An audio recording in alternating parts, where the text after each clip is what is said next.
Hey, how's it going? How are you doing? I hope you're well. I hope you're well. Welcome back, guys.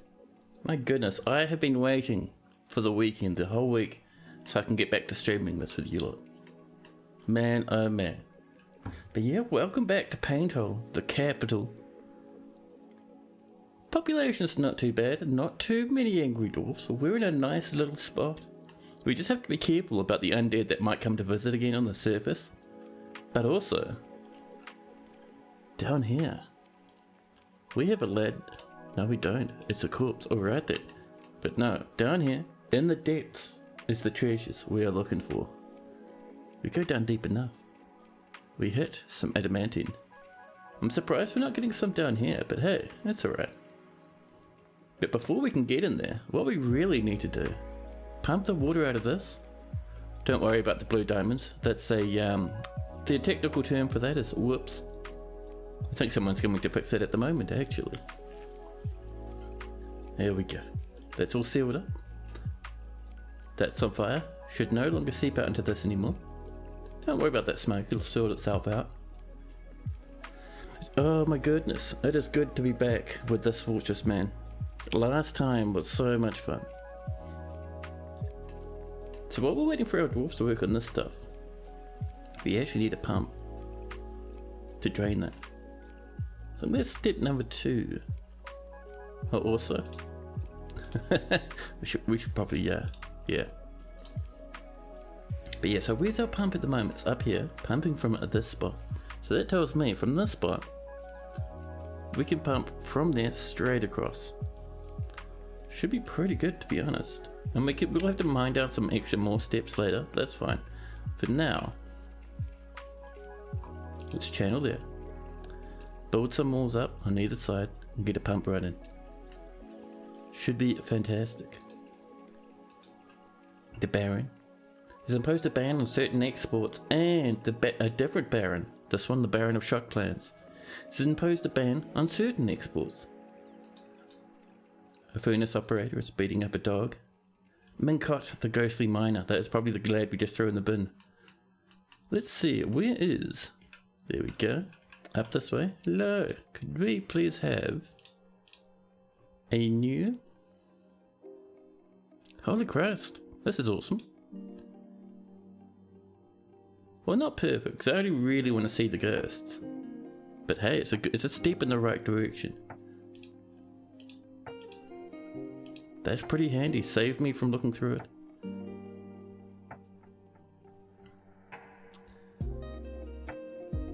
No, I still need to... Oh, I clicked it off. There we go. A tier. That's not too bad. I kind of do like the madness of having ghosts everywhere though. So we'll have to see how that goes. Anyway, what's this last name? Mincott. I saw them just before. There we go. Yeah, that'll do us. Hey, Dr. Phineas, hello. We were ghost hunting.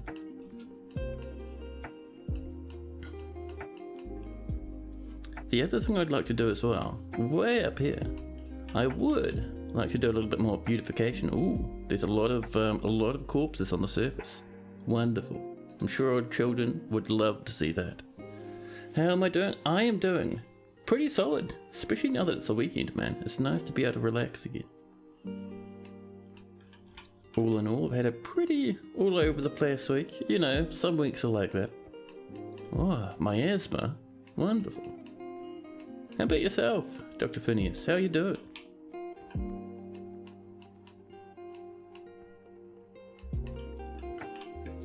Now, one thing I was thinking of, so sometimes we do get people running around this way. It's not too bad. However, I do like that they walk up here and get caught into flames. So I'm thinking, what if we extend this down? Maybe to like around about here.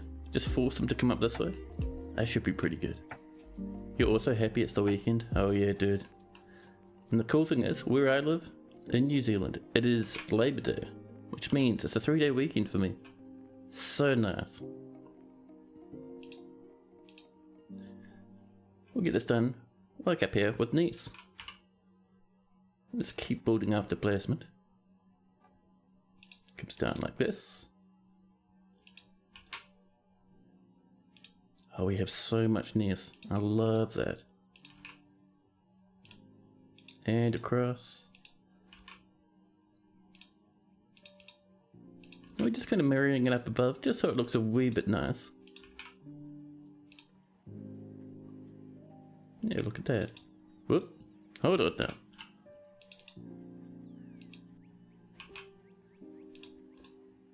Someone's made a mistake. How did that even happen?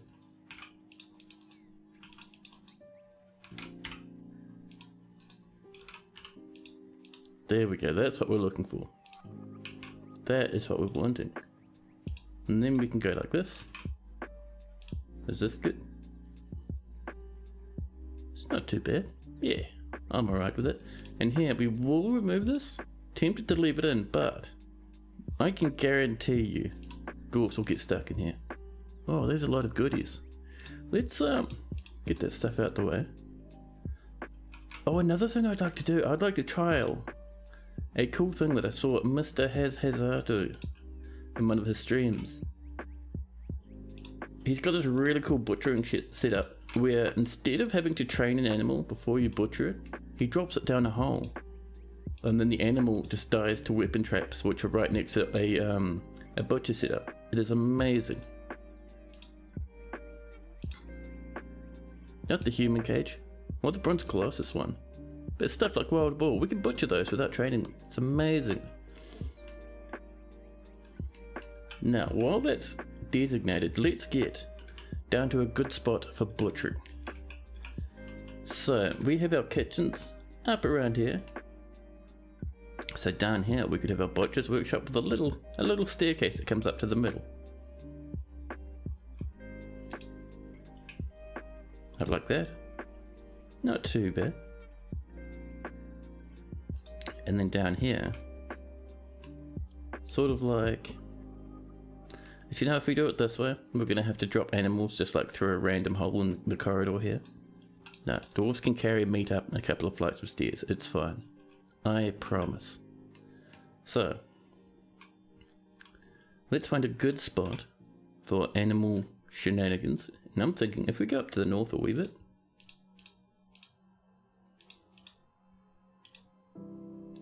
got to tidy this up a little bit.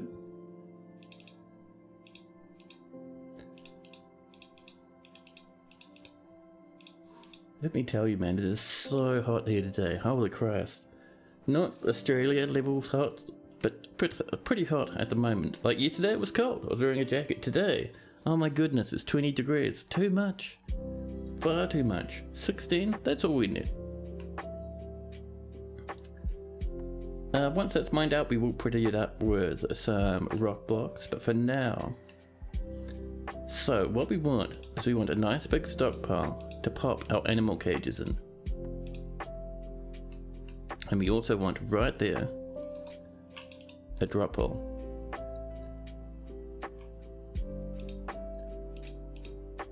Just kind of making this more of a organic blob shape. There we go. Yeah. That'll be our entrance. There we are. Morning was 6 degrees, and when you left work it was 25. Holy crap, yeah, that's wild, dude. Yeah, it's definitely time to break out the old freezer blocks again. Yeah, let's get that mined out. I'm keen to try all this though, it's going to be so good. And how are we doing down in the depths? Not dead, are you, buddy? Oh, you're tidying. Look at him cleaning up all the slime off the floor. No, nicely done, buddy. And we have, what are we smelting? Oh, some narrow pale metal blow darts. I love it. Thanks for cleaning up, bud. That's awesome. Now, so we are seeing quite a bit of magma over here. That there is not warm, which tells me that should be safe to mine out. We'll go for a few more gemmies where we can. Right, they haven't started to work on this yet, I think, because we've been in pause for most of the time.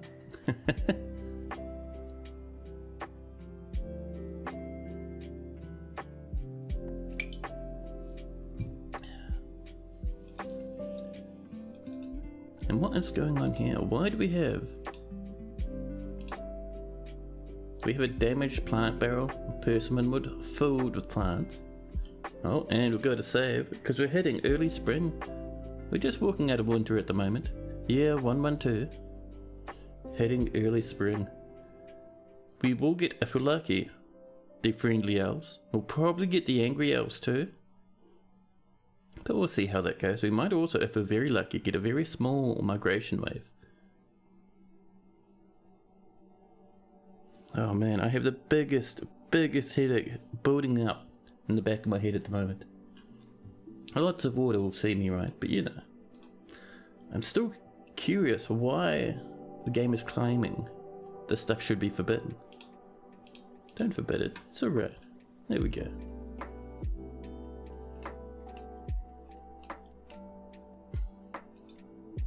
Claymon the Third has cooked a masterpiece. Oh, a vial force of darkness has arrived. They become much earlier than normal. And also, we've found some dead turkeys. Has someone been strangling the odd turkey? And where was the other one? We just need to get rid of these before they stink up the place. Oh, up here. Alright, we'll throw them both in the volcano. But yes, we do have a siege now. And, interestingly, they are... Where are you? Up here. Goblins, I don't think... Oh no, the goblins do come from this side, don't they? It's the elves and the undead that come from the other side. I think, no, we do. We get a mix of everything from everywhere. I see there is a dwarf up here wearing copper. Oh no, turmoil tax. 2 lovers, 64 years old. It's not a humongous great invasion wave, but it's not too small either. We've made our clear glass blocks, wonderful. We're almost ready to let out our hydro. And we've mounted more metal objects. So, let's see, how far did we get with this? Oh, this is already done. Holy crap, that's impressive. Look how there's just like loot lying about all over the place on the surface. But yeah, let's get our dwarves tucked away, shall we? There's Bob, our civilian alert, and get these lads running inside. Come on now, in you come. That's the one. Nothing is broken, everything's still running 100%. There's still a little bit of magma down here, but that's okay. So this time we can expect the goblins to come down this way, run around this edge, and across here before we hit them with magma. I also just noticed, yeah, this is sealed up for some reason. Only at one point though, very strange. The Forgotten Beast is fighting a giant bat. The Baron of Shot Plains slipping into depression. Oh, a linkage was suspended. What linkage? Over here. Buddy, what are you up to, huh? Oh, is that still part of the... It is part of the barrow. Are you just gonna hang out in that wee spot? Don't do that, man. Let's, Oh, no.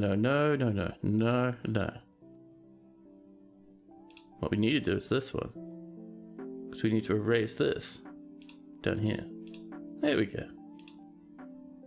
And if we look at other parts of the fortress, everything is still in a barrow. All as well. There's a few rooms that are, but that's okay. Those dwarves can sleep on the floor. Everything important down here and down here. Oh no, not all of everything. Let's add some more, shall we? Including this little wee hangout spot up here.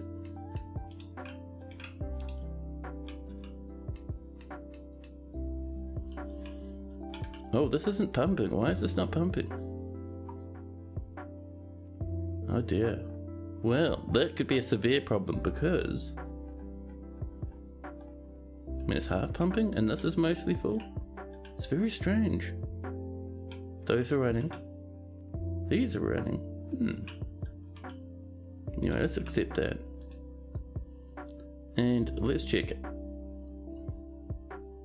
damn, we're out of power. When did this all get disconnected, huh? Who broke the... Ah, maybe over here. Yep, that's what we're missing. Alright. We'll clear the civilian alert because we're still not under siege properly. And we'll rebuild our horizontal axle. I wonder when this got destroyed.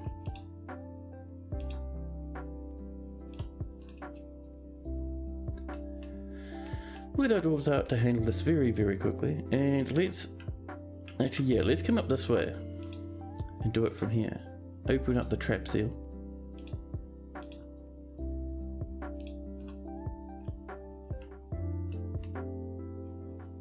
Oh my goodness, it is so toasty down here. Definitely time for shorts only. A dwarven child throwing a tantrum. I hope they don't break any important levers this time, because oh my goodness. Nope, they're just beating up a weaver. Well, not amazing, but not the end of the world. Someone's coming up to work on this. I don't know where they are, but they're on the way apparently.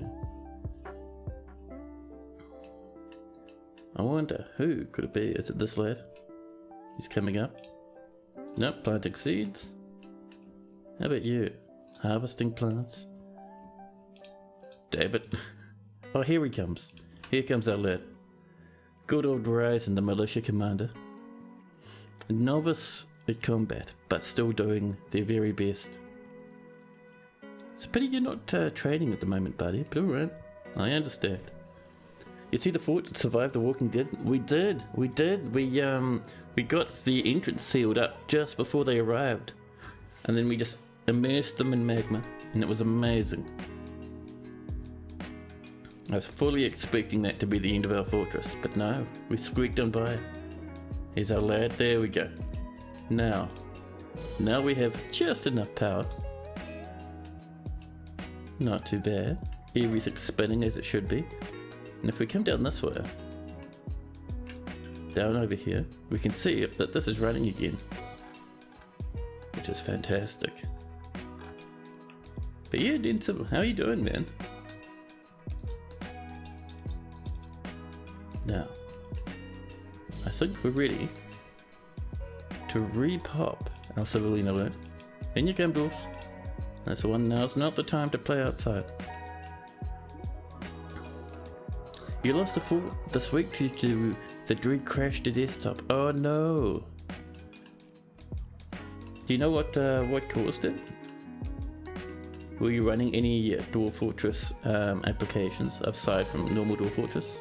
Lennox, hello! Welcome in! Because I know if you had Stone Sense up, Stone Sense isn't entirely stable. It's pretty good, especially compared to how it used to be. But it still has very frequent crashes, you know. We won't worry about the ghost right now. If that ghost becomes a problem, then we'll worry about it. But it looks like everyone's coming in. So let's get these traps spun up. It's gonna be over this way. We need these two here running, the trap stop, and look at all these lads throwing all their clothes on top of the lever. What is going on in this inn? And Spike stop too. You're a vanilla player all the way. You had some bad FPS. So you didn't bother trying to play through the season again. Oh yeah. Yeah, I think I get where you're coming from. I did have that myself at one point where I had kind of like an infinite loop of resurrections due to various weird creatures and necromancers having a party. So I can see that happening. You're sitting on a mirthful, joyous world's untamed wilds, forest, badlands hybrid map. How many unicorns can you catch? Let's see, so it is what, forest and badlands? You might get some from the forest, but there's no guarantee there. Unicorns are a bit rare these days, I've noticed. The diagnostician and the brewer are fighting. So the other thing we need to do, before I forget, we actually need to come up and pull on this lever here, the entrance. So once that's stopped and all our traps are running, we'll be good to go. There wasn't even anything like that. You probably just opened the caverns before remembering to turn off cavern invaders. Yeah, they could do it. They get pretty hefty. Oh, you get a breeding program for your unicorns? I love it. Now,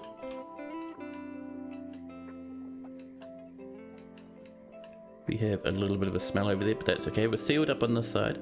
This side's open, which is good. Our traps haven't started yet. There we go. There's our mine carts and our spikes. Yeah, they're happening. There we go. We should come back and finish linking these up. I've been really lazy. Ooh, a masterpiece Nest amulet. In the meantime, it is time to invite some goblins. But first off, the status of Avus Pulley Notch. They wish to reside for monster eradication. I'm sorry, we don't need monster hunters. The Midnight of Bejeweling. They wish to parlay in order to avert loss of life. We deny them. Now these lads, they'll make their way down from way up north over here. Here they come. It's not heaps, but it's a good number. Probably more than enough to overwhelm our defences. Mechanics and farmers are having a big fight in the fortress at the moment. Not a riot, just a few tantrums. Down they march. They're being led at the moment by this goblin recruit. I don't think has any armour on. Nope, just wearing some normal clothes. And the wielding the goblin abridged. Thanks for the addition to the library, buddy. Hopefully that book won't be too flammable. Oh, lots of goodies down here. And is that an artifact? It's a copper short sword. All craftsmanship is of the highest quality. It is decorated with giant grizzly bear tooth and giant wombat tooth and encircled of bands of giant dingo bone. We have plenty of time before these lads reach us. Uh-oh. What are you lads doing down here, huh? Are you having a bit of a scrap? Who is rioting right now? The dwarves are effectively on a holiday at this point, and I think the best thing to do is to beat the snot out of each other and throw up uncontrollably. Someone has injured a rooster. You want to calm down a wee bit? Oh well, we need to monitor out here. If the dwarves want to injure themselves further, well... Oh no, I said they're calming down. I mean, they're killing a baroness. Not too bad. You guys coming? They're bunching up a wee bit. They don't like getting too far ahead of their friends, so they'll wait a couple of turns. Down they come, walking through the fallen leaves, underneath the different trees. Meanwhile, in the fortress, everyone is beating the snot out of everyone. Dogs are fighting for their lives. The Baroness is fighting mechanics and spear dwarfs and doggies. Someone has killed a dog down here in the temple. I'll just throw that one carefully in the rubbish bin. Thank you, thank you.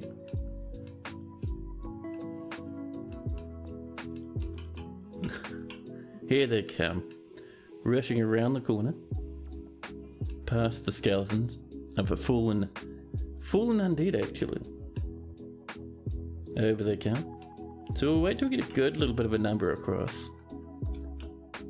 There you see, they're quite spread out, which is a wee bit annoying, but that's okay.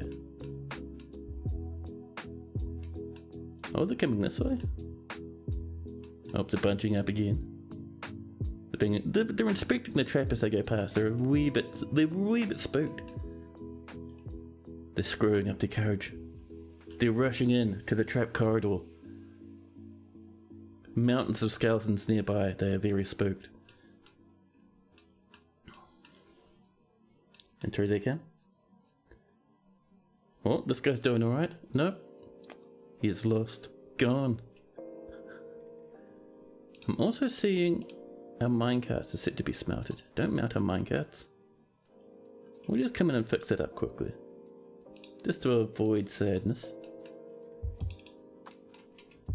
And this one. There we go. And here comes these lads, absolutely getting obliterated by the very first minecart. Someone has been launched out into the corner. It looks like two goblins have collided over here. Oh no, Smuntsu is healthy. Dang, on the other hand. Holy crap, having the worst time of his life. And Deep Space Renegade has come in. Hello yourself, Deep Space. How are you doing? Oh, we have a general, and down here a spear dwarf. 2 visitors ready to go home. Braving the traps. Let's get our military to hold position up here, just in case. No, I'm not going to bother with our speared lads, sorry, our archer lads, because there's no one coming this way to fight. Oh, I love seeing this thing at work. So watching it punt goblins around. Wonderful. The goblins are barely getting past the first one. Our visitors are still over here dying. The hammer dwarfs entered the martial trance. Oh, there was a hammer dwarf up here, huh? Well. I'm seeing Cogsack, the Baroness of Shoot Lances, is asking for goodies now. 2 scepters, that's going to look after itself. All these are yellow ones, these are just things that have been prohibited. That's alright. Still melting goblins.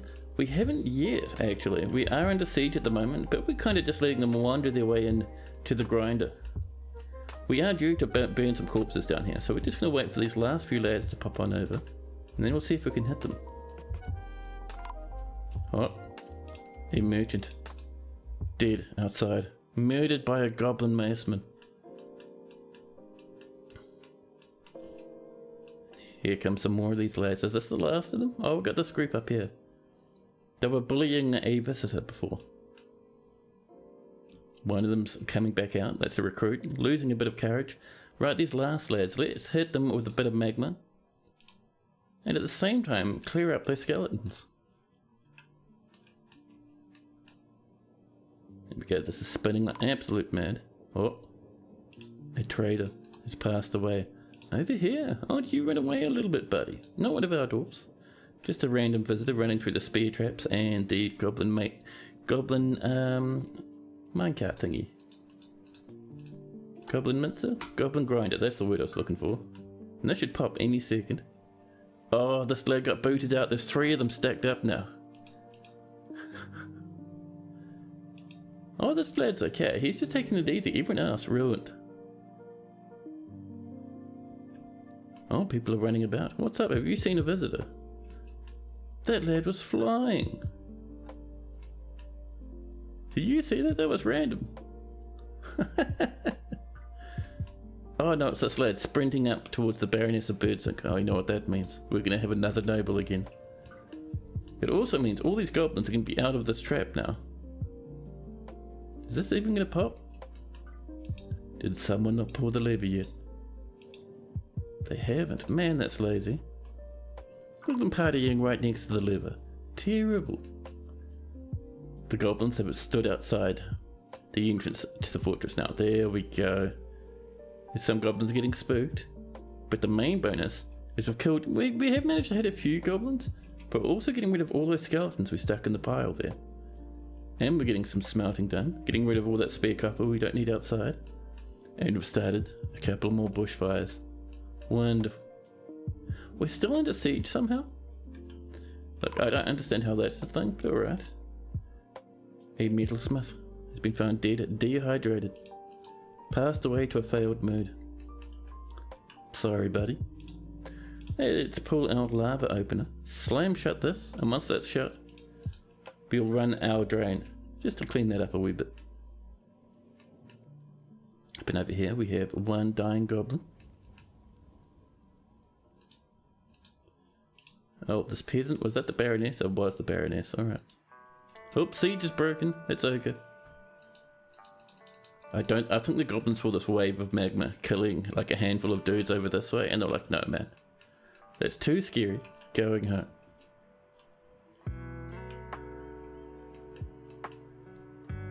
So this is shut now. No more magma's coming out. Let's get back downstairs. And we will pull. Where are you? I think up this way? There we go, that's what we're looking for. The drain. Let's get that popping. That'll help us empty this little wee lake out here that we've built very quickly. Over this way, trees are burning, grass is burning, leaves are going up in a flash. Oh, a boa has been found dead. Oh, This might be due to old age. Maybe. Either old age or murder. Moses is covered in blood. Moses was murdered. Who beat Moses to death? Did you kill someone? You saw Moses die. He is angry while killing somebody. Throwing a tantrum and playing. Cal, the murderer, has killed a dog, Moses, and another dog. Who's your family? A stoneworker, a planter. Oh, you got quite a bit. If we got rid of that baby, we would lose a good chunk of the important members of our fortress. But a brewer, though, that is heartbreaking, dude. These children, man, I'm not a fan. Right. So, Zephon. Okay. Zephon's still not in. Toulon? Toulon's still not in. Excuse me, justice system, where did you go? Right, let's convict all these people.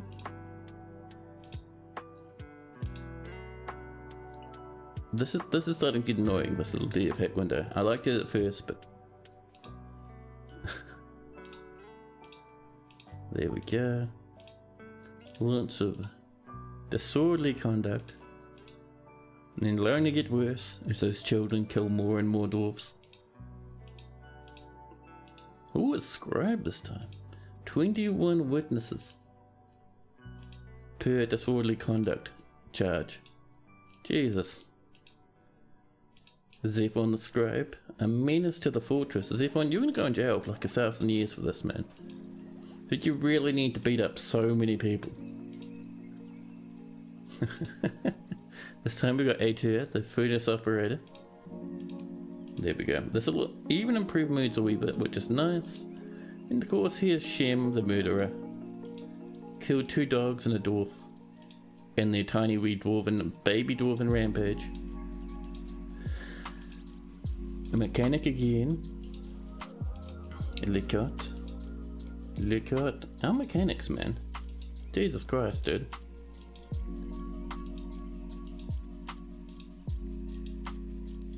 "53 witnesses to a plan to shenanigans." Lurgum. There we go.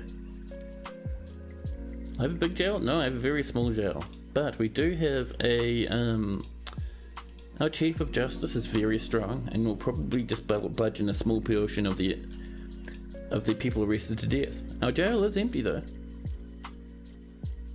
And a lot of that's actually forbidden. Let's reclaim that, shall we? There used to be more statues around. But a lot of it has been smashed by the dwarves living here. Silly, but it's just how they want to be. So yeah, the other things we need to do, we can also turn off our traps now. This one and this one, there we go.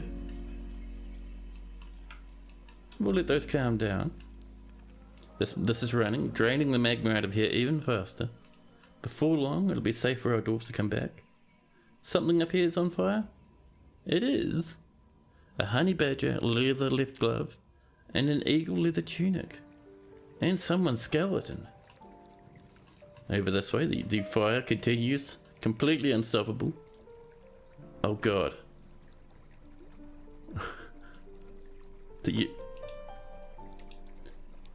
So the cage that this lad was in, I think, burnt down. So now we have a bronze colossus running around on the map, along with a corpse and Gorzu. This human lasher corpse is also out of its burnt up cage, because they were in wooden cages. That's real bad, man. I think these are all just fighting each other up here at the moment. Oh, we do have an undead roaming about. Completely unexpected this, but alright. I'm sure we'll be able to manage.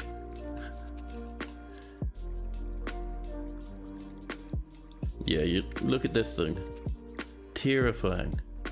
Killing some goblins and some undead. Things are collapsing on the surface. That's just some trees falling over, burning down and collapsing under their own scorched weight. And this guy running about still. Ika, Lash Scorch is the free legend. No injuries, not even a bend in his body. Just a little bit of chaos, I know. Oh, someone's arrived. A diplomat. Oh, I'm sorry, buddy. The diplomat's sprinting, trying to find anywhere that's safe.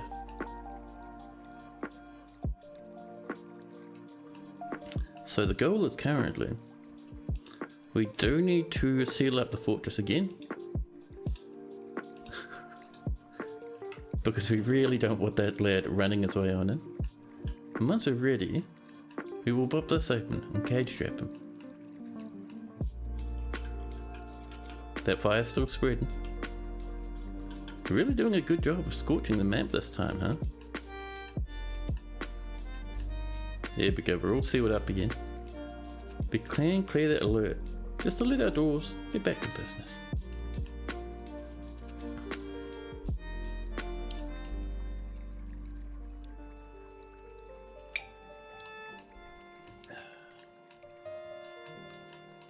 Where is this lad? There he is. Are you still like trying to mangle visitors? It looks like it. Yep, you have found another diplomat. Diplomat attempt number 2. Also dying. The degoblinizer 5000 still going strong. Yes, we've lit the map on fire and it's burnt a whole lot of cages, including some cages which had undead in them, one which had a goblin, and one which had a bronze colossus. The bronze colossus is just having a party on the surface, sprinting after poor dwarfs, mangling everything it can find. Look at this meanness, wandering about. Okay, we're all sealed up now. Now let's get up, trim this open. We'll actually do that very high priority, I think, just to really get our miners coming up and grinding this ASAP. This lad's just wandering about. I'm not too concerned about him. We have to make sure that we keep an eye on this, because once this is popped, we need to activate the civilian alert again. A dwarven child is stumbling about. A baron has slipped into depression. The queen, not slipping up, has mandated the construction of certain goods. The peasants, giant homes, and forgotten beasts are fighting. How? What are you fighting? Oh, it's a diplomat is fighting. Alright, fair enough. Maybe trap it somewhere? Yeah, we've got a nice wee cage trap up here. Made of grown pine, brought to us by the elves. There we go. So, once this is open, we need to get that alert going. Yep, there we go. And the colossus will run into this cage trap, very happily. Where are you, bronze colossus? He was running around here somewhere. Someone's left lower leg lying on top of a palm tree. Wonderful.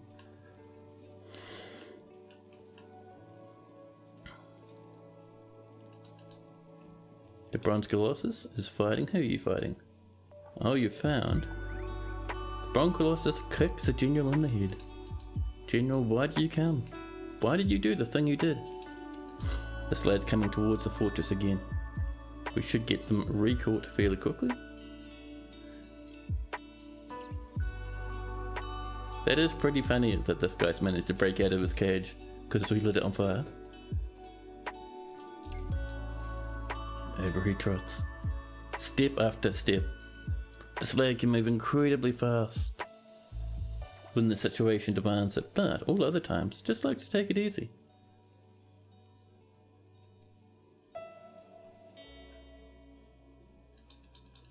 Is that scribe fighting again? I think they're fighting the captain of the guard, that's alright. He's stomping, he is. You can just imagine the trees shake with each and every step. Look at all this carnage and blood left outside. Another victim of the bronze colossus. Here he comes. Pop, no more problem. There we go. Let's reseal this again. Clear the civilian alert. It's just that easy. Now we can open up our fortress. Let's pull that lever. And we'll pull, where's the other one? Let's one of these somewhere around here. Is it this one? It is. I had to double check that it wasn't a different part of the trap we were going to fluff around with when we pulled the lever. You're not quite sure you can cage trap Colossus. You can cage trap absolutely everything.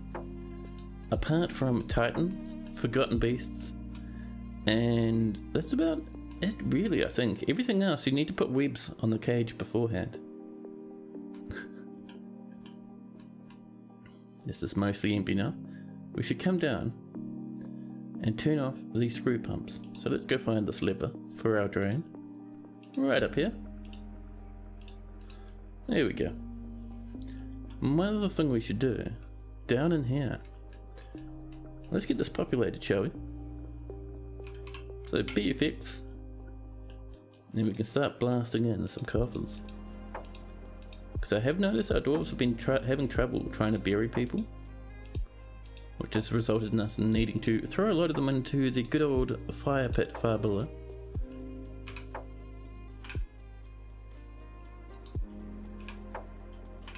And we can pop some doors in. There we are. And that's all our dwarves can afford to do at the moment, so let's get ourselves a tomb coming, and we can just multi it up and start painting in room after room. Happy as Larry. You like my fortress design? It's nice. Thanks, man. Yeah, I love doing fortresses like this. Nice big open spaces with little groups of housing and workshop areas and stuff nearby. It's pretty good. Those diplomats had some bad first impressions of the castle. I know. Can you imagine being a diplomat, wandering up, seeing everything on fire, corpses in the background, smoke everywhere, and then suddenly a huge magical bronze statue runs over and just beats you to snot. Terrifying. Can I help with figuring out what a design for an abbey and DF would kind of look like? You're having trouble with visualizing it, and you don't know if an in real life one would work for design purposes. Well, that's a good question. So what are you wanting your abbey to do? You're just wanting like an area for worship like we have up here? Or are you wanting something that looks very fancy? Does it have a theme in mind? Are you going to put bedrooms and little places for multiple different types of worship? Maybe some rooms for private worship and whatnot. Maybe a couple of offices in there as well, so people can, members of the clergy have somewhere to do their paperwork. You don't even have to do it all on one level. You can do it spanning across multiple levels. You can do it as a big mined out space that you do a construction inside of. A confession booth as well. Oh yeah. There's a good one. A place for worship and a place to rest and recover through the forest and through the unforgiving environs that are here. Ah. Well, rather than just doing a giant blob, where you kind of just mine out a really big space, which I have done admittedly many times in the past, if you're wanting something with a specific theme, why not, so you'd have your communal worship area, right? But to kind of boost the theme up a wee bit, aside from just mining out a big space for people to worship, you'd also have places, like you're saying, to rest and recover. So maybe you'd have some bedrooms nearby, so people can kind of rest up. Just a place for visitors and stuff. Because visitors will use rooms if you assign them to a tavern. And they don't have to be next to the tavern, so you could do something like that. And then maybe you'd also like a wing up this way or something for maybe a handful of beds altogether, just for like a communal sort of barrack sleeping area, if you're into that sort of thing. And we can have maybe a confession booth up here, like I think Deep Space Renegade was saying. So you'd have, a place with a chair and a table and maybe some walls in the way. with 2 entrances, 1 for the priest, 1 for the little wee dwarf. All that sort of stuff, you know?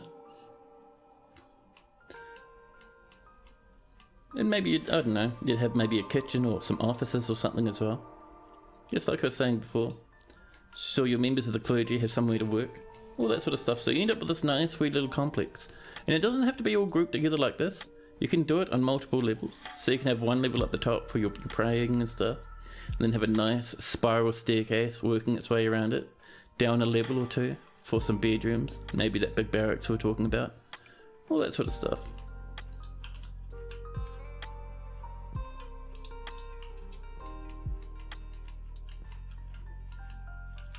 Now, how are we doing with this place? Oh, it's coming along. A citizenship. Oh, Duma, Soundwall, welcome. We love it when people want to become citizens. But yeah, Lennox, what do you think of that? Maybe something along those lines? Now here, we're going to put in a place to store caged creatures.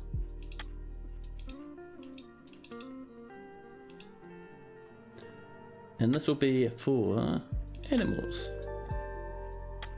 And that'll just be caged animals. We can even double check. So we don't want any empty cages. Or animal cages either. You also don't really want intelligent stuff to live down here.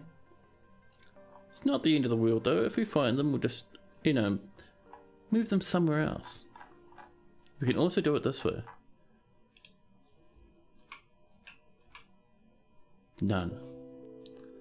So now we have no intelligent monsters in here. And you also probably want to pop in stuff like, because we have goblins turn up sometimes. That's not how you spell goblin at all. There we go, no goblins. Haven't seen elms get caught in cages yet. I think they're mostly cage avoid, so that should be fine. Undead and stuff, we'll have to deal with those on a per monster basis. Linux has never responded to my ideas about their abbey. Completely upset. Very disappointed. 0 out of 10. Linux will never come back again. Oh, I see we had someone die. What are you lads up to? Harvesting plants? From up here? What? Dwarfs, what are you doing up this way? I see everything's on fire still. Why do you run it? Oh, it's because all this is on fire? And they'd love to get here? I'm guessing... I have no idea what they were up to. You absolute lunatics running halfway around the map. Such weirdos. Potash has come in. Captain of the guard is now arresting Lincott. How are we doing with prison cells, by the way? To the north, there we go. We've got 1, 2, 3, 4, 5. Everything's sealed up except for 1. We might need to expand our prison a little bit, huh? Let's make sure this is not detailed. Perfect.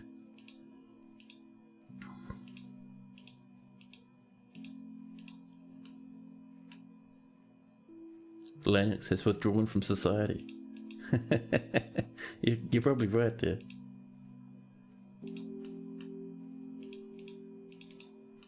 So this will give us some more space for some more prison cells. And we're kind of needing them.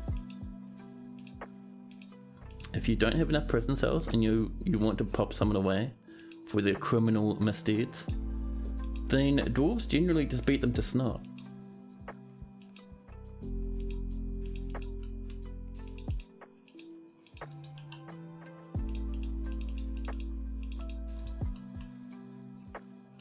Oh, let's not forget to put some doors in.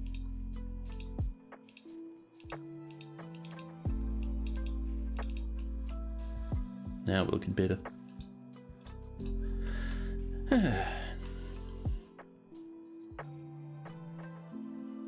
You own that statement currently about work.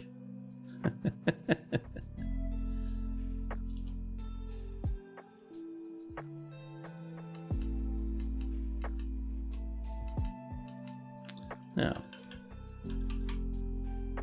yeah, all these are running full pressure again, which is great. This is turned off, which is good. Our magma is slowly but surely evaporating. And all of a sudden, a fish cleaner has been found dead on the surface. Another dead visitor. Well, they can sit there for the time being. How are we doing down here though? Something's on fire. Some roughly yellow diamonds, once again burning up. I thought those went out. Apparently not. That's alright, we have steps that let us bypass this now. Some rough green diamonds also on fire. You're about to strangle your regional director. Oh dude, yeah, I get you, man. That sort of stuff. It gives you humongous amounts of stress. Let's unpause these so those can be linked up again. And here... Now, we did do quite well with dumping water on stuff before. Oh, those are on fire directly under this pit. And this has been smashed? When did this get smashed? Did this catch fire? Oh, you know what happened? We mined something out and our magma spilled everywhere. Burnt up our old wood-based screw pump. And lit a couple of gems on fire, which is a bit sad. But that's okay. So here, that's on fire in exactly the right spot. So... let's create a... where are you, Pat? Right like that. And we're going to say, that's a pond. Dwarves will start dumping buckets of water in here. And... now the problem is if we do this, 0 by 0 pit pond, dwarves won't bucket water there at all. There's not too much we can do about that one. Very upsetting. I mean, we could mine up and make our way across, but that's still going to be filled with magma and stuff.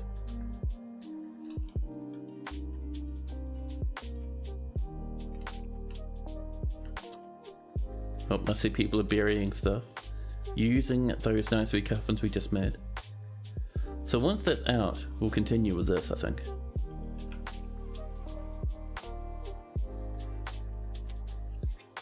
Am I getting firefighters? Yeah. Oh, we need to put these lads away. Sorry there, dwarfies. Yeah, combat's over, mate. Go downstairs, that's the one.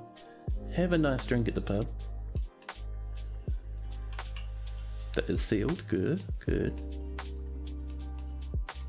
The magma is mostly cleared now, which is nice. How is our big fire going? Yep, the fire continues. Oh dear. Doesn't look like it's going to climb the hill though, which is nice. Yeah, be careful of that fire, buddy. Don't want to burn up now.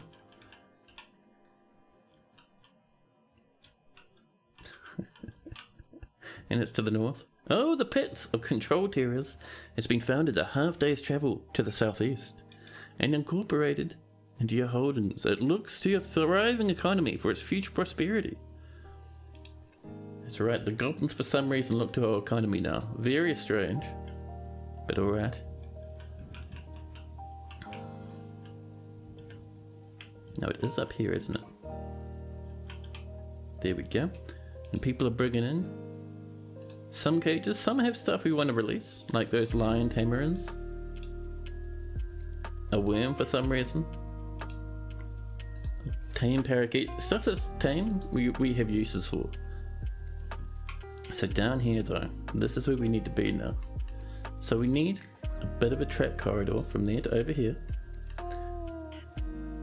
And this is could be filled with weapon traps. And then in here,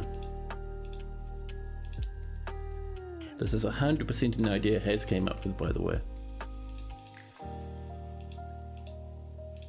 So if you think this is a good idea, make sure you bop into Haz's channel when he's next live and say thanks for the idea, Haz. Should even give him a shout out, seeing as I'm stealing his ideas. Shout out. Haz. Wait, no, it's Hazar, isn't it? Yes. See, I can type good.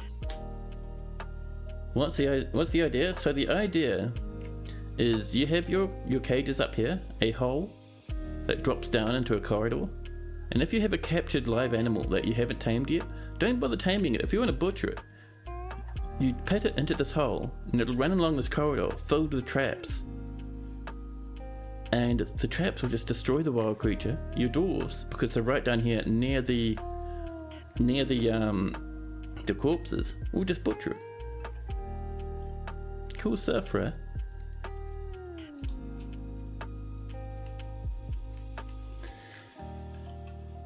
Now, dwarves are up in the library.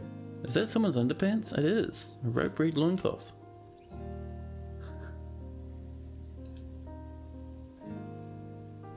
Yeah. I saw Haz do it and I was like, Haz, that's amazing.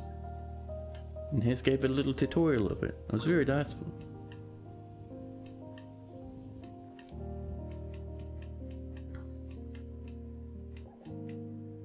Now, everything down here is looking pretty good. Oh. A ghostly miner has been put to rest. There we go. People are using those coffins now that we've got them set up. Good, good. Up on the surface, people are doing their best. It's alright up here. We've had to kind of take a break on this because we're waiting for the last of this magma to clear up, but it shouldn't be too far away. Down here, we still have this on fire. Ooh, this has been put out. Very nice. I don't know how that happened, but I love it. Down here, this has been put out, and there's mud on the floor, which means we did indeed extinguish that. So we can get rid of this completely now. Pop. There we go. Happy times. You kind of like to keep some ghosts around. Yeah, it kind of drives up the drama a wee bit. So, we need to first get our pump back up here again. So BMP for pump. Let's see, we want to do it this way? Yeah, that looks pretty good. Oh, we need a pipe section. So we can go for wooden pipe sections. There we go. 10 is fine. And we'll also go for our corkscrews. So wooden, I think it is corkscrew or is it screw? Yeah, I can do it. Brain functions. We'll let our lads work away happily on that. And Thoric, hello, hello. Welcome in. How's your week been? Look at all these gems just lying about. Our dwarfs are so rich right now.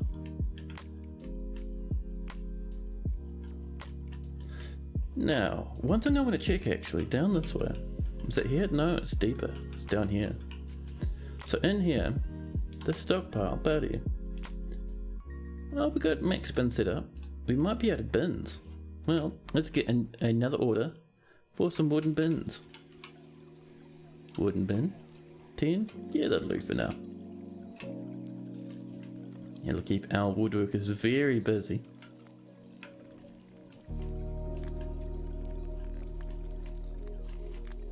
Now, yeah, fire has come down. Well, the lava's calmed down. Has the fire calmed down? Yeah, you see, it didn't manage to get up the hill. It tried to, but not quite. Has all the fire gone out? We're looking pretty good. That was a big wave, but it looks like it's calmed down. Nice. So, while we're waiting for the other stuff then, let's continue doing our nice wee little wall along here. Oh. Let's also make sure we reclaim this stuff. And we'll also put down a smelt order, just in case.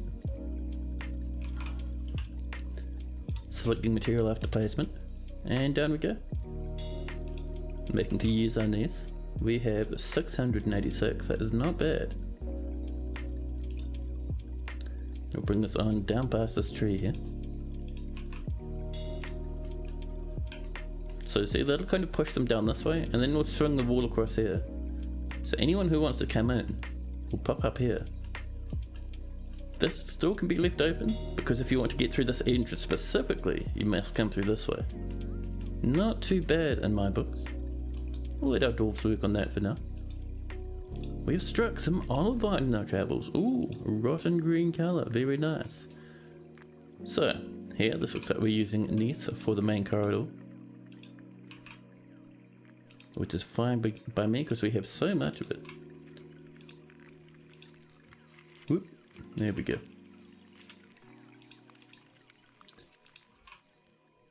Oh, by the way, I hooked myself up this week with a new M2 solid state. 2 terabytes lightning speed. And installing it was an absolute hassle. First off, I had to take off these little heat shield things over the little ports you plug the drive into. On paper, nice and easy, just unscrew it. In real life, for some reason, it was wound down as hard as you can imagine. Like, I had to get a screwdriver, put it into the screw, that you'd use to take off these heat shields. Grab onto the screw with a pair of pliers, maximum like locking, proper locking pliers. Lock them properly, maximum strength I could manage, just to pop the screw open. Absolutely crazy. And then once that was done, and the drive was in, I realized something else. I'd lost all the screws you used to hold in your M2 drive. So that was fun. I had to buy them. Cost $10 for 5 screws. Terrible. But hey, it's all installed now. Life is good. Oh, and the best thing was, once I got the M2 screws, I found out that the standoff things for the M2 drive doesn't even... Like, the standoffs for my motherboard used to install the M2 drives don't fit normal M2 screws. Good time. So fortunately, some screws came in the installation kit that came with me, but... So it came with me? No, it came with the screws I ordered. So I got those standoffs in, and finally it started working. Oh, we scored a bit of jelly opal. Very tasty. This is coming together now. I love it.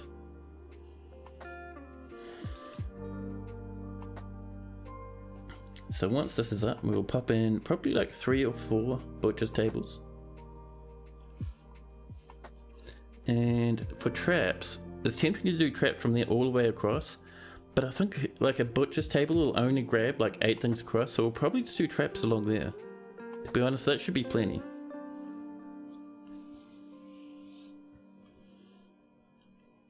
But before we do that though, we need some flooring. I'm even going to floor over that ramp there for maximum fanciness. Now we could make it out of silver. 325 silver. Tempted, but we're just using it to like bully animals, so we'll probably make it out of obsidian for a very grim look. There we go. And for the rest of this space, what are we feeling? Got a little bit of base. Oh, so we have almost no basalt. Never mind. Do we have some slate? Not enough, I don't think. We could do it out of olivine, which is revolting. Might need to get rid of that ramp so the animal doesn't go back up. That is a good call. Fortunately, we're building a floor over the top of the ramp, so it will just kind of destroy the ramp completely as it builds it. What are we feeling we're going to put in there? I think the rest is bars. Oh, we got some mudstone and some sandstone down here. Some more obsidian. A little bit of microcline. I think we'll have microcline for other stuff. We have a tiny bit of earthenware, which is tempting. But no, I think we're going to go for some schist. A dark colour, but it is a butchery after all. Where'd that schist go, huh? There we go. And there. Now we're looking better. An animal has grown to become a stray llama. We've smelted more metal objects, made more clay bricks. Someone has smashed a chair. Up here? Oh, no one hangs out up there, man. You can enjoy that chair as much as you want.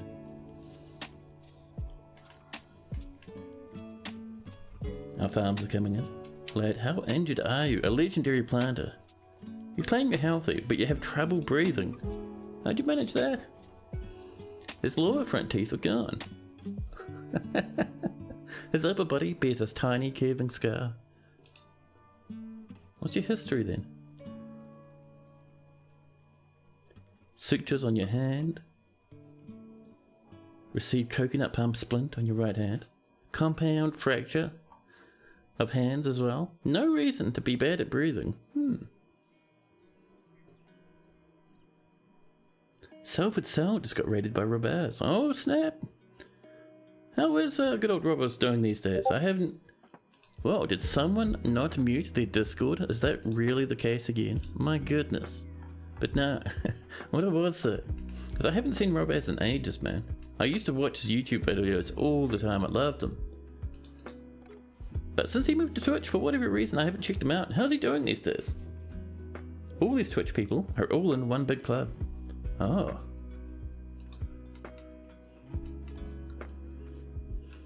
Now,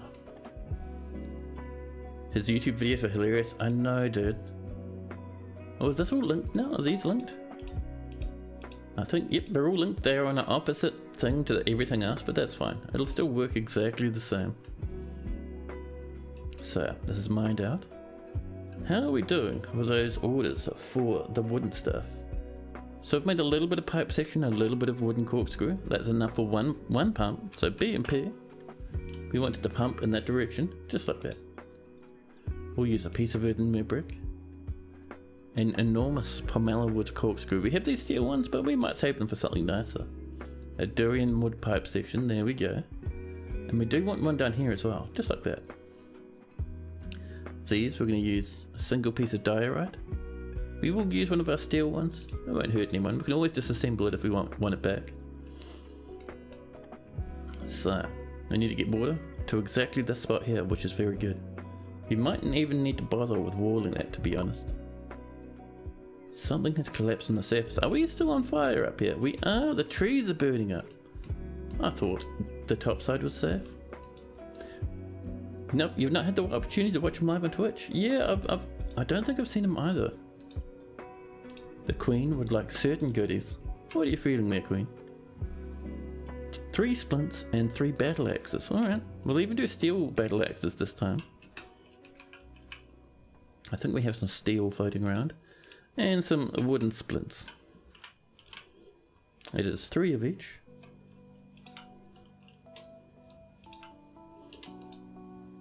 There we go.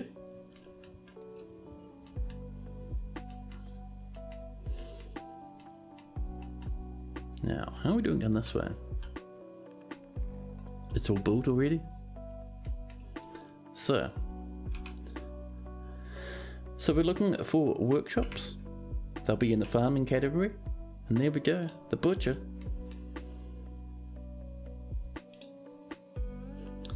And we'll make these out of silver, just to give it a little bit of an extra mood boost to our dwarves. Come in, we'll smooth these walls up for maximum fanciness. The reason I'm doing this is because dwarves will all feel a bit bad seeing all those corpses lying about, and there will probably be a bit of miasma as well.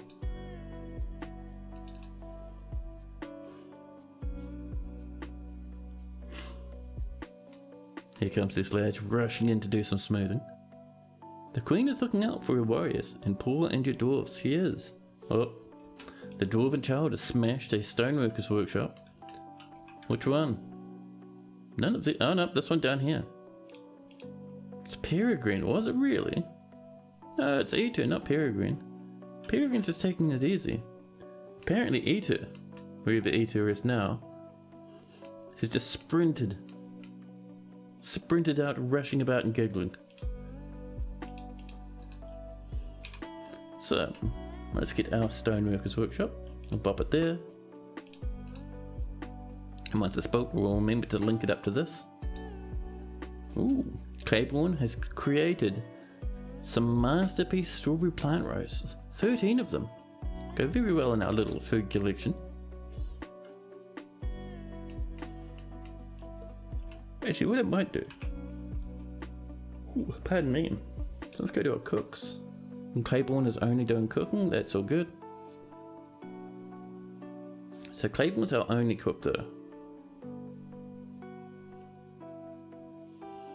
So we're going to pop in a talented cook as well. Just not limit them to that job though.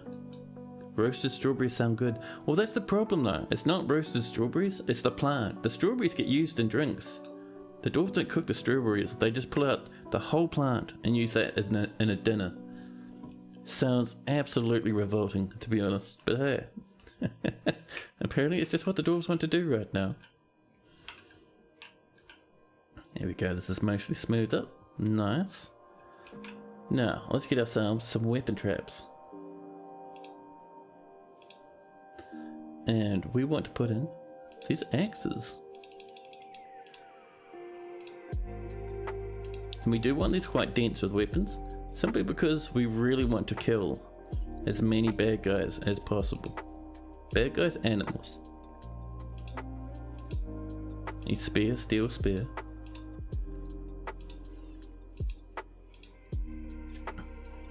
We have a lot of weapons to put in here, by the way. A lot of it's copper that we can ignore, but stuff like the whips, some iron spears, a bronze spear as well, not too bad. We're just filling it on up. 6,000 elven bows from all their failed raids.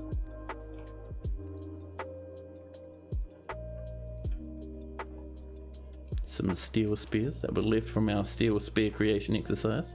Oh, we have some more down here as well. Oh, that's all full now. So your bronze warhammer, a copper mace, those sound alright. A steel battle axe, steel spear, perfect, a maul. Even though our dwarves can't use that stuff, they'll do just fine in our weapon traps. So the corkscrews will get worn out and break occasionally if you use them too much, so I just generally ignore them.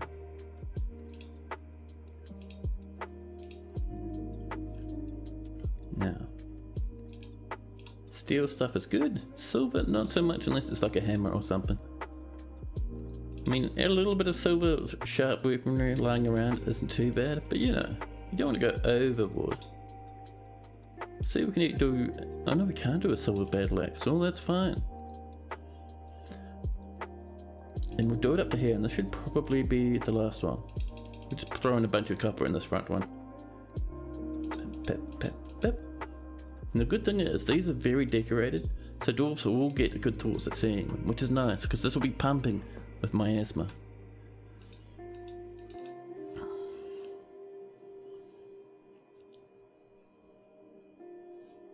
A little steamy for you, yeah. It wouldn't taste the greatest. Be a wee bit fibrous. Get stuck between the teeth. I'm out of water, man. Heartbreaking. However, I have a cold coffee. A very cold coffee. Ugh.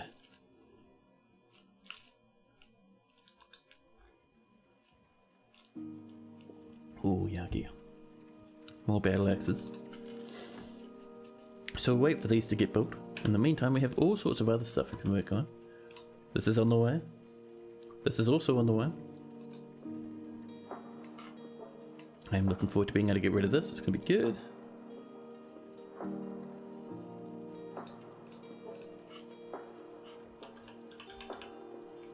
Now, while we're waiting for that, how are we doing up here? So this lava is now safe enough to walk past. I see our nice big wall along here is coming together. This dwarf here showing the way how it's going to work. Let's get some floor coming down, shall we? Using those round lime wood logs as much as possible. And down this way. Oh, we've got a tree in the way. So round lime. Someone has smashed something again. Whomst. A windmill has been destroyed by Robol the Weaver. Robol's... That little dwarf, it's lucky their name is Robol, otherwise they'd be thrown out of the fortress. The Robol has also smashed an axle. Oh, more nice meals from Claiborne. Alright, let's get the Justice involved again. Get rid of these children ones. Oh, it's all just children. We'll have to see when the Weaver turns up, because I am very excited in locking them away for a very long time.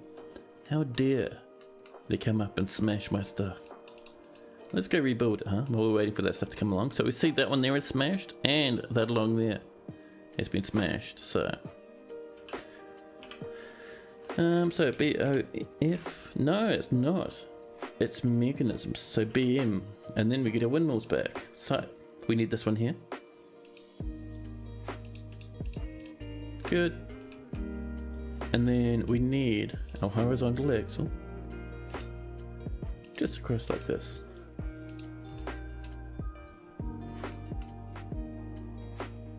Already this is getting filled up with corpses for the next magma flush. Just great.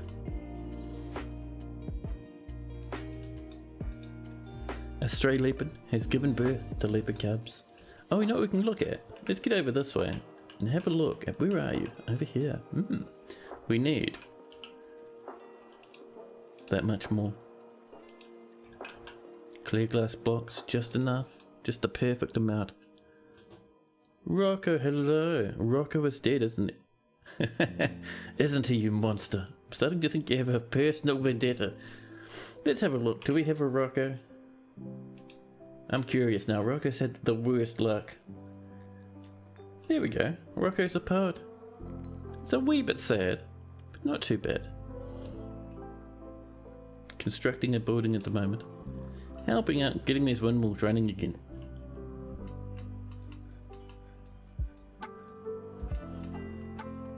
There we go. The stuff is coming in. A tree is being chopped down. Wonderful. There we go. All the stuff coming together now. Perfect, perfect. Let's get that other side coming in.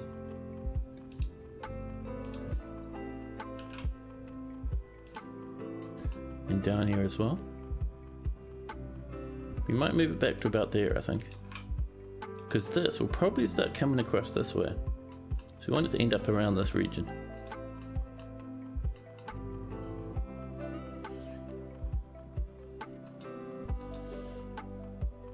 More and more corkscrews now.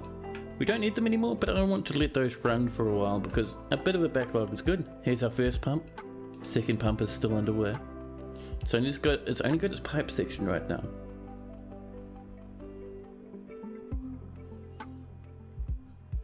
Actually, what we might do as well is we do need to seal this up just to stop dwarves from dying. So we'll use some diorite for there and for there. And this last one, we'll wait until these other ones have been built, just to avoid a bit of drama.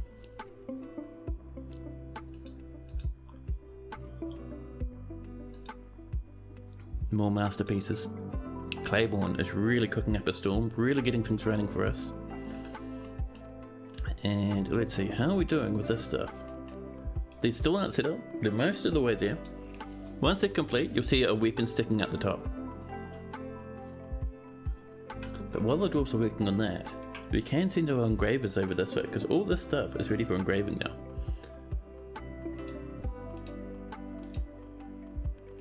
Actually, no, it's not. We need to smooth first. Well, pardon me. Let's do a huge smoothing job all the way over here. There we go. Hey, Scooty!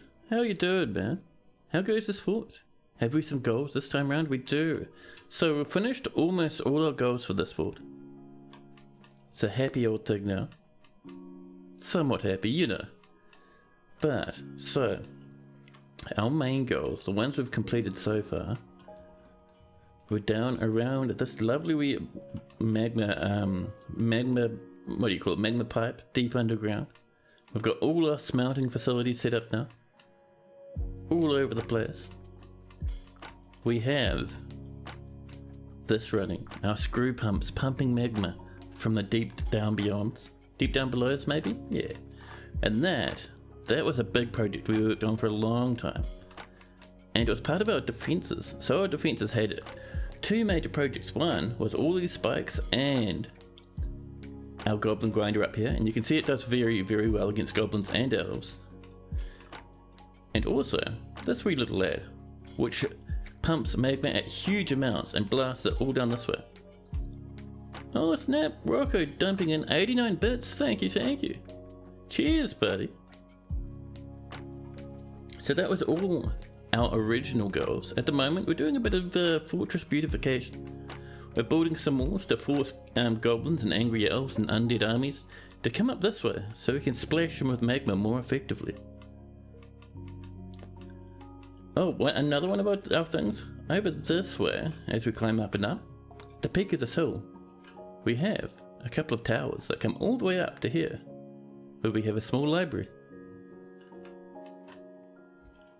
But currently, our big final goal is we want some adamantine. And we're doing it kind of like an old school way, where you just mine your way down gently. And once we get our adamantine, we're going to make some nice thrones and stuff. Zephon smashed the statue. Zephon, were you in jail when you smashed that statue? Yes, there's the statue. There's our Zephon. The machinery is unreal. Yeah, thanks so much, Scooty. Yeah, the machinery's not too bad. I don't go into super hardcore stuff. Like, the only reason I did a pump stack is because it's only like 30 levels below the surface. Any higher I wouldn't bother. And all the windmills power everything. Super lazy. but overall it's not too bad. There's our wooden splints. The Queen will be happy. Ghostbat has become a Mace Lord. Ghostbat's getting pretty terrifying, man. Down here, Shem, playing make-believe on the floor, a wee bit haggard. But that's just part of dwarven life if you're a child. And Scooty would love to be a dwarf.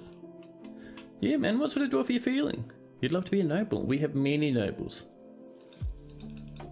And what are we doing with the magma we're pumping up? Oh, so up here, we have this floodgate, and behind it is a screw pump pumping its very hardest directly into the floodgate. When we lift this, we get a huge burst of magma flowing out, and it fills up this whole basin, pours down this way and stops about here, and annihilates entire armies at once. We had a undead invasion that was bigger than our entire fortress population, and we almost completely destroyed it just using this wee pump. So we just make big fires. Sometimes the fires go out of control and spread halfway through the undergrowth.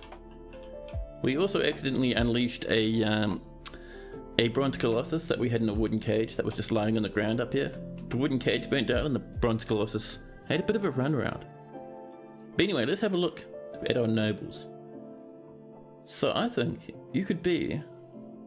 Would you rather a beard or no beard? We have 2 beards, 1 a mayor, 1 a baron. Everyone else... Oh no, we have 2 male barons. Wow. Was there anything left after the masterful magma attack, or were they reduced to ash?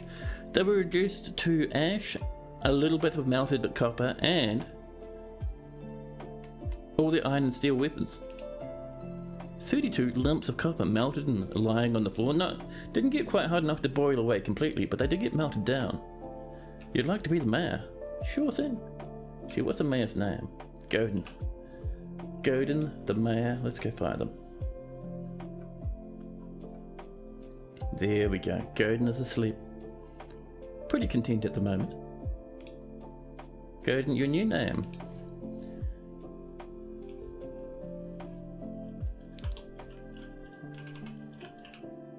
Scooty Loo. There we go. Oh, that's a lowercase l. Pardon me. Who is this scrub who can't even type good? There we go. Scooty Loo, the mayor. I think just here at the moment. They're heading off to bed. 83 years old. Sloppy and disdains perseverance. I've talked to an acquaintance. I feel fond. Satisfaction at work as well. They're a wee bit sad about being unable to acquire stuff. I think they've been too busy to go off and visit their stockpiles full of crafted goods.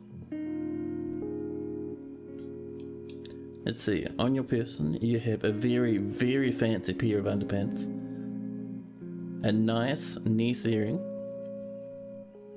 river otter left and right gloves, gorilla leather trousers, a rope reed cloak, and a pigtail coat on top.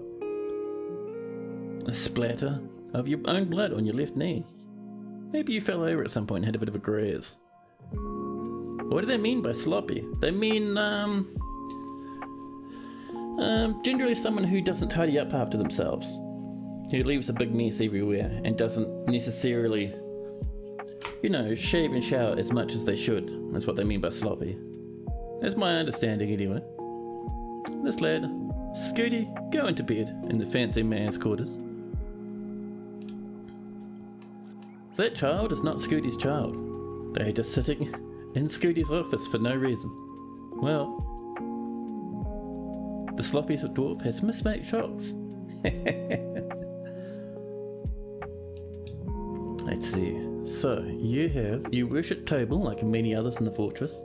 You have a good handful of friends. This is why you're mayor. You're friends with mostly everyone in the fortress. Lanix right there, a friend. Kindred spirits with Cyril. A close friend with Moldath. Twitch Breslau, another good friend of yours. And many, many passing acquaintances. You've killed absolutely no one in your entire life. So Scooty Loo has great analytical abilities and a way with words, but poor focus. He is sloppy with his living space, and finds humour in most situations after wearing tatty clothing in 109. He is not particularly interested in what others think of him. He does have a greedy streak, and he often feels pretty discouraged, especially after experiencing trauma in 107. He is often nervous, less extreme after being forced to endure the decay of a friend in 110, only a couple of years back. The dwarves in this fortress are just holding so much trauma with them. He generally finds himself quite hopeful about the future. He occasionally overindulges, and he has trouble by this because he values self-control. He is somewhat fearful in the face of imminent danger, and he is curious and eager to learn. When he's nervous, he often interrupts others during conversations.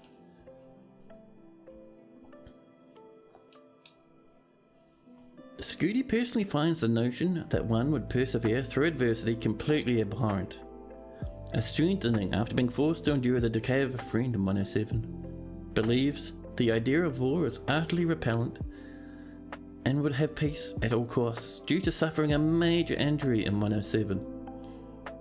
Would have the world operate in complete harmony without the least bit of strife or disorder due to seeing a goblin's dead body in 104. Values self-control due to being confined in 106. Oh, the mayor got arrested at some point. Finds maintaining decorum a silly fumbling waste of time due to wearing tatty clothing in 109.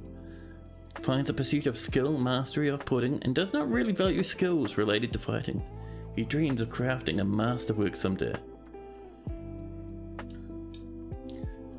And finally, Scooty loves a bit of Ness, some fine pewter, wax opal, common snapping turtle shell, the colour beige, short swords and crowns, the value of the words of the quiescences of couples, and the sound of the bewildering embrace. When possible, he prefers to consume monitor lizard, brown bullhead, and banana bear. He absolutely detests bark scorpions. Yeah, a nice wee little happy dwarf. You have some very nice rooms. You don't quite like your bedroom. We'll have to put a fancy statue in here just for this wee lad. Loves that dining room though. Grand dining room, I love it. All in all, a happy wee dwarf for Scooty. But yeah, let's see if we can't pop in a nice golden statue in the corner. Probably not of a bark scorpion, because Scooty hates those. But how about a golden statue of a bush tit? A nice wee birdie, just for Scooty. That'll pop some smiles on that dwarf's face.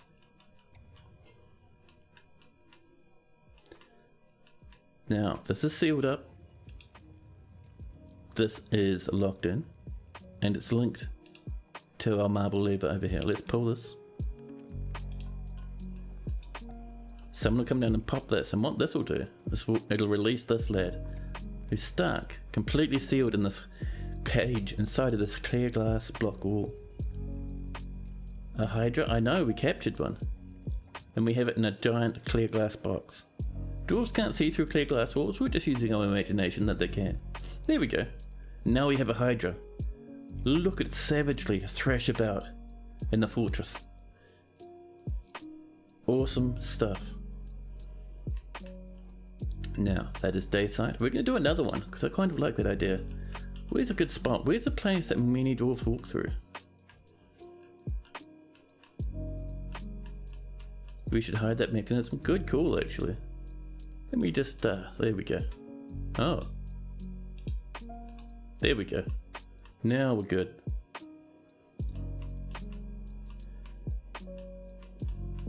So I'm having a look around for just places that have a good amount of people walking through it.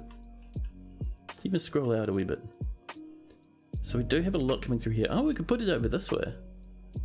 That'd be a bit of a smaller cage though, because people like to run into this temple all the time.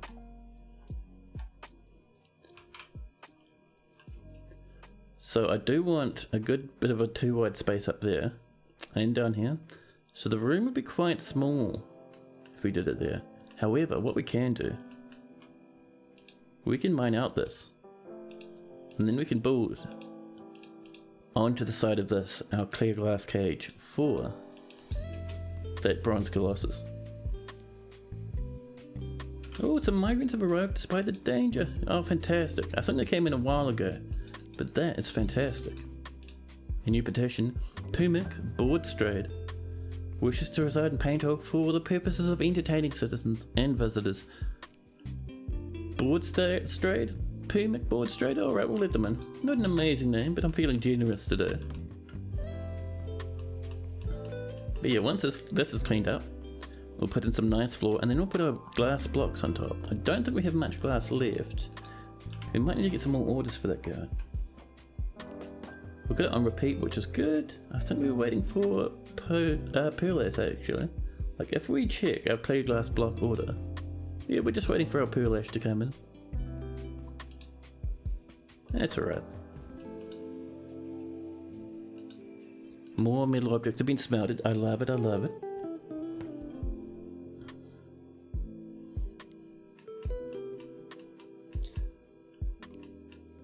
Yeah, I am a fan of that. Robol is throwing another tantrum, getting ready to smash more of the fortress.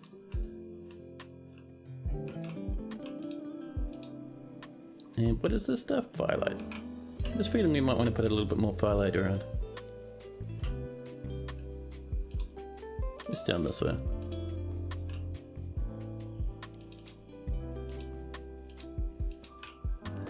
Firelight, firelight, firelight. There we go.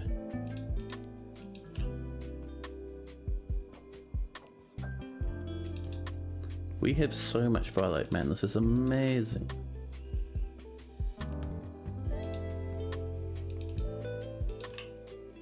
There we go.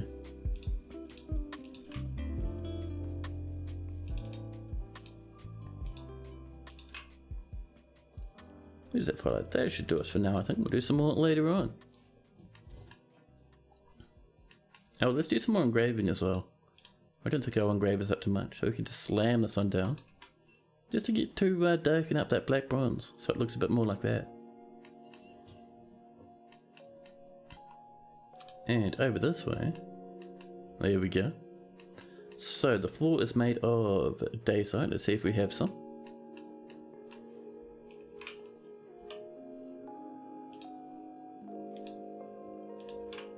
We have 192 dacite blocks. I love it.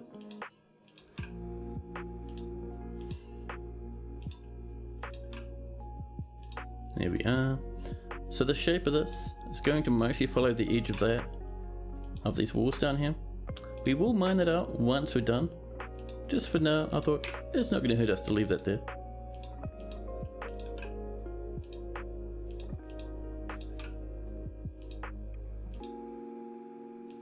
There we go, that should do us.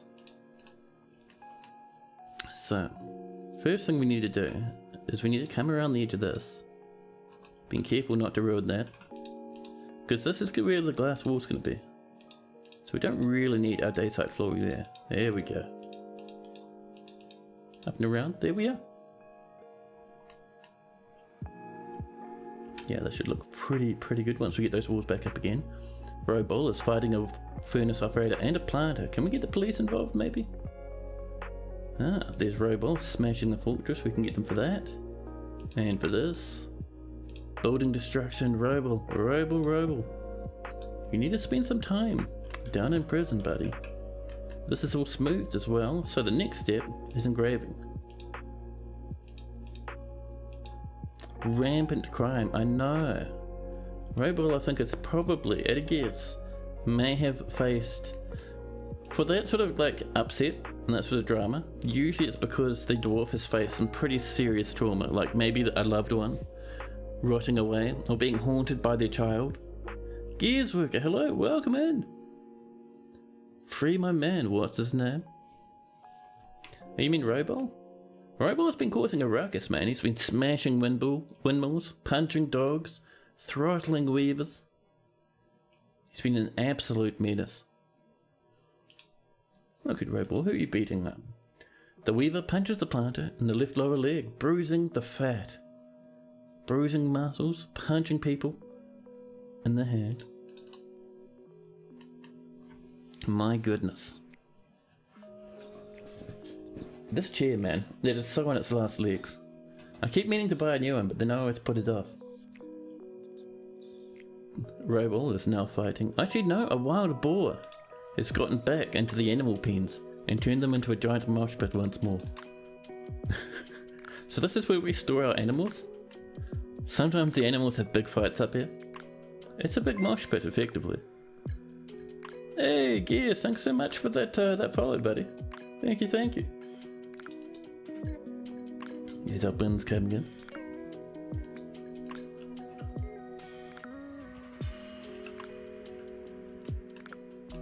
Actually, talking about the animal, that does remind me. So this is almost 100% set up now. We have that one there left. This one here is constructed. Just this one left. And then we'll be able to start petting animals, which will be nice. What an animal being glorious. I know, man. And no organization. Only carnage and chaos. There's like leopards and I think like oxen and stuff in here. There's a rhinoceros up there as well. A worn rhinoceros. It's never left this animal pen, but it's killed so many creatures in here. It's given itself a name. The pits of terror painters have been found at a half day's travel to the south, and looks to be a thriving economy for its future prosperity. I mean, look at this lad.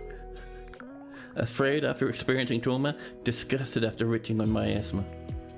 27 years old and already it's killed 3 wild animals in Painthole. Amazing. Claiborne's cooked another masterpiece. More pearl ash is done, so we'll get some more glass blocks now, which is great. Do you like Formula 1? I don't hate it, but to be honest, I don't follow it and I know almost nothing about it. You're gonna say it? It reminds you of a mosh pit, so much going on. Oh yeah, man, it's just ridiculous. I mean, we've got a stray lion. Stray lion again has killed so many people. It's given itself the name Stockaded Prairies.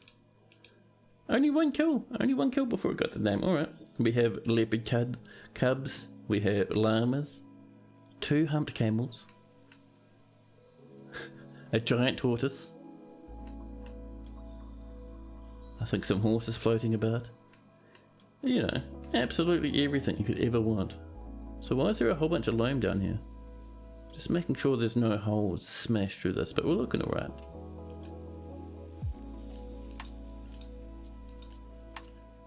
More animals growing older. There's our wooden pipe sections, and we've milled some more plants. You do not like Lewis Hamilton. Oh. Is Lewis Hamilton a bad man? Also, we have random alligators wandering out throughout the fortress. I don't know how that happened, but there you go. Oh hey, this is all done nice. So our next step, we want to start engraving around the edges here, because it looks cool.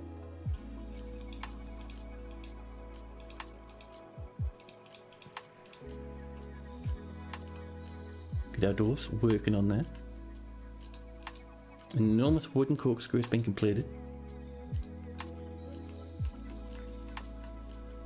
How are we doing down here? We have one engraver who's working very hard. We should actually have a look at how we're doing with our employees here, our hard workers. Let's see, planters. We have a good amount of legendary planters and a grandmaster. We'll keep that as it is. That's pretty good. We have 1 proficient engraver and 1 adequate. That's all we have there, but that's okay. We have a weaponsmith, legendary of course, Rocco Gaming, a poet and weaponsmith. We have 2 cooks, 1 legendary gem cutter. Fantastic, fantastic. The bone doctor's an engraver on the side. Yeah, you can imagine while he's like working on a dwarf with a broken leg, he'll just like scratch a little smiley face into the lad's bone or something. You know. Ushet Umametis has created the masterpiece ropery cloth.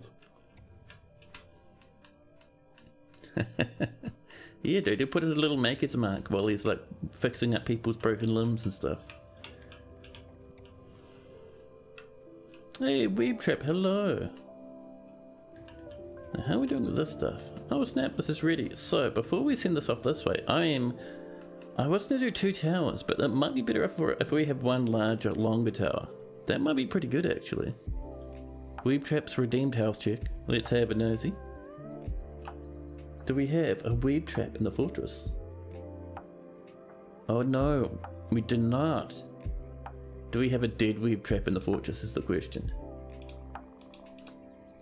Claiborns, go to rush rather, Neemst, please ban Steve, the Cyclops. One of the various dead Rocco Gamings. We have two of them right there. We don't even have a maybe you have. Some people like to have pets named after them. Let's have a look. No, we have no named pets. Alrighty.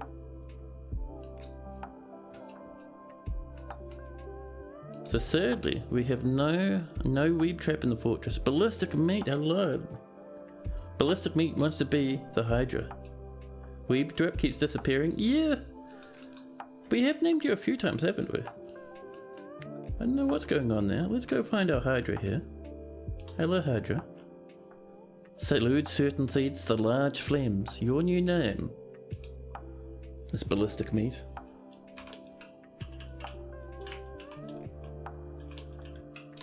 It's the lowercase m. Meh. I like to do it properly. There we go. Ballistic meat, the Hydra. 315 years old. Healthy, but they have no official position. They're a Grand Master Observer, a talented fighter, biter, scratcher, striker, and dodger. You own nothing.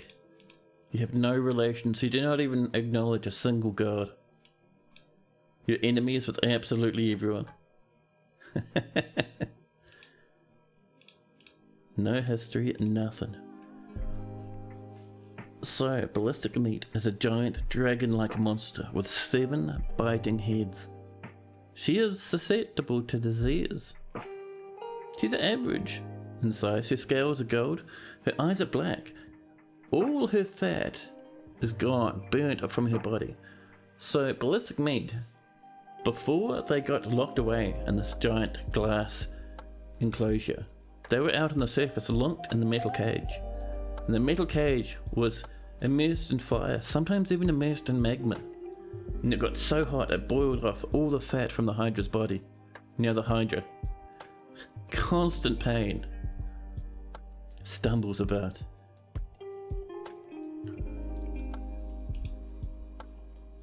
Interestingly enough, ballistic meat does have personality. And mega beasts are mortal. They don't die of old age. You can kill them pretty handily though, but just not of old age is all. So, ballistic meat has willpower, but poor focus and very bad intuition. She has a low sense of self-esteem. Ah, buddy. She seeks out exciting and adventurous situations. She's not very quick to anger and can handle stress. She's not inherently proud of her talents and accomplishments, and is curious and eager to learn. She isn't particularly ambitious. She does enjoy the company of others. She has no friends or anything, the sad poor creature. Hopefully ballistic meat, now that they're locked up safely, will have happy thoughts as people and animals wander past them. She has an active sense of humour, and she's quite comfortable with others that have a different appearance or culture. Ballistic meat tries to keep her things very orderly. The low self-esteem comes from all your body having permanent scars from 3rd-degree burns. That would probably be a lowlight of multi-century life after being immersed in magma in a cage. Yeah, it is pretty grim. No values, preferences, or needs.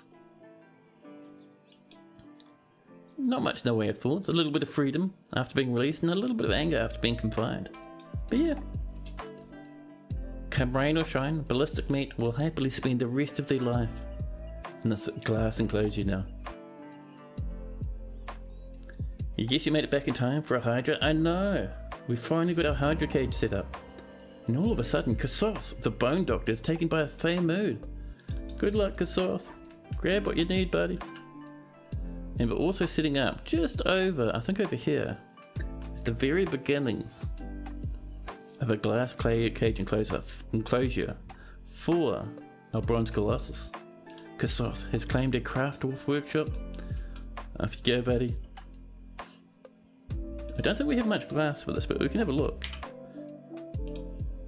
Are we glassy, boys? We have one clear glass block. We'll have to wait for a while, I think. It'd be funny if it was pregnant. Oh my goodness, could you imagine?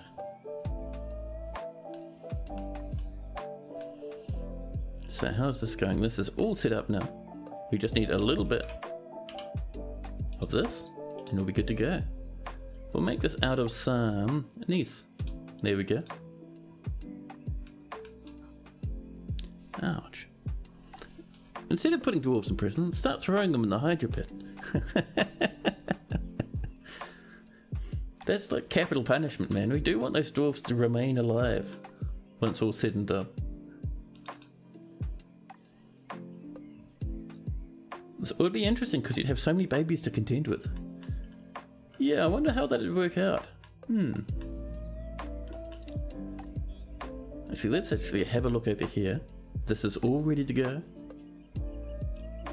Oh, we do have this. We're still waiting on this. We need the last few items. See, 3, 6, 7, 8, 9. We need one more item to go in here and this will be ready.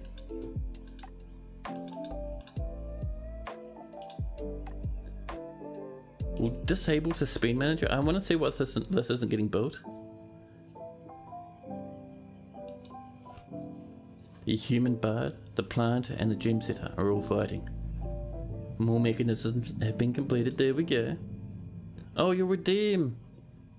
Weeb Trap, I'm sorry. I got distracted. What sort of dwarf are you looking for, Weeb Trap?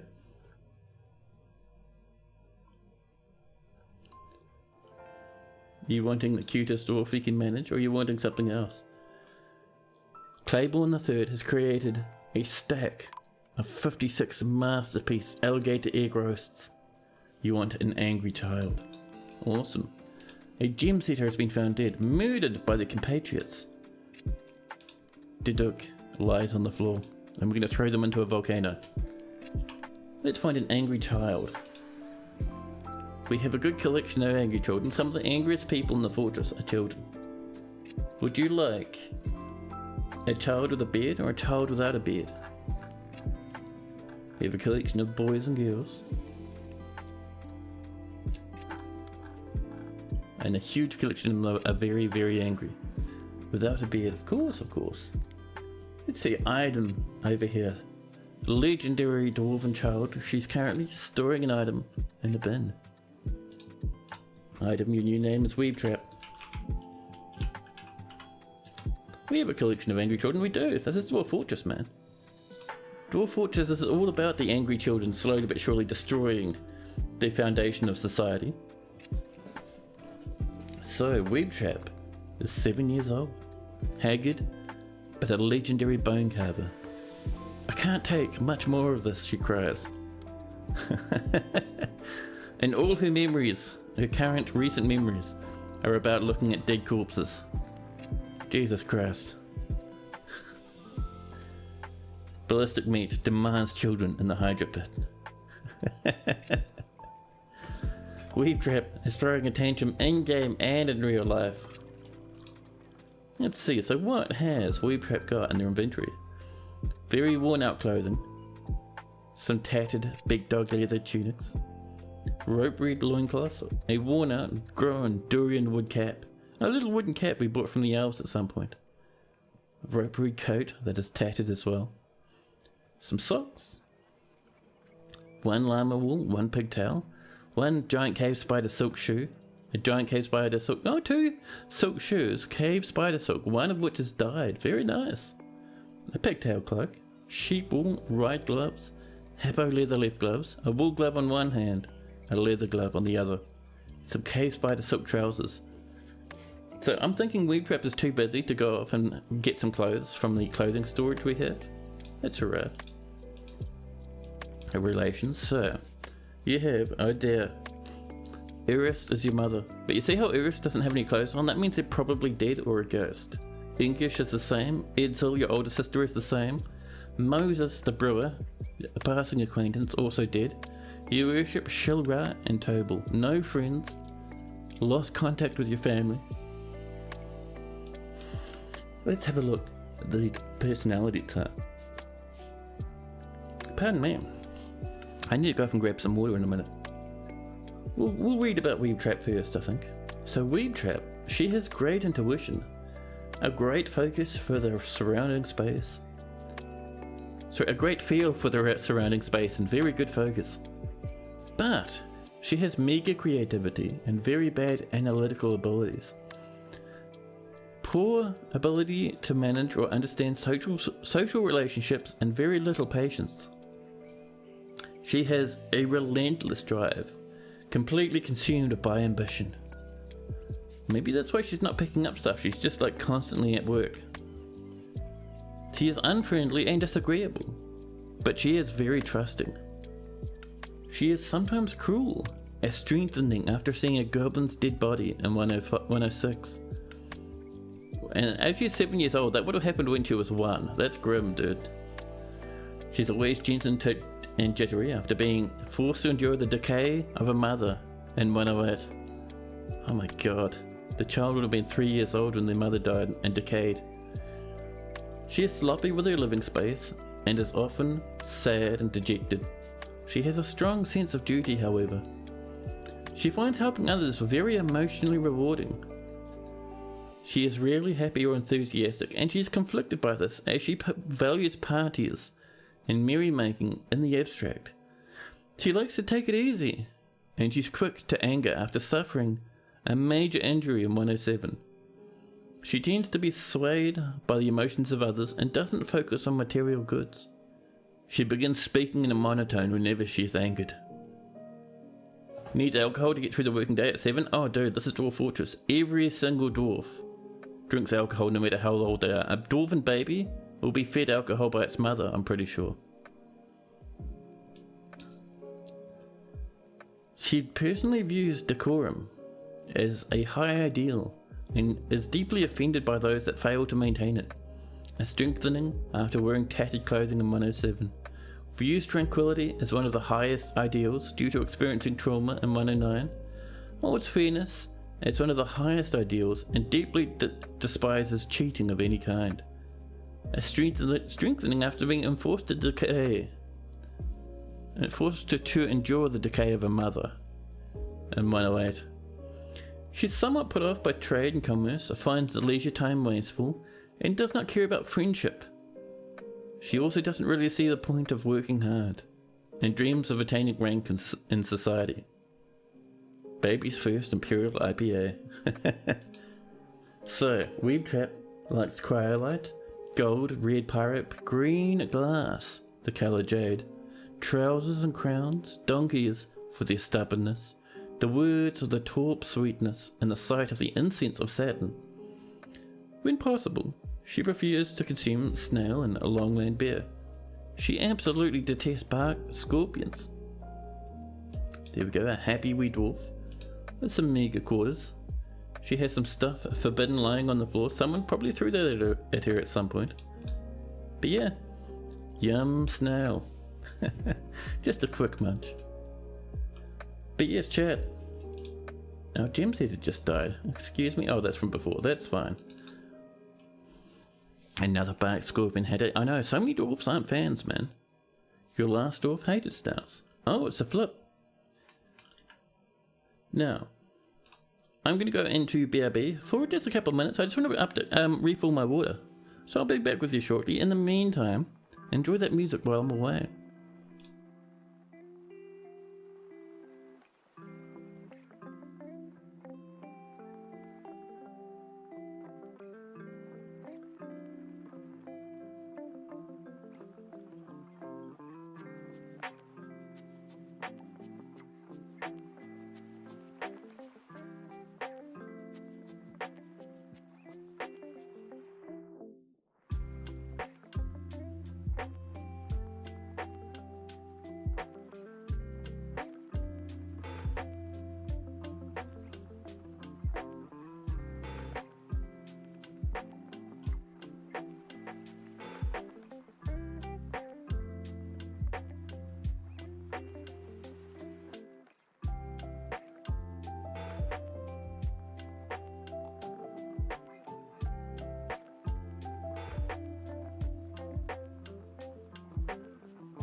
Hey, hello. A gears worker heading off for the night. Have a good sleep, buddy. And does Dwarf Fortress have aardvarks? Yeah, apparently Wiki says no. Well, I haven't seen them myself, so I suppose that makes sense. We get pangolins and stuff like that instead.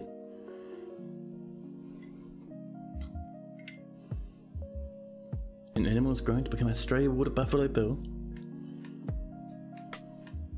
Still waiting on our flare glass blocks to start work on that. What we can do in the meantime is we're going to pop that cage in. So, into our restraints, into our cages. And we'll just pop it here for now. So we know that this monster will be sitting in a wooden cage somewhere.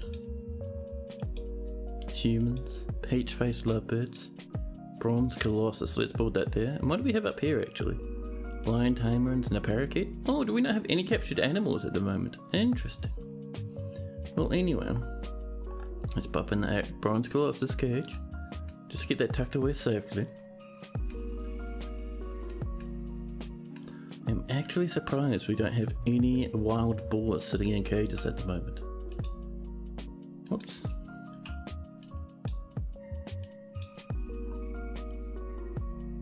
You have troglodytes down in the depths, we can't reach those though, so that's fair enough.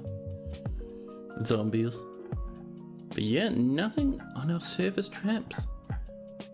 Kind of unsurprising because we have lit a lot of them on fire. But hey, maybe in the future we'll grab some. How do you capture birds? They fly. They do fly, however, if they're trying to get into your fortress, and your fortress entrance is only 1 Z level high, you can put traps in and they'll fly into them that way. But that's about the only way I know you'd catch one. I know some creatures, when they turn up, if they fight stuff, sometimes their wings will get broken or chopped off completely and you can capture them that way.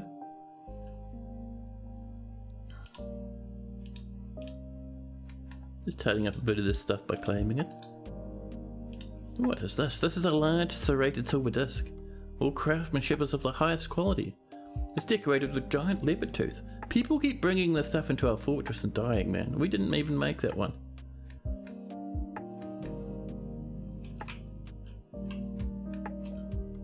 So before we start building this, we do need to get rid of these trees. So it'll be all of these lads. Is that a double tree? It is. Pomegranate and durian trees right next to each other. That should do us. And Kasoth has begun the mysterious construction. Kasoth the Bone Doctor. What are you working on, buddy? What are you using? So if we have a look, they've got durian wood blocks as their base item. Gold bars. A human swordsman corpse bone. What? Rough milk quartzes, gneiss blocks, iron bars, and some more gneiss. Well, interesting you've managed to include a zombie corpse in your construction, but alright, I'll allow it.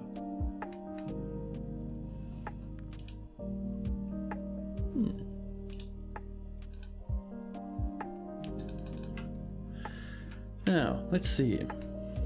How are we doing down this way, actually? This looks like it's all good to go. Oh no, not quite. This was never filled in. We do need to fill that in, game. Slapping some nests, there we are. Just making sure these gems aren't going to block us. Nah, we should be fine. We're almost ready.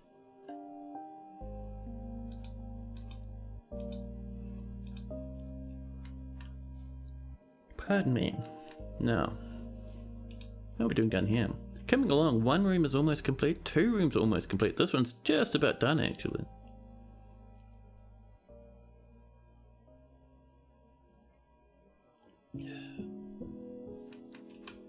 Now,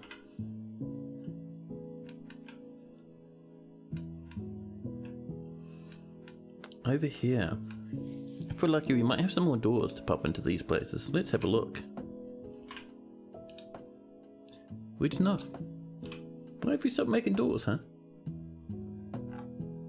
Oh no, we're still doing it. Apparently everyone's just too busy right now. What we can do, that reminds me, this needs to be linked, so...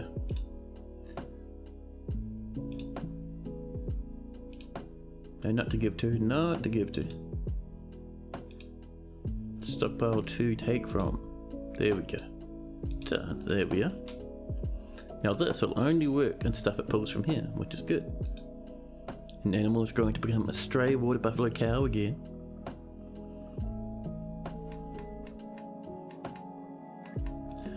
Man, oh man, this fortress of ours is doing so well.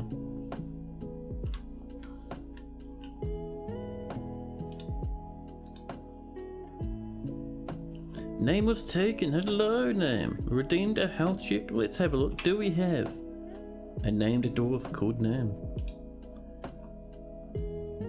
It does not look like it. Do we have a dead dwarf called Name? Let's have a look. Name. Here we go. We do not. Name was... Oh, we do. There we go. Name was taken.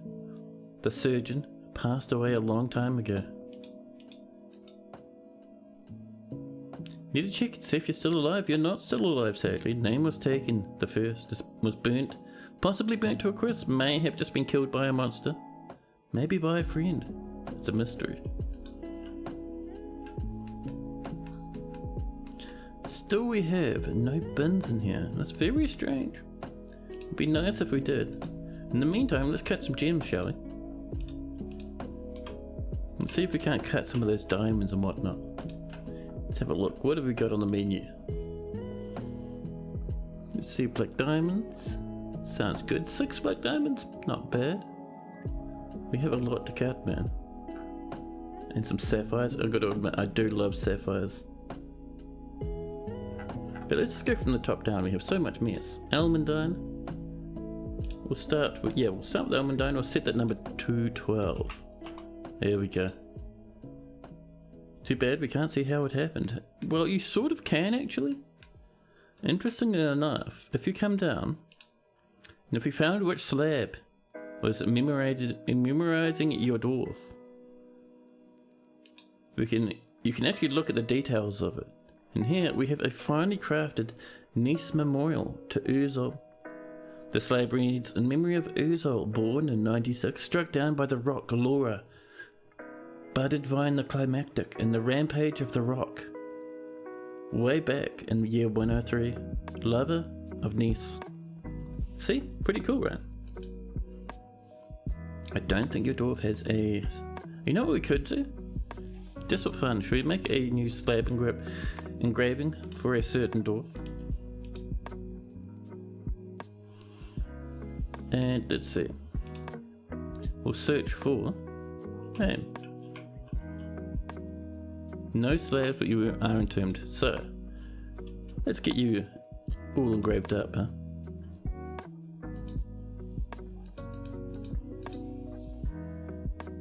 Slabs contain more, but coffins don't. That's the one. Like if we come down here and we look at one of these coffins, the coffin itself has no engraving. So what you can do is you can have people buried and like memorialized with a slab as well. You'll be making more slabs from now on. Yeah, you can do.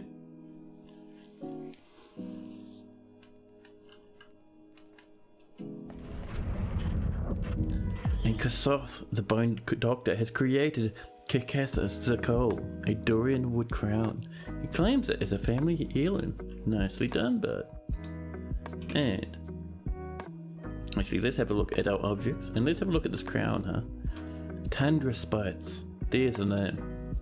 Value only 2,000, only a cheap wood crown. This is a durian wood crown. All craft worship is of the very highest quality. It's encrusted with oval Nese cabochons and encircled with bands of pear-cut wax opals, trillion-cut monk quartzes, and cushioning Nese cabochons. The object menaces with spikes of gold and human bone. On the item is an image of goblins and dwarves in durian wood. The goblins are fighting the dwarves.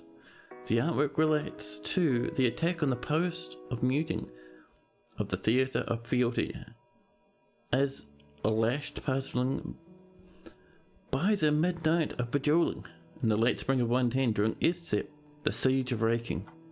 On the item was an image of the imprisoned fortunes the niece bracelet in iron. Well, not bad.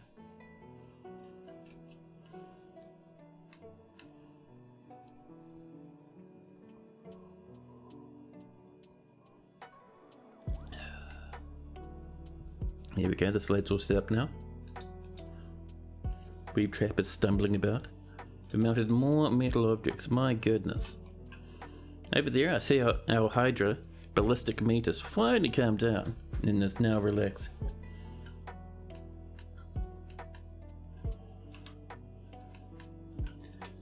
There we go. So let's get this pumping. And this pumping. And that will drain this. Finally letting us get down to here. And down here, I don't think we'll have anything but sapphires and diamonds. But the level below is where we get the adamantine. And that is the good stuff, man.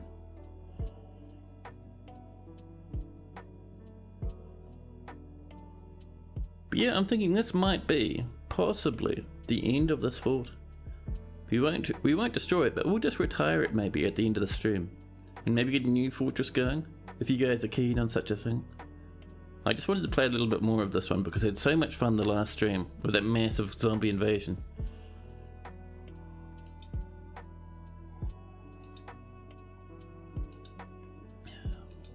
And now we're in summer.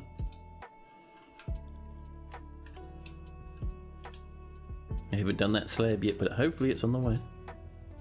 The senior Honker Honk is fighting a dwarven child Shem. Claiborne III cooking another masterpiece. It's making sure none of this is smashed down, but no, looking pretty good. These trees are all cut down, which is great. So down here, we are wanting a little bit of an outpost. And we're going to use a round line for the floor, like we usually do.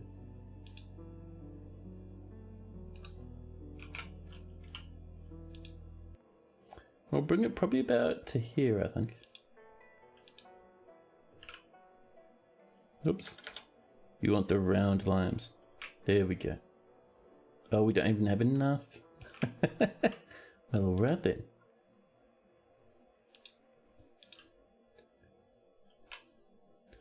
Round lime, wooden blocks. That'll have to do for now, simply because we're out of round lime.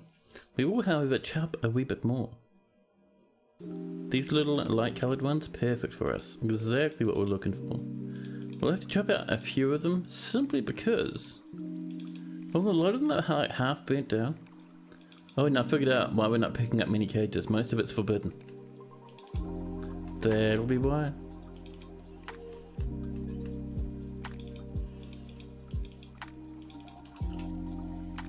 That should get us going. Hopefully.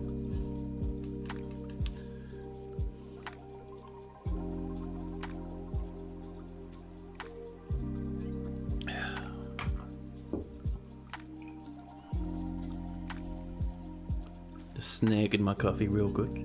Having a quick sippy.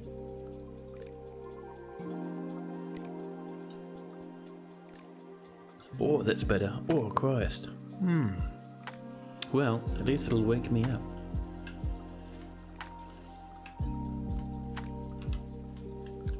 So one is pumping, the other? Oh, there we go. See that water coming in? Getting sucked out from here, coming up to this level, and immediately coming up through here. That's what I like to see. Something has collapsed on the surface, that's us chopping down trees. I'm not worried. This is exactly what we like to see, man. And this is already down to 3s and 4s. Do wagons prefer roads or just off-road? So they will make the fastest way to get to your trade depot as they can manage. The thing is, if you put roads down, it'll stop trees from growing up and blocking off your wagons. So we had lots of trees along here, so we just put a road through. They'll hardly ever follow this road, but it'll guarantee us that we'll never get a blockage. No trees will get in the way, no matter what, through this little section. And if the trees get too difficult in other places, we'll just build some more roads. But as we can see, we're fine right through there. All is well in the world.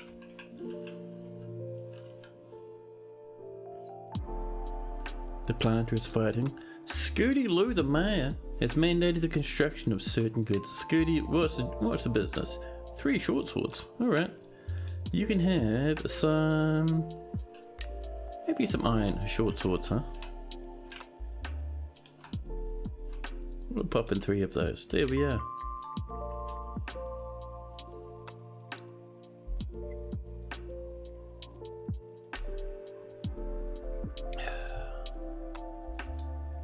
Whew. That is better, dude. I just think I made the coffee almost too powerful. Which is good because I do need a little bit of a wake up. That's down to 5, so that's telling me we've probably pumped about as much as we can out of here. There's one little spot of 2 floating around. But we should be pretty good now, all in all. So what we'll do, we're going to come up and we're going to grab... Excuse me, were you yelling go away? I'm doing fine, never mind, apparently I misread. Let's turn this off. And we'll also turn off this one, letting these dwarves take it easy. And all this water up here will evaporate, and the last of this water down here will evaporate as well. In the olden days, you could see the wagon route. Is this still true? No, it's not. They need to bring it back though. These days you just have to guess and do your best. But they really need to bring that back. It'd be so much easier. So that there, that spot right there is perfect for us to mine downwards.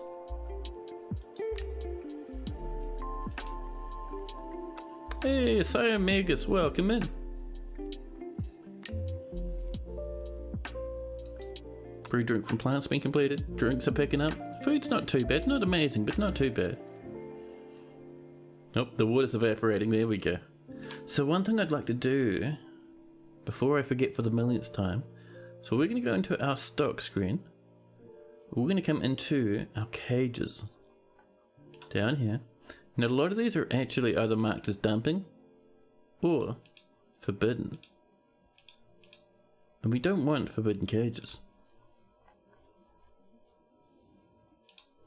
None of the forbidden ones have animals inside at the moment. Hey, Megas, thanks so much for that follow, buddy. Thank you, thank you. You also don't want to throw any in the bin if we can get away with it. We did used to have lots and lots of animals in these cages. But I think the cages specifically that had animals in caught fire and died after a while. You know, it's alright, these things happen. A human bard throwing a tantrum. Oh, these poor old dwarfs, huh? We have treated them so horrifically. So we were working on this, weren't we?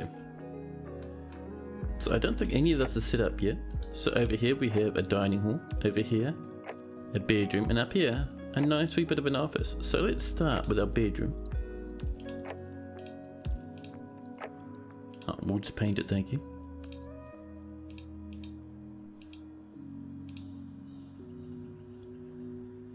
Oop, make sure we grab those bottom bits there. There we go. Accept that. And that's going to be for... Let's see. Modest quarters for the Baron of Shocklands. Let's see, which is the first Baron / noble? It's Niche. Niche the Baron would like better quarters. There we go. So we'll assign this to be Niche's stuff. Let's see, Niche the Baron. Modest quarters. We'll get these set up. We need to do a bit of smoothing to begin with.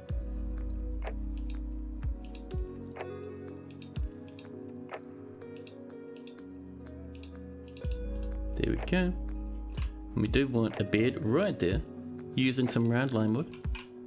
We would like a cabinet. We have no cabinets. We at least have some coffers. There we go. Hey, Goat Rush, hello. How goes the world of Burning Endeavour? Pretty good, actually. Before, we ignited our magma trap again, just to kill a couple of goblins, and we had a huge wave of fire which crept around the side. Up this way, you can still see the ash from it. It's slowly but surely growing back. And it spread, man. It spread way over here. Like, it was this huge fire. It was crazy. Just wild. The earth is scorched yet again. It is. But you know, all that ash is probably good for, like, you know, growing new plants, so it's not the end of the world. Let's get the silver back in, huh? And up here.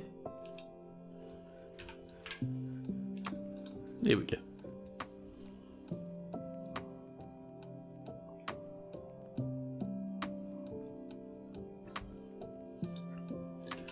A rough marble bridge has been destroyed by a human bard. Wow. Let's figure out... Oh, you've broken this one, have you? The one protecting us? Angu, did you smash the bridge? Triumph after smashing a building. Goodbye, Angu. Get out. Don't come back. Them's the rules. We can put up with some smash stuff, but... I mean, there's got to be a limit, man. You can't smash an entire marble bridge. Where's our bridge? Right there. Should raise this way. We'll make it of marble once more. Oh, we don't have enough marble now. We'll make it of brass. Another brass bridge. Feed the Hydra. Dude, the Hydra doesn't eat. I don't think the Hydra's ever eaten in its 300, almost 400 years of life. DFX might crash your game. You don't think your CPU on your laptop can handle the design tool. Oh man, that sucks, dude. Make sure you pop it in the DFX Discord. They might come up with a fix for you. Human bards really are the worst. They are, man. My entire bridge needs to be rewired now.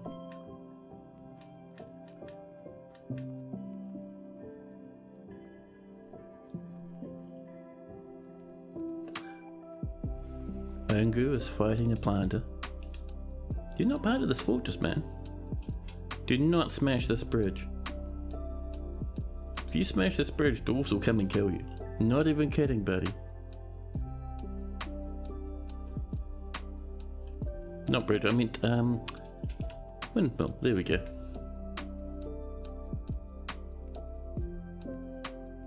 Was the lever pointed incorrectly? Yeah, effectively. Someone smashed this bridge over here that used to have a lever connected to it. We'll reconnect it once it's built.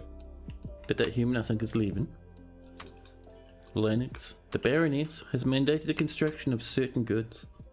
Oh, what are you thinking? We have an order for 1 battle axe and another order for 3 short swords. That's on the way.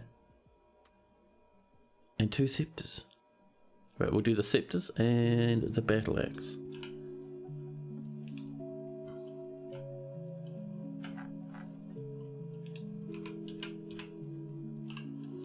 Battle axe this time will just be made of copper for fun. And we would also like, I think it's 3 rock scepters, or any scepters. There we go. So there's our battle axe. We'll do 3 of these as well. There we are. Wonderful. We have minecart switches. What do they trigger? Down here, we have our only minecart switch in the entire fortress. And what this does is this minecart, once that bridge is down, will come around in the loop very slowly and hit the switch. And this will retract all the spikes and then they'll bounce back up again. So it just makes our spikes bounce up and down. You can see by all the items left lying all over it haphazardly, it's very good at injuring people that come through. A lot of these are actually just visitors who are trying to go home while our spike trap was running. Oh. Lots of books over here. I'm surprised people haven't brought those to the library. A human caravan from Avicus Pesor has arrived. Here they come with the wagons. Welcome to the fortress. 2 wagons, huh? 3 wagons. There we go. We're going to hit mighty number 4. There we go. They'll bring in many, many wagons. If you can see, they'll just keep coming. They'll make their way up. Actually, mostly travelling along the road. Very impressive. Kind of not, but they're doing the very... Oh, off completely now. Well, good luck. Let's move some goodies about, shall we? So our food's a wee bit low. We've got about 400 cooked food. I don't really want to sell too much of that. Maybe we'll sell like a little bit.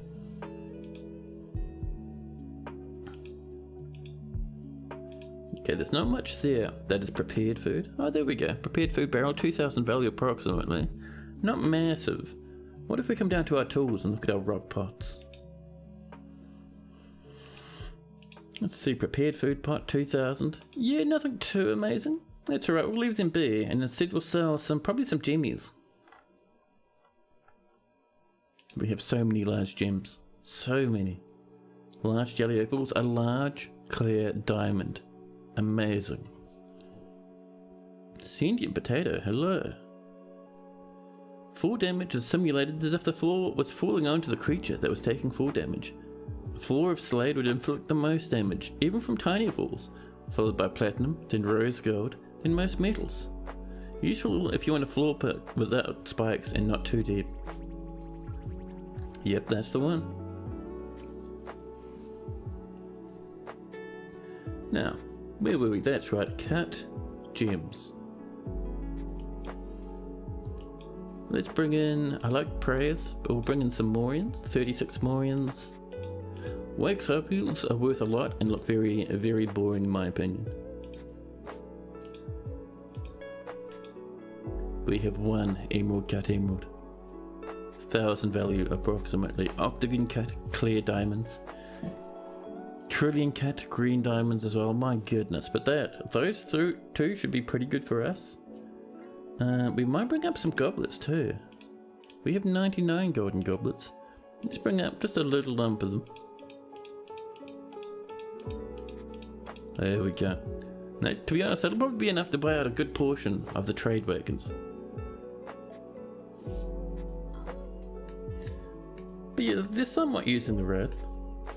Oh, here comes some lads, bringing up some donkeys and various beasts of burdens. They're not using the road because they can just walk right through those really tightly packed trees. They're unconcerned. A diagnostician and 3 dogs are fighting. The dogs fighting for their lives. The diagnostician just wanting to hurt some animals in their rage.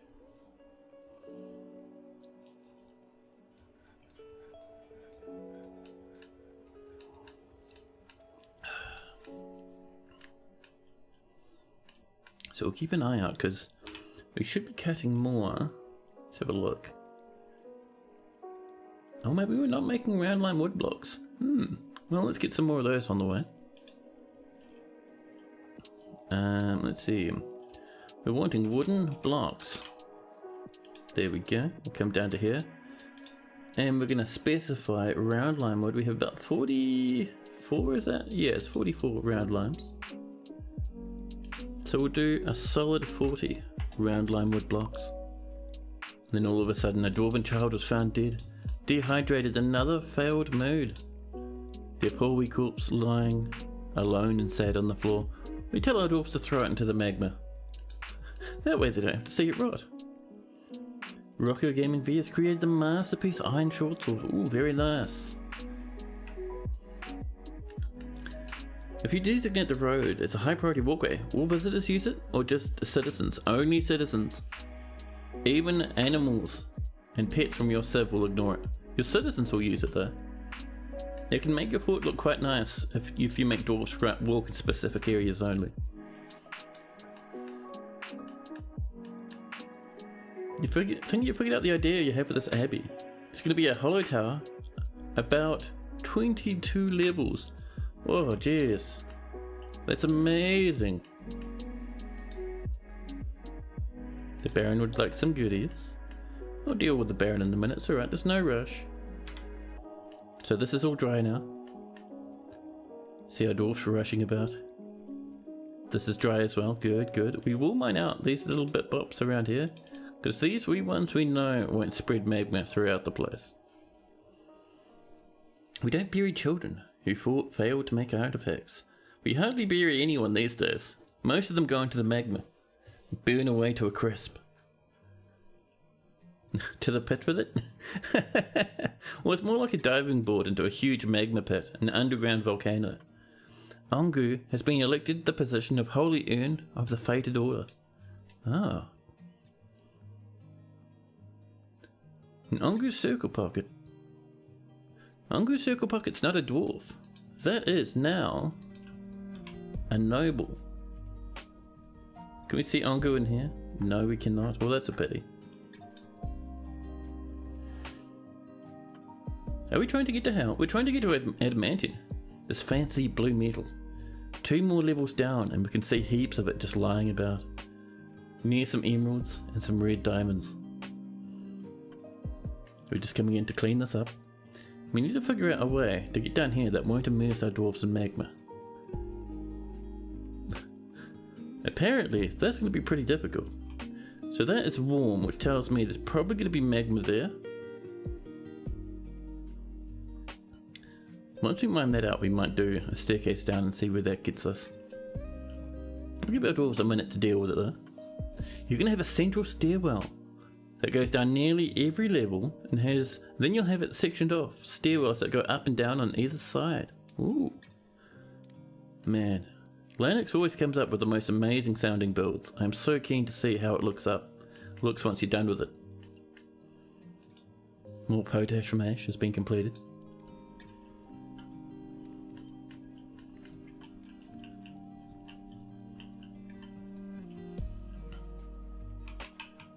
Do we have a cabinet?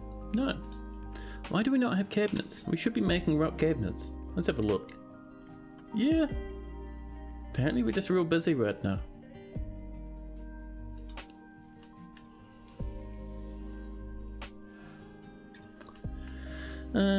So in the meantime, maybe we can get some tables in here. We have 10 black bronze tables. That would look very nice on our checkered black pattern floor. And we'll have, let's see,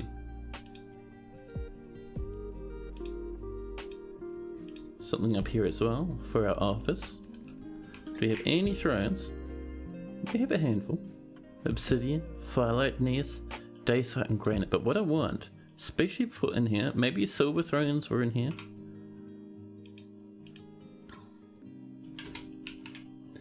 Let's see, silver thrones, thank you. And for the middle part, I'm thinking, we haven't done rose gold thrones in a while. That'd look nice. So we want 4 of these, and I think it's about 3 of these. Yeah. Have them swim fast in magma. Darzan coming in with the sage advice. If a dwarf upsets you, just see how good they're swimming in liquid rock. But yeah, when we tell dwarves to dump stuff, they come to here and they throw it down off this little pit, which is why we can see like skeletons and iron arrows floating around, magma crab shards and whatnot. Up here, this is where we throw off goblins and undead monsters that are taking up too many of our cages.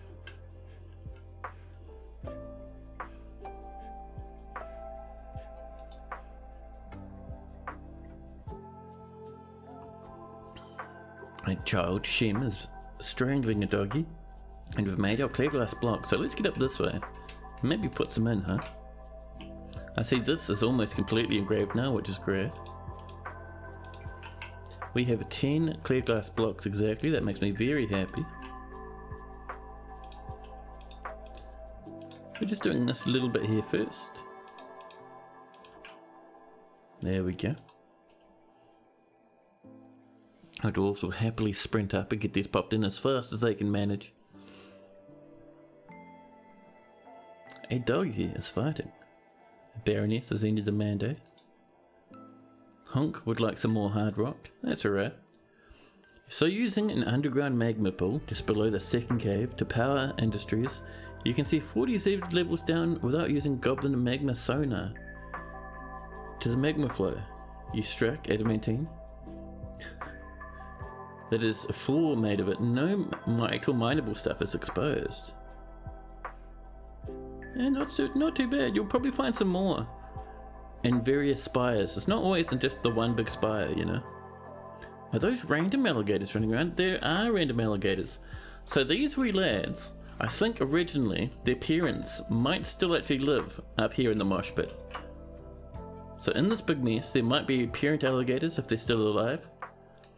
And what happened is they made some babies and put their babies inside these nest boxes while we were under siege, and dwarves couldn't get to them. There we go. There's one of the alligators. There's the old daddy for all the stray ones running around the fortress. And yeah, so they laid some eggs, and because our dwarves were under lockdown and couldn't get up here, the eggs hatched without being turned into dinners. And because the baby crocodiles, or the baby alligators, weren't stuck in this field like their parents, they just went running throughout the fortress, and now they're just having a grand old time. It's super cool that you can strike adamantine that quickly. Oh yeah. Sometimes it's exposed to magma. So you can just throw like a dwarf or something like that into a big pit of magma and just see what they see as they float their way down before they burn into a crisp. Diplomacy. The Baron Rigoth meets with the human councillor Mori. Greeting, noble dwarf, there is much to discuss. It's such a pleasant place you've carved out for yourselves. And they share us just a little bit of news and rumours about what's happening up on the surface. How are we doing over here? We're good to go. Let's get our broker up. They were listening to music, but now they're on the way. Let's see what these lads have brought with us. I am keen, man. So this lad will be up here fairly shortly. Lennox, the Baroness, would like some more goodies. And a scholar has come to visit. Good old Saxel the scholar. Here we go. Is this our lad? It is. Let's get moving. They've brought in some bars, including some platinum. We do want more platinum, so we'll buy all their bars. We'll sell them all the gems we brought. The goblins can wait just in case. They brought cut gems. We don't want those. Some blocks. Always a fan of more blocks. I might have called our goblets goblins. That's alright. These things happen. We don't need any ropes. We might grab some more flasks though. Let's see, what else we got? A cat, a hedgehog, a llama, 2-humped camel, ibex, a raven, a horse, another 2-humped camel, another horse, a yak bull, and 2 alpaca. Nothing we really need from all that, to be honest. All our cages are already just fantastic. Let's see. They have bought some whips. Why not? Why not? What else would we like? We're going to buy some coats for our humans that like to live here. So just get some clothing in general, and these caps. I don't think the dwarves will wear them, but the humans will probably wear them. Helmets, caps, hoods, there we go. Some gloves. I should do this more often, man. Just like occasionally buying stuff for the humans from the human caravan. Then we don't have to worry about our dwarves having to make it themselves. Are we getting sand? I don't think we're buying sand. We're getting sand locally. I think we're buying it. So we'll buy all the sand they have. Lots and lots of sand. I think they brought quite a bit of sand with them, which is very nice. Yeah, look at that. Just bags upon bags of sand.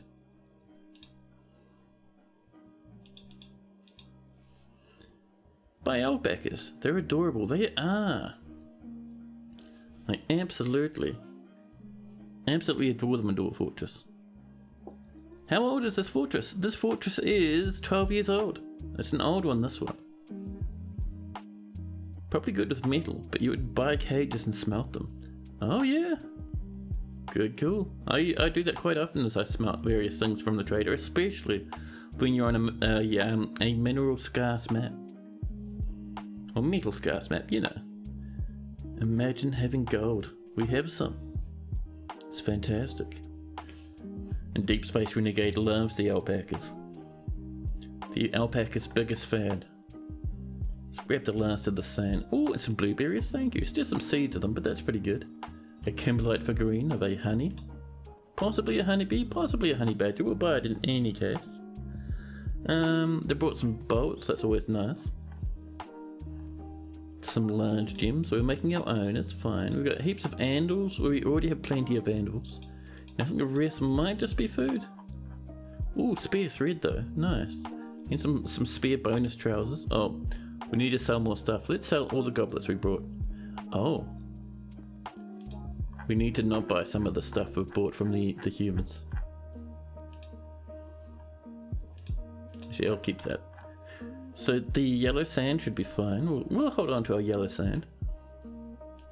There we go. We just had to turn off the mittens. That's fine.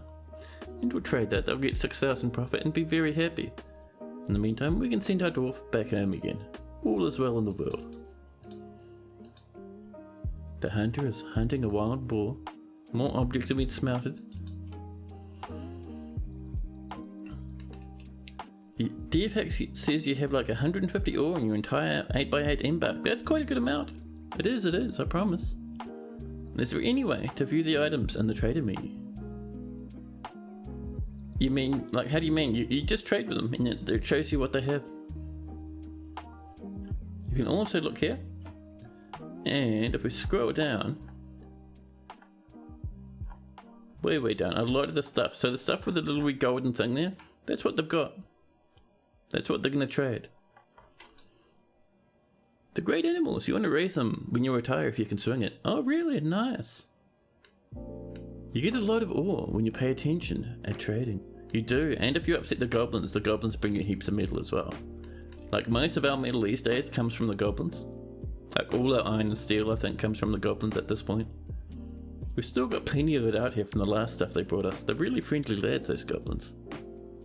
It may as well not exist. Compared to the thousands of native platinum or over 200,000 combined silver and horn silver. I don't know, man. Doesn't seem too bad to me. All you really need is just a little bit to get you rolling and you just buy the rest. Or get it from goblins.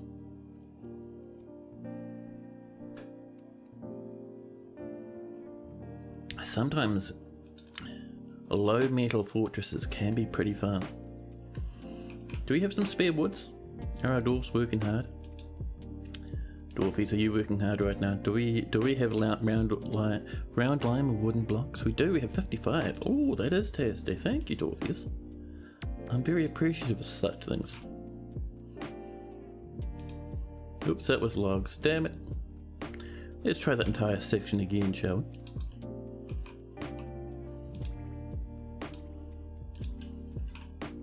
There's our blocks.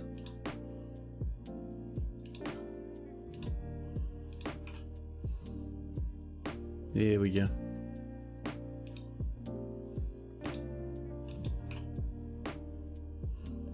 We have 15 more. Barely enough.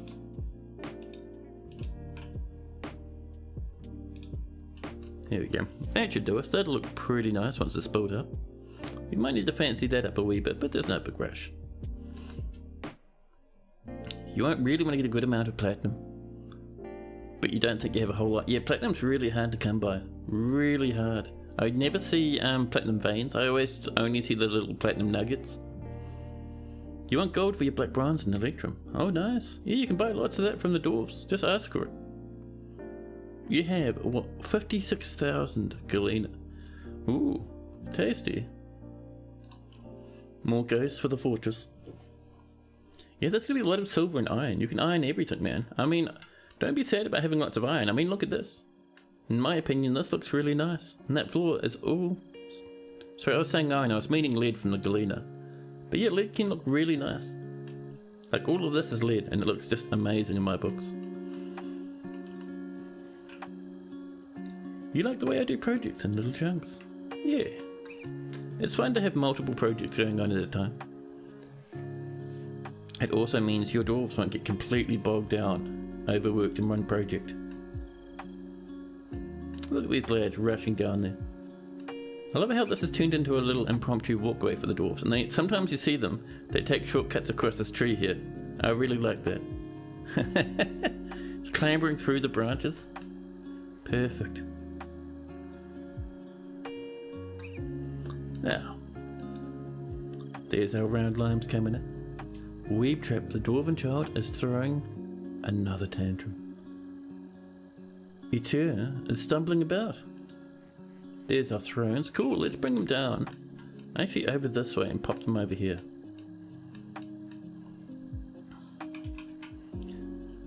No, BFR is what we want for our thrones. We have 1 rose gold, so those are on the way. Silver and silver, there we go.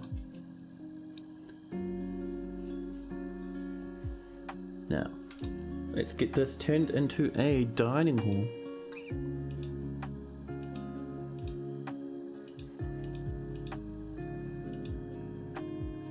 And we'll assign this to, I think it was it niche or no? Let's have a look, actually, before we assign that properly. It was Niche the Baron. Now I remember. Let's find our Niche. Niche the Baron. Here is your dining hall. And Niche says, oh, thank you very much. That's exactly what I wanted. More wild boar fighting. Why do we not have these in our traps, huh? Can't believe it. You do have platinum veins? Oh snap, they're very small though. And like all veins, this one veins per 1 by 1 bark tile. Only a couple of layers with the right way to layer stone to have it. Ah, I see. When you start a new castle, you mostly use all points to buy hematite and magnetite, flux and bituminous coal. A few cats and dogs, 1 axe, 1 pickaxe and 40 booze. On green maps, you do not need to bring any food. Oh, you see, I have no idea what I bring. I just, cause I'm lazy, I never bother with, preparing carefully anymore. Once you get good enough at the game, preparing carefully doesn't matter. I just take what the game gives me and I just run with it. Eventually, I'll have exactly what I need. It's a lot of obsidian up there, it's very tasty. A wild boar is fighting. Do we have any in our cages is the question. All these merchants still fluffing about. They're caged animals. Yeah, nothing caged. We do have a lot of wild boar roaming the lands though. Maybe we'll be a bit lucky at some point.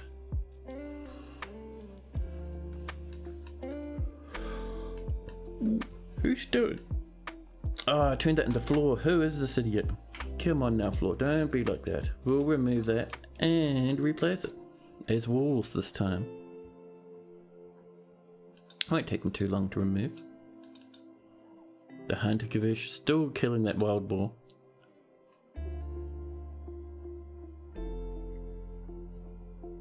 Well, in that case, you would bring just 256 cats and 1 axe.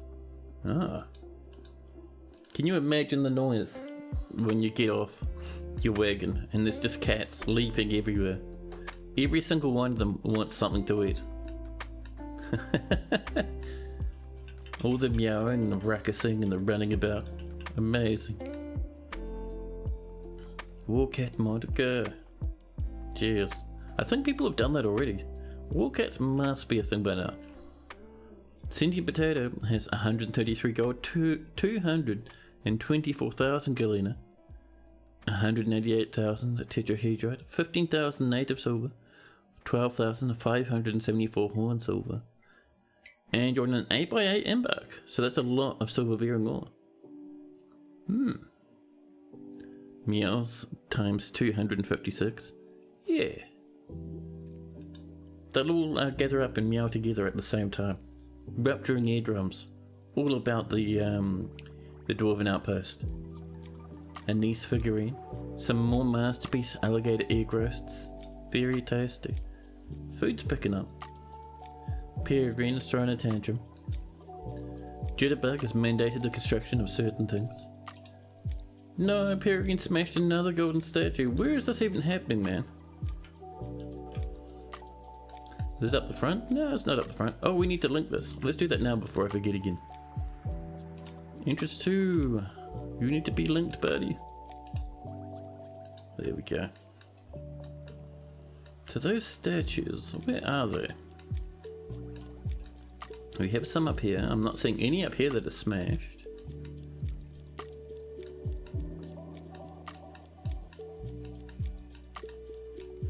Where could they be, I wonder?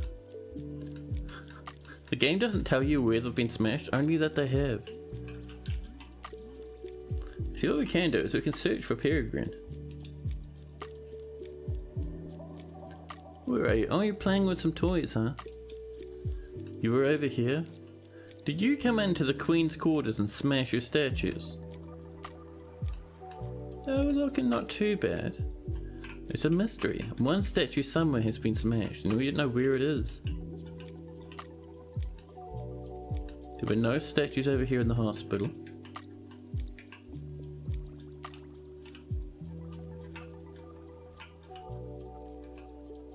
I don't know, what a mystery. Somewhere is a broken statue. Probably in a guild hall. You could be right there. An Ayrton has arrived. This one is called Osmos Smazdadustost, a giant humanoid monster with 2 heads bickering and fighting. There it is, there's the fiend. 282 years old. No health problems. No kills? No 0 kills. Osmos Sparkle Glittered the Euphoric has not a single kill. Somehow still got a legendary name suffix. Very strange. But yeah, we should probably we could tell our dwarves to come inside maybe, but this old Ayrton, I reckon our military should be able to handle it. Ayrton's not too amazing. Barely even a mega vest. Where is this beast? Where did it go? What a mystery. Thought it was down here. Thought it was down here somewhere. Well, now we have to find out where Smozu is.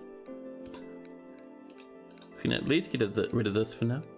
There's our gems being cut up. Nice, nice. Let's go into others. There's ballistic meat.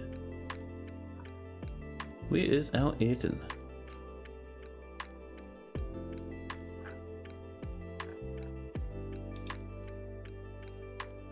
Branch Colossus, merchants. Oh, the merchants are about to have a rough time. Many undead. 20 billion magma crabs, some wild boar. But where'd the Ayrton go? Ah, there it is. Oh, just here. Alright, our military will be running out to engage this foe. Let's actually follow this along and see what it gets up to, huh? Some Osmos or something? Yeah.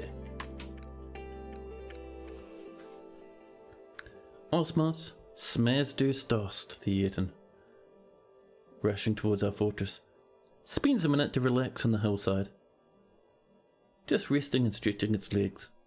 No major panic. Man, this coffee is not waking me up. My goodness. You think you can't use UI design when making forts because you tend to do multi-level design stuff at once. Ah, that's rough, man.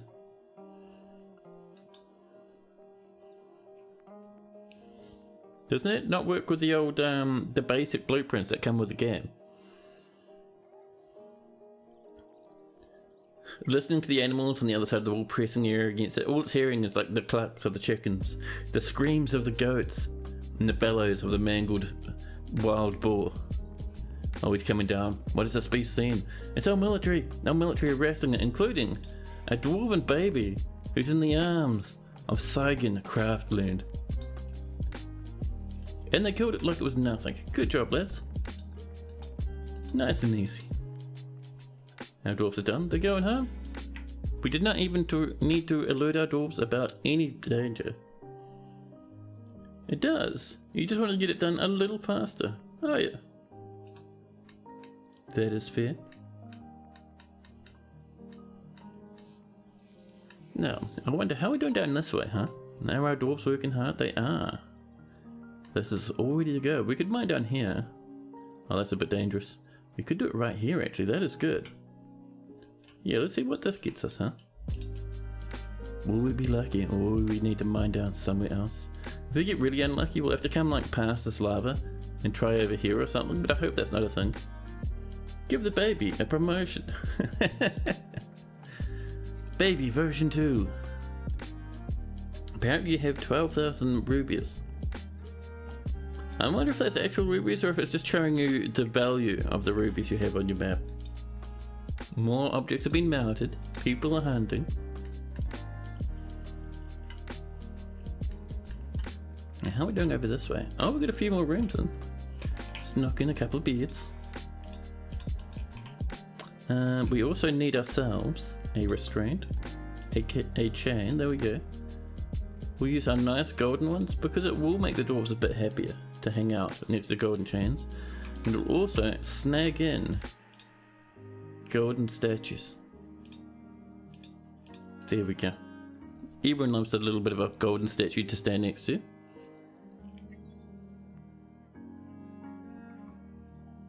Value of 60. Well, yes, but it might be showing you the combined value of all the rubies, maybe. The merchants from Veku Pesor will be leaving. We've done our trading with those merchants, so we're just fine. How do I feel about beekeeping? I kind of like it. It's pretty neat. I think my only problem with beekeeping is that the trade value you get from it isn't worth very much, but I still do like it. I think the from an RPS side, dwarves making and drinking mead is pretty cool. Can we check to see what's engraved in your slab if it's ready? Oh yeah, we can have a look. Ooh, and we've also found something very interesting. Deep within this strange place, we've uncovered what must be a treasure of the gods. Let's have a look at that first, and then we'll come out and have a look at Name's little engraved slab. So, it's going to be down here somewhere. Actually, we'll do it via this. So this is some sort of rare artifact that we actually don't have a sprite for. This is a large, jagged, twisting metal right gauntlet. All craftsmanship was of the highest quality. We can't smelt that, sadly enough. So it's a gauntlet we cannot smelt, twisting metal. But hey, value is through the roof, which is cool. Oh, is there two of them?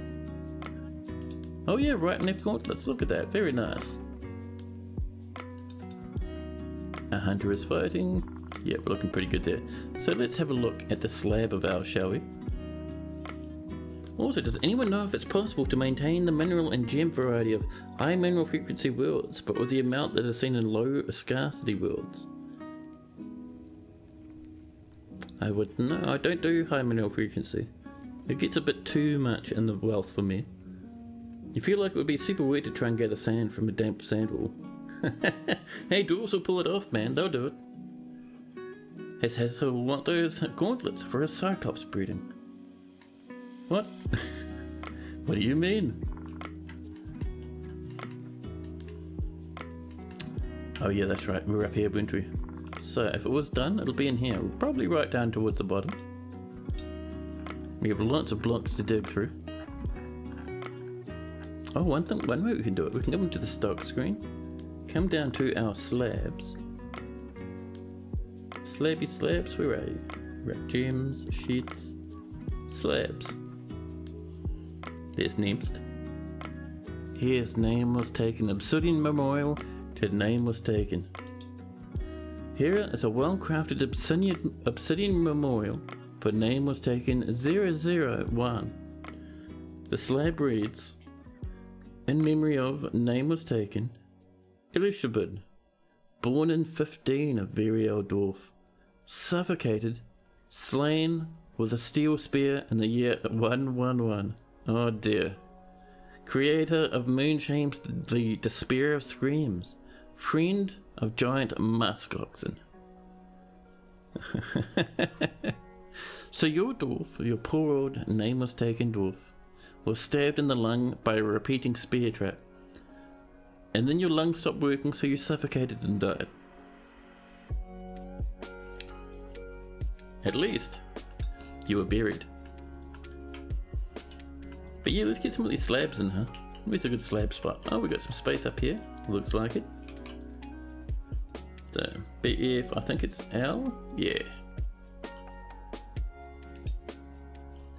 You would just sell them or put them on display. An honourable death? Yes. Yeah, so we could sell them. Putting them on display is a wee bit crap, simply because you'll never see them. Right, they'll always just kind of look like just nothing, empty sprites, until they get updated by the game. Because I know Toadie & Co are working on those things. There we go. Some more slabbies. That might even get rid of some more ghosts, which will be nice. That sucks? Yeah, I'm sorry. Sometimes dwarfs will get a bit excited and be like, no, I must run through these spikes to get to whatever fancy doohickey is lying up here. So they'll run around and just get stabbed repeatedly until they die somewhere. It is a pity. But hey, at least you're a friend to all muskox and everywhere.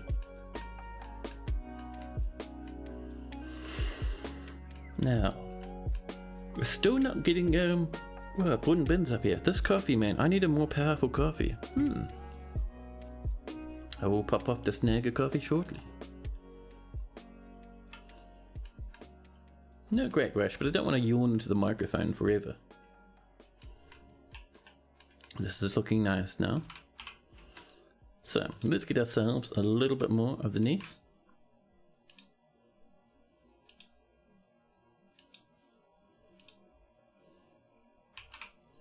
There we go. Wee bit more off this way as well, all the way to there. There we are. Just bringing that round to probably up about there. To get much more than that done, we'll have to get some scaffolding then, but for now this should do it. Which way you equip them on your friendly police dwarves? Punching criminals with grotesque gauntlets is ideal. That'd be like the equivalent of giving your hammer, your hammerer, silver warhammer to hammer dwarfs with for their crimes. And fashionable, yes, that's true. Roble the Weaver throwing a tantrum, locked away in jail. 10,000 years sadness. Now, let's add a little bit of an extension, huh? There we go. More clay has been collected outdoors. We'll turn that into something fantastic very quickly.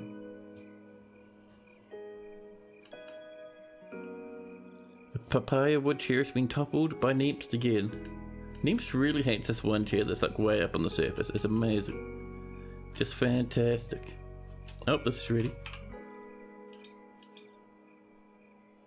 So we're making sure that it's walls this time. Now we're doing good. There we are. Masterwork Platinum Warhammer, given to Hammerer, haunting in their dreams. Is that a pet Hydra? It is. We captured it a while back, and now it's in a big giant clear glass containment area. And it roams about. Its name is Ballistic Meat. It's a very nice wee lad. The ghostly armour has been put to rest. Neeps and will no longer be able to topple the same chair forever. There we go, the merchants have left. Wonderful, wonderful. Clear glass walls, not windows? Yeah, so the problem with windows is building destroyers will destroy them, and then the beast will get out and kill the whole fortress. So even though dwarves can't see through windows, we have two bonuses. First off, we can use our imagination to pretend that they can. I mean, it's clear glass walls, you know, they should be able to. But the other bonus is, if they could see through this via like a window that wasn't destructible or whatever, they would get terrified and never come through here, and we'd just get constant spam about dwarves saying, dwarf cancels, go to like kitchen. Interrupted by Ballistic Meat, the Hydra. A carpenter's put to rest. More, no migrants, oh my goodness. Look at that. There's our perlation again. Fair enough. Yeah, we do have some windows about though. We even have like purely decorative ones. Let's see, where's our decorative windows? There we go. We have green diamond window next to some vertical rose gold bars, and next to it, some emeralds.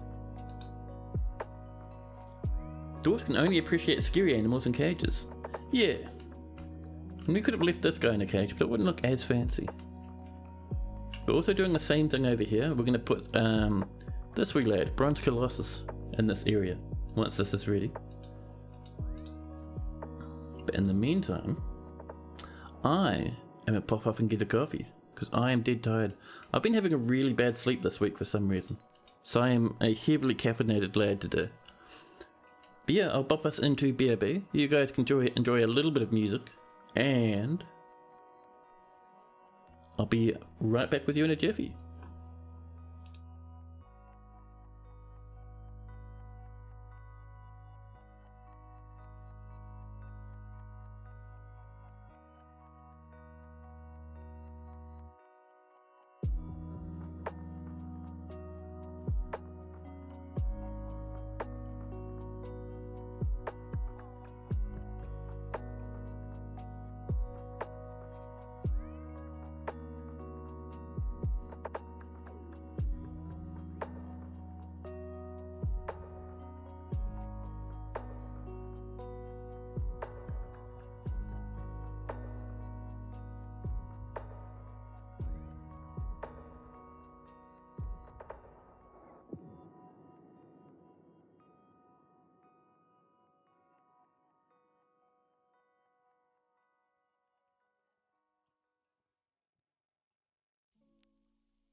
Hello.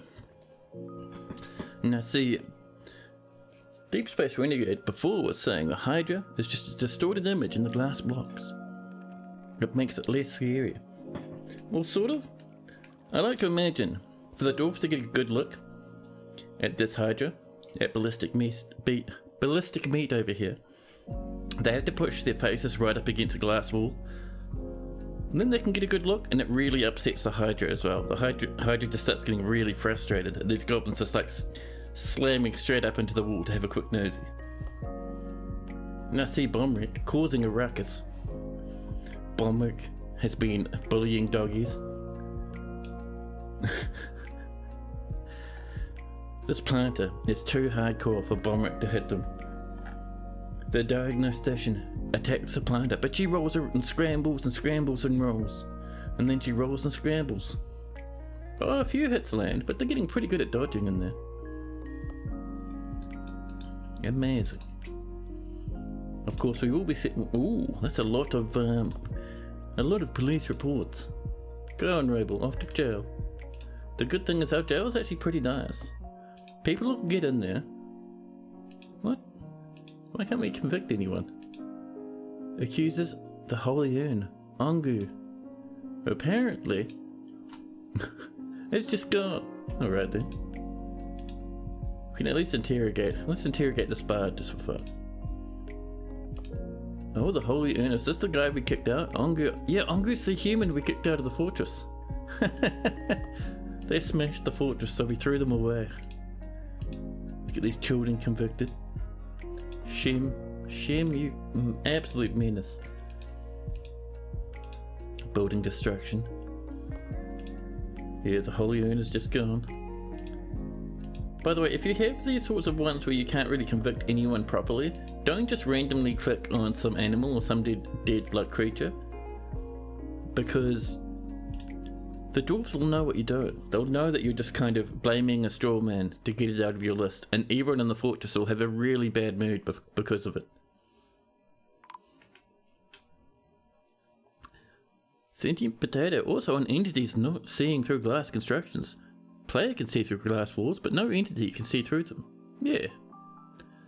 Players or dwarves constructing the floor does not remove the old floor they're replacing, instantly replaces it. Yeah, that's the one.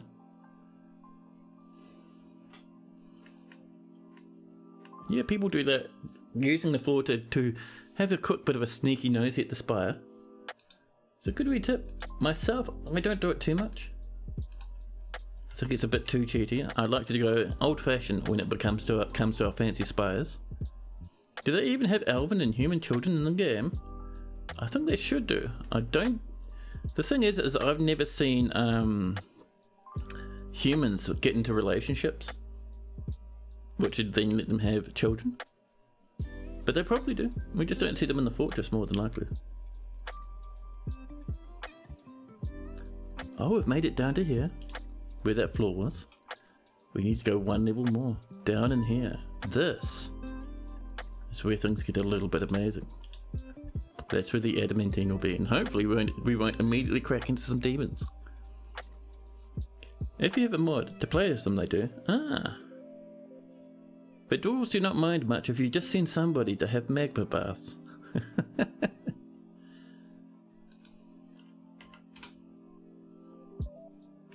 Now, our dwarves roaming around having a grand old time. You know, we used to be at approximately 30 angry dwarves for a while. It's good to see them calm down, I say, as the Diagonal Station bomb wreck starts mutilating and mauling a blue peacock. What are you lads doing? Are you praying on the wall that no one can build because people keep standing there to pray? I might need to remove them from this if they keep standing there to pray. They're doing it because it's right on the edge and it's convenient for them. You could at least trying to construct a building. There we go, there's one. We just need this lad to get out the way. The one square. There's like 3 or 4 of them praying there now. Oh, this guy's just depressed. Well, that's fair. Giant bats, forgotten beasts, and blue peacocks are all scrambling away, fighting for their lives. Oh, you know what we need to do? We need to catch some more gems. We have such a backlog, man. Cut gems, and we're going to choose amber opals, just to tidy up and get them out of our way. There's only 3 of them, so it won't take our dwarfs long. Crime's down thanks to the mayor. It's true, the mayor's doing a good job. He has a new rehabilitation program for unruly children. You have 5 followers of God of death and murder. Do you embrace or outlaw them? Well, oh, another forgotten beast. A great quadruped composed of flame. Ooh, nice. It has a long swinging trunk and a bloated body. So this not only will boil away any water it walks through and spread fire everywhere, it'll also breathe flames. So always be careful of those lads. 1/4 of fort, so only 20 people. Yeah, you can embrace them. I mean, death and murder. I mean, look at this fortress. This fortress hardly embraces death and murder. So I'm not surprised that dwarves will occasionally pray to a god based about death and murder. Exile anyone and everyone who does not worship the death god. I don't know if that's a good idea for the fortress. They'll probably have like 200 dwarfies in there. You need to figure out how to do the minecart trap hole for this fort. You might be at that place as much as you want people to relax. You're going to want to protect the whole thing from nasties. Yeah, so at least what I'm doing here, are you talking about the grinder or the spikes that are linked to this one? You only have 20 people total, 5 worship murder. Yeah, I mean, sounds like a fun time. Can you imagine the fancy temple you're going to be able to create for them once they ask for it? Oh, we've hit some soggy rocks on our journey. Round line wooden blocks have been completed. Wonderful. The grinder and the spikes. So the spikes. We'll just pause for a second. Now I'll give you a quick show.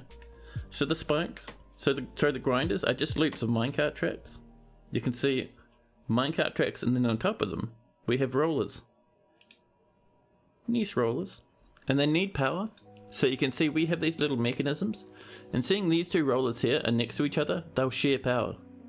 So we only need these 2 mechanisms to connect to every single one of these rollers in this part of the track.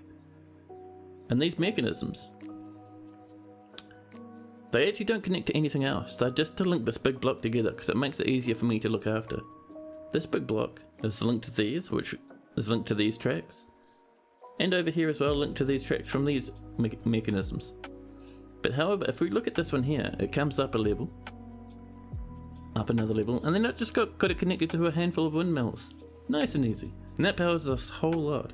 And if I want to turn these off, one of these up here will have, there we go. So see how there is 2. of these mechanisms in one gear assembly? It's because we've linked it to a lever, so we can turn off these in an emergency. And then finally, once these are all set up, linked to power, before we put our minecarts on, before we turn on the power, always important, we set up these bridges. We have these little wee bridges linked to a lever, each and every one of them, to the same lever, and they all raise in the opposite direction that the minecart's coming. So these minecarts are travelling in this direction, so this raises up this way. So this means when we finally turn on the power, you put the minecarts on, the minecarts will come up and just sit on this bridge. Once the bridge is down, the minecarts will get boosted from the rollers, and they'll just go around and around forever. You want heavy minecarts? And make sure above all else, very important, go into your routing and make sure this is all turned off. For the spikes, it's a similar setup. A big track with one roller on it, because we don't want this going too fast, because this button here, it takes a while to reset.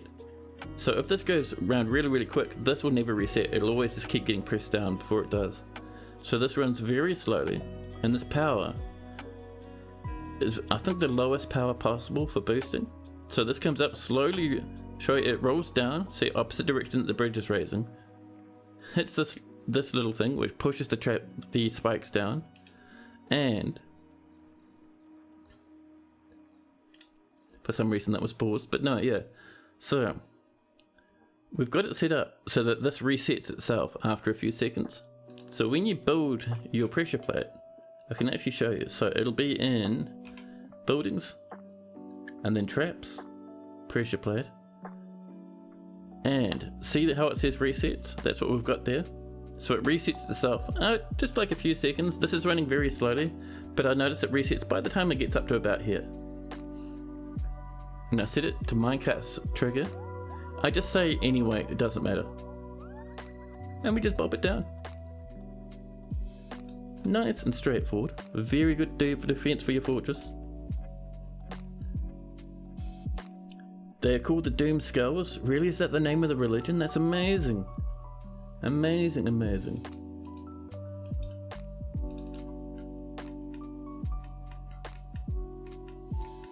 Now, how are we doing off this way? Buddy, this lad, I hate him. Oh no, this is the lad who's haggard and depressed. Fair enough, can't blame him, not even the slightest. So, let's get back down here, shall we? We are so close to those fancy metals.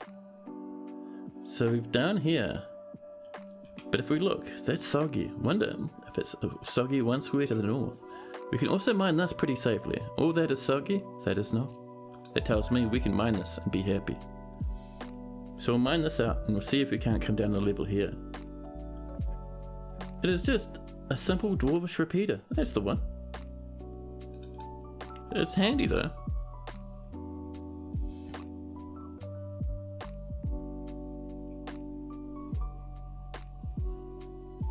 So, we'll let our dwarfs work on that. How are we doing up here? Oh, this is coming along. Oh, we have some forbidden stuff. Let us reclaim that, and our dwarves will get back to business.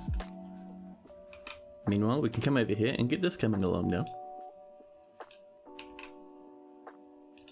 So if we build along there, our dwarves won't be able to reach this spot. So we need, before we get there, just some temporary little scaffolding. Around here it doesn't matter as much because we have all this flooring. But over here is a good spot, so we'll pop that down there. Over here is the same. These don't matter because there's all this hard floor nearby. But over here, we need one. And these are just temporary. We'll build over the top of them later on. Oh, down to the obsidian spires already. Oh yeah, we've been working on this for ages. I go really slow when it comes to the obsidian spire stuff. Simply because I find this way of doing it really visually appealing. I'm just like slowly but surely mining our way through it. Being careful, doing bit after bit. But yeah, we've been working on this for a wee while. It's year 112 now. The first health check in Painthole, your kid was happily playing with his toys. The second, he was super upset sleeping in a stairwell like a poor orphan. You're scared to do a third check. Oh yeah, Peregrine, your name has come up a few times in the little alerts in this fortress. Yeah, 100 start, that's the one. Hey, dwarf in a strange mood. Hello, hello. How am I? I am doing good. It's the weekend. I get to stream again. Get to hang out with you guys. How about yourself? How are you doing?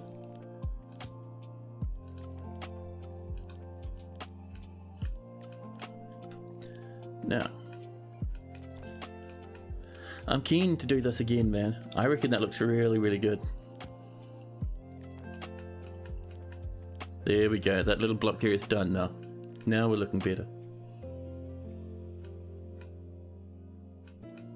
Look at all these gems just lying about. We could actually pop some up here, huh? Do some windows, just for fun. The spear dwarf to dock aspiring, with the axe dwarf Sagan. Nice. I love seeing the sparring message, man. When your dwarves get good enough they start sparring, it's always a victory to me. It's the fastest way to level up. You're doing quite well. Nice. You're just trying to fix your sleep schedule. I know that feeling. I have exploded my one. Actually, what's the time? Oh snap, it's almost 7. I forgot to set my alarm up, but you've just reminded me, so that's alright. You made yourself a chili fried pork over egg fried rice for dinner. Jesus, that sounds heavenly. Absolutely fantastic. Man, oh man. But yeah, my sleep schedule's absolutely exploded, so I know the same thing myself. Absolutely feel you. But chat, for the moment, I need to go back to BRB. Because you know what I get to do this weekend? I get to look after my next door neighbour's rabbit. And it's just about time I go off and feed them. So I'll be back in a jiffy. I'll pop you into BRB and I'll be back in about 10 minutes or so. And we'll get a little bit more of this fortress done as soon as I get back, I promise you. Still heaps more hours left in the stream. But in the meantime, enjoy that music.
Hello, hello, hello.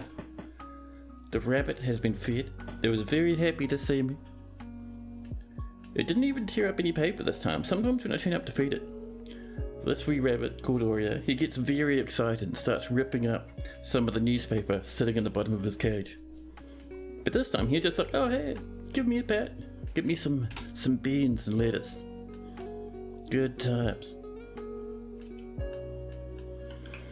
Now, I'm still waiting. I have glass.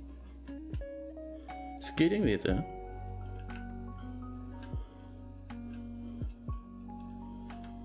And how are we doing down this way? That's right, we are getting ready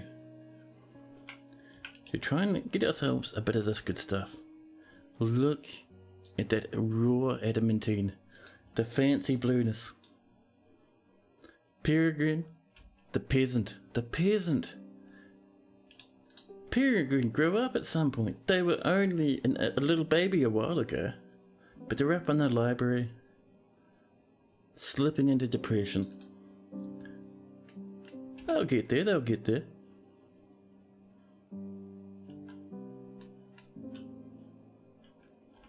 Now, how's this going? Ah, look at that. See those little bops there, and up there? There's our scaffolding. Now, we can snag a little bit over here in the way of wood. Not wood, sorry, nice. A bit there. That little bit there. Let's see, we can bring that all the way across to there. There we go. And then we can do this bit as well. And we'll bring that across. There we go. You got the good old adult depression now, I know. And you'll be able to go to proper adult jail when you get depressed, which will help your mood.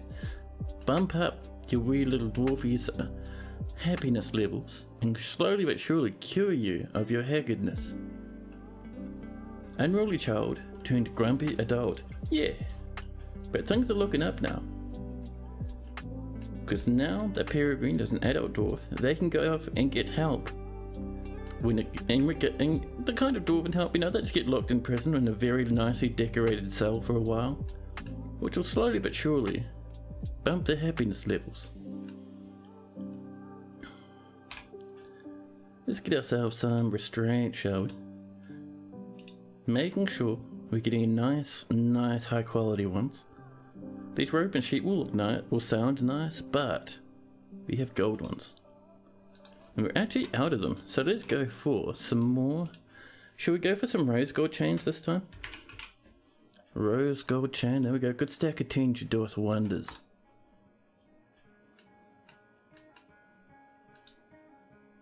A mechanic Licot is throwing another tantrum. Claiborne feeding the entire fortress. Oh, we've hit some warm stone on our trips.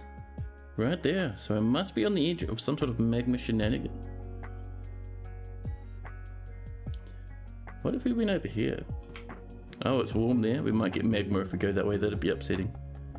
How about to the north, I wonder? Down here, maybe? Oh, the song sounds amazing, doesn't it? More stuff has been melted. I love it, man. So many good resources in this fortress now. There we go. We've got one spot there left to do. But we're tidying up those corners. And this big empty space, we're going to turn this into a couple of rooms for visitors, I think. We did the same a wee while ago, just up here. A couple of rooms. Nice and happy. I love that this is like effectively a children's play area now. I see a lot of children coming up here to play with these toys. So many bolts, so many bolts. More ash has been completed, wonderful. You know what we could do? Let's make some copper toys, huh? They're going to do 10 as a default, but we're going to probably set that to about 30 because we have a lot of children. There we go.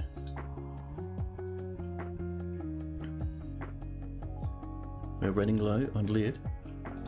We could smelt some more galena, but we have so much silver at the moment, there's no need to keep it around. They like to look out at the forest and scorched earth. Yeah. They'll be able to come up right up here, where they are at the moment, having a nice play, and they'll look across and they'll see some thick rambutan trees, some pomelo trees, out past the trade depot across the iron floors. To see the edge of the fortifications, they might be able to look down past these trees and see some of the evidence of ancient fires, but it's not too bad. I mean, I don't think they might be able to peek past this wall, but I don't think so. I mean, if they did, my goodness, they'd be upset. Why is this outside and why is it marked for smelting? I think that was up there for a while. That's very strange it managed to bounce off a goblin so badly it ended over here, but alright. That was an accidental right click. Let's see, what did we see there in that environment? Nope, is it something to do with mining? Is that all? People are throwing tantrums? We struck something.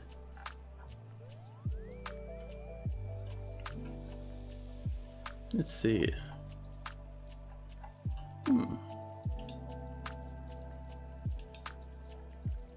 Ah, we've struck a diamond, ruby, sapphire. That tells me we've mined through properly. So mined down to here. Obsidian cavern floor. So there's no staircase here, lots of soggy water. Now that is a pity. We do want to drain that because we're right next to all the adamantine. So to get that to drain up. So there's a magma probably there, which is a big problem. There's a bit of water over there. What we need is we need a pump system to get water out of here so we can dig down into there. However, we could simply mine our way across over this way. A little bit more, maybe mine down this way instead. See if we can't find something better.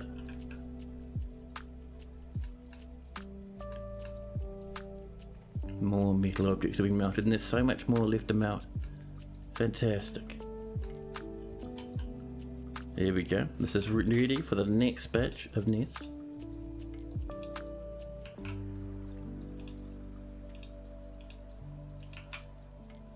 There we go.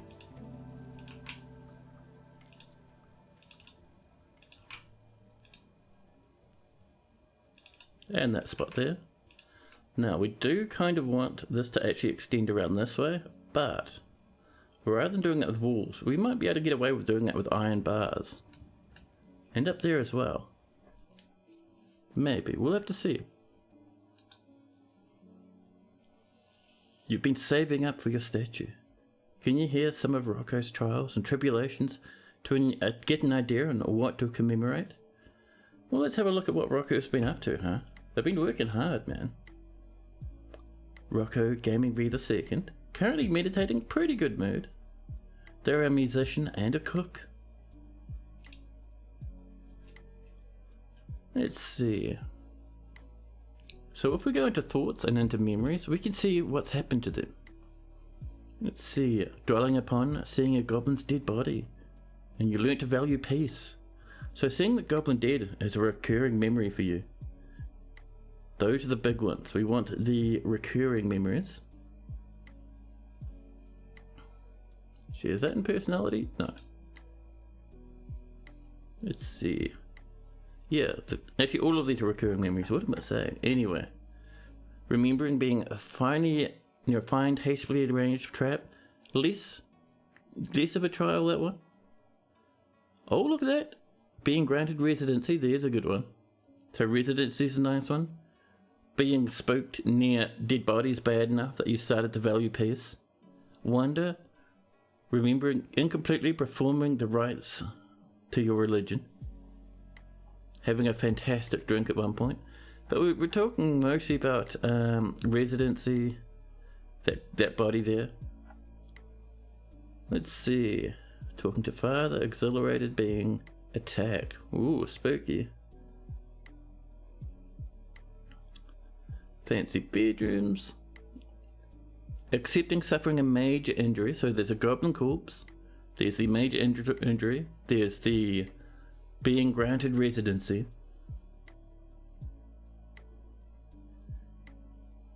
Now, let's see, any other major ones?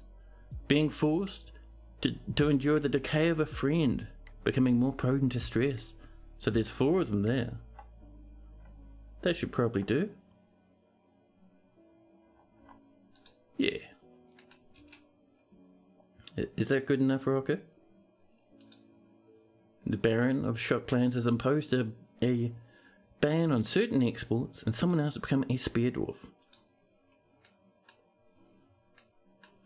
Now, our music's gone very quiet. Whenever that happens, I get a bit spooked we've lost connection, but I think it's just been quiet right now. Yep, it's coming back already as we speak. All is well. Life is good. Claiborne the Third has cooked another masterpiece.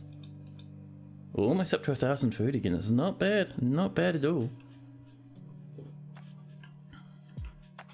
Is that another forbidden food pot? I think it is. You know what these dwarves are up to, forbidding this sort of stuff, man. It's very confusing.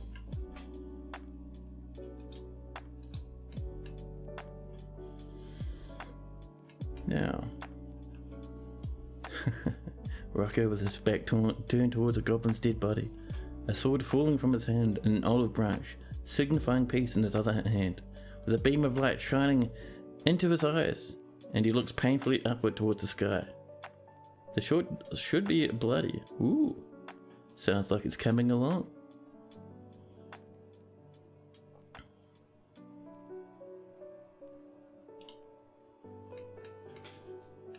Now, a new petition, Asmel. Relic books. So if Asmel wanted to be studying in the library, that'd be one thing, that'd be an instant grant. But relic books for an entertainer, I don't know, man. There we go, Rocco's commissioned this statue. Let's have a look see. So, should we make this epic statue out of black bronze? I think that should be a pretty good choice. Black bronze statue, wonderful. Only want the one. And specify new image. Let's see if we can't find our Rocco. Oh. Hello. Oh, because I'm searching for creatures. Pardon me. There we go, Rocco Gaming 3 the second. You want to be the most expensive statue made out of the highest quality, most shiny stuff you got. So I think gold might be higher value. Let's go have a double check, huh? Let's look here in our stocks, down to our bars, and you'll see the value, the raw value of the bars themselves. I scrolled down a wee bit too much, pardon me. Where are bars? There we go. So, gold bars, value 150. which is one of the highest for a bar. Gold, silver, copper, bronze, brass, steel, pig iron, platinum. We have some platinum, but only one spare bar at the moment. Electrum, I don't think is much more than 150. No, it's a wee bit less than gold. And finally we'll have a look at that the black bronze. Let's see. Platinum, electrum, tin, pewter of different kinds. 500 lead bars scattered throughout the fortress. Lots of billion as well. I didn't know we had that. Here's our black bronze, and let's see. Only 55. Yeah, so we'll make it out of gold then. The fanciest, most expensive material we have. Pure gold. Gold statue, there we go.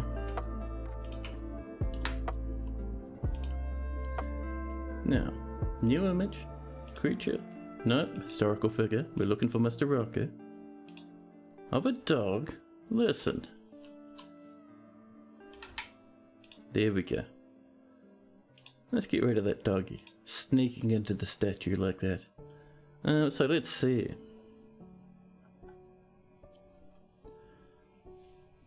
So we need a dead goblin.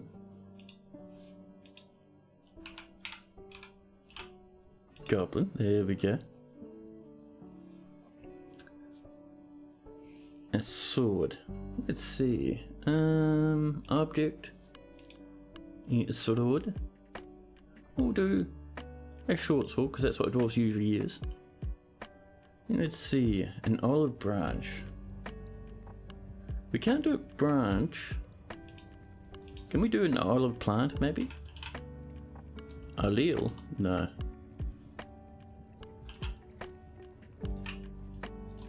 Interesting to me that it doesn't count as an object.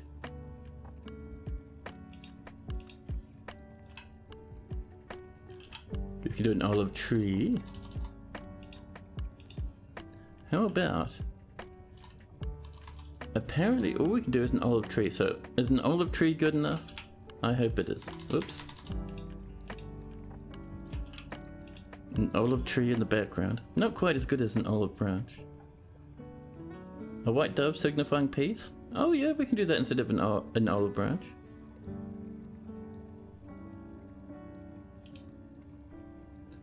So actually it's going to be a creature.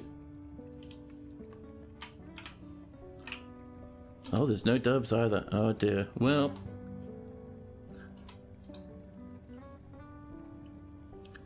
Let's see. What else? A beam of light shining into his eyes, and he looks painfully upwards towards the sky. Tree will be fine? Awesome.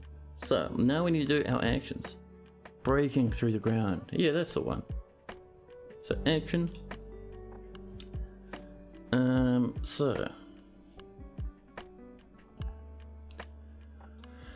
Let's see, turning it back. What have we got in the way of turning back? Hanging from? No, that's a bird grim.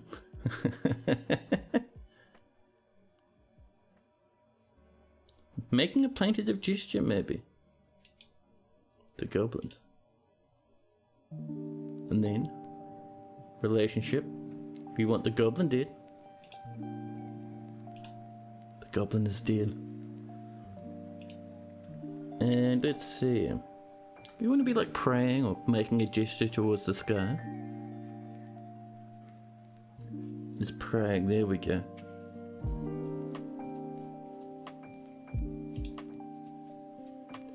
So Rocker Gaming is praying. And then finally, do we have something about dropping a weapon?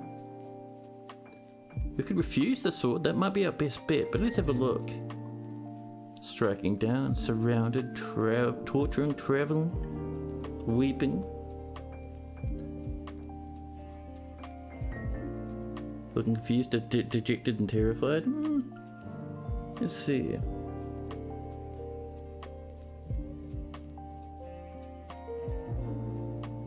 Hiding white, greeting, impaled on. Yeah, I think refusing's our best bet. falling should be somewhere, really? We can have a double check. Oh, we'll have to delete that one anyway. There we go.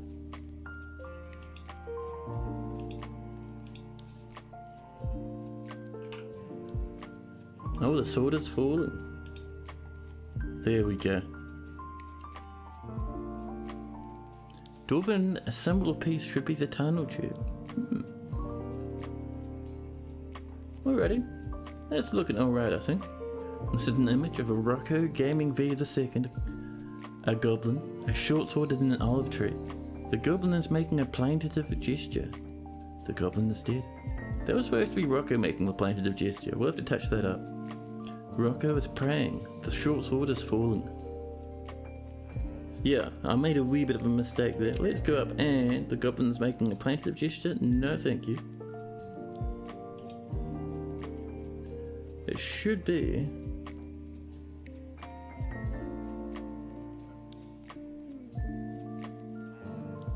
should be Rocco, because we can't have them turning their back. But we can have Rocco making a plaintive gesture instead. It's probably the best we can do for that one. We can make Rocco contemplate the dead goblin, if you'd rather. But I think plaintive might be more fitting for what you're going for. So Rocco Gaming V is making a plaintive gesture.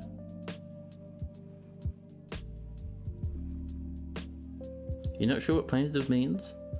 Should we go for contemplating then? Maybe that'd be better.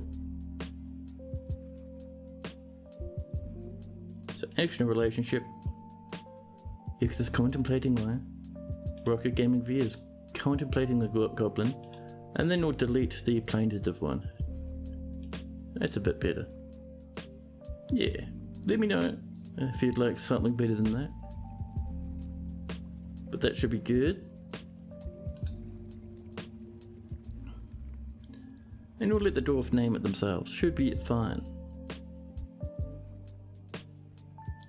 So yeah, an image of Rocco Gaming V II cover girls the dwarf, a goblin, a short sword, and an olive tree. The goblin is dead. Rocco Gaming V is praying. The short sword is falling. Rocco Gaming V is contemplating the goblin. Can the tree break the ground? I don't think that's a thing. We can check there. Is the engraving, falling, fighting, greeting, hanging from? Fetal position, submissive, laughing, mounting, praying, screaming. The tree could be screaming. But no, there's no breaking of the ground. Rocco's raising the olive tree. What do you reckon, Rocco? Raising the olive tree?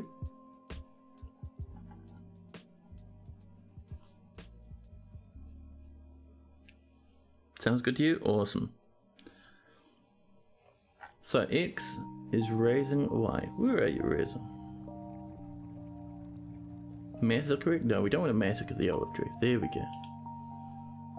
It's raising the olive tree. There we go. Now we're good. Done. Happy times. Let our dwarves get into that. They will get it created very shortly. We have lots of gold. Oh, we have some crabby corpse. And a little bit more of a crabby corpse over here as well. Your magma crabs, man. 100% revolting. Dwarves don't like it. More plants have been processed. Oh, this tree. This tree? This chair. Ugh. There we go. A wee bit better. As it creaks dangerously, threatening to throw me to the ground. Yeah, definitely time for me to buy a new chair. We should have encrusted it with gems. Hindsight is 2020. Encrusting one thing specifically with gems is such a hassle that I don't usually bother with it. I know it's a pity to hear, but yeah. Otherwise it's an absolute nightmare to manage. Oh, is this all locked away? It is. Well, let's pop ourselves in a bit of a door. Actually, we have to mine that out first. We'll pop our door. Probably tempting to put it here, to be honest. Yeah. It's also... There's just corpses everywhere, man. We don't want corpses near our guest quarters. That's a bit too yucky. Can we put the statue in a place of honor that has a skylight that shines down onto it? We can put it in a place of honor, but I don't really want to have a giant open hole into the fortress. Let's see, metal objects have been smelted again. But yeah, we could put it in a place of honor. You could put it down here, guarding the entrance to the underworld. Now, how are we going with this stuff? Oh, that is warm again. Terrifying. So that's not quite enough space for a pump to run. I'd really want that to be over there a bit more.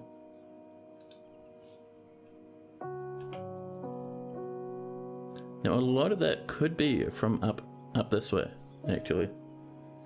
It's hard to tell, isn't it? If we mine that out, if there's magma, it'll flow slowly enough it shouldn't immolate our dwarf, if we're lucky. If we're unlucky, well, we'll have to figure out something. There's our gross gold chains. We can expand the prison in the future. At the moment we have a lot of free cells, so it's not too bad. Oh, let's make sure we get this sorted as well.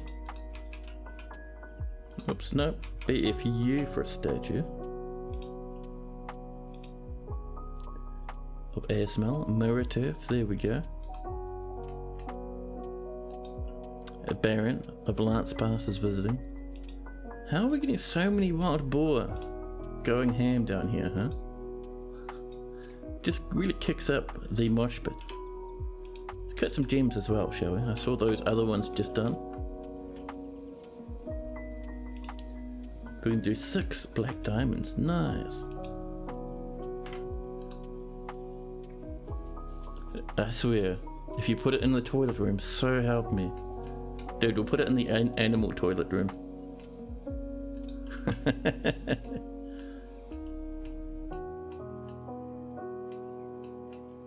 We could put it down in the forges. The heart of our industry. We could put it down in here. And the entrance, like I was saying, to the spire, where we go delving deeper and deeper, getting closer and closer to the fancy raw adamantine.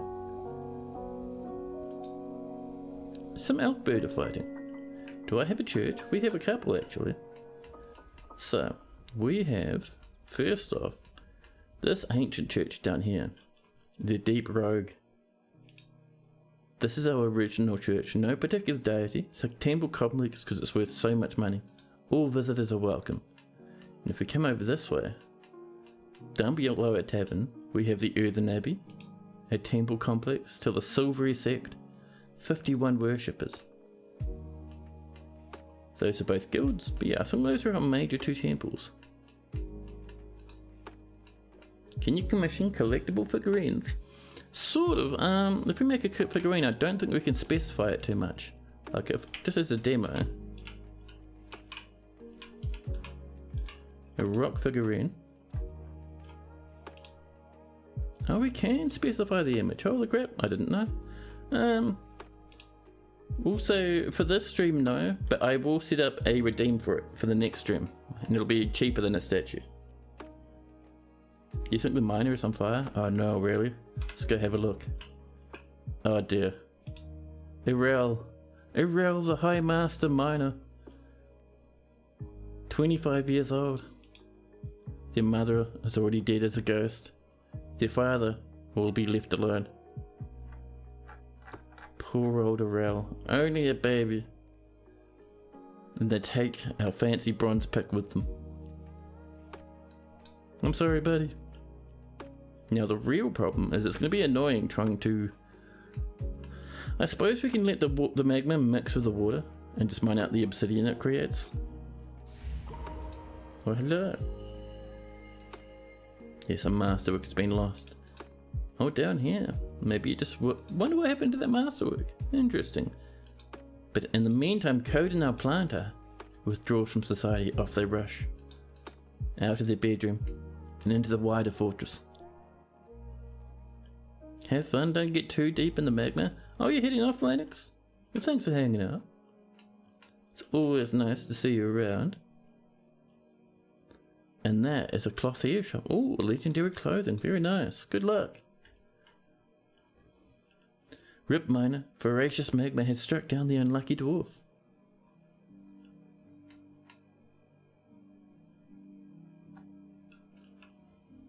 So, yeah, so down here, magma situation, not the best, but not the worst. So if we come up a level,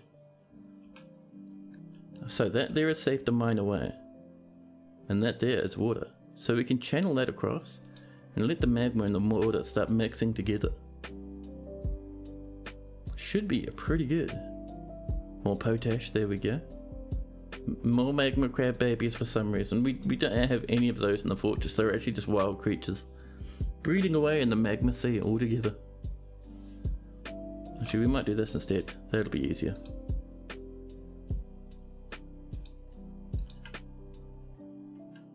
Now, a dwarven child throwing a tantrum, as is tradition. There we go.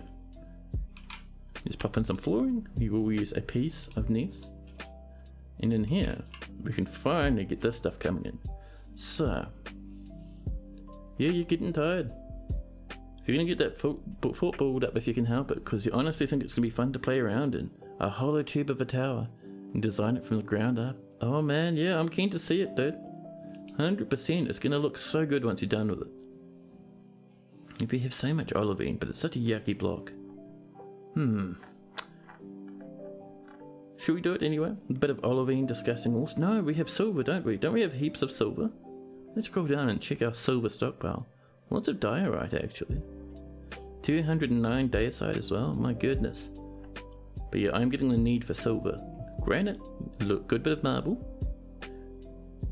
Clear glass and other metals for the flooring. We could do, but these are going to be bedrooms. I mean, making bedroom walls out of clear glass is a bit mean. Ooh, copper would be even nicer than silver. It'd go good with these walls, I think. Yeah, let's do copper walling now. I'll move this across a wee bit, I think. So much copper too, my goodness. And there's a room.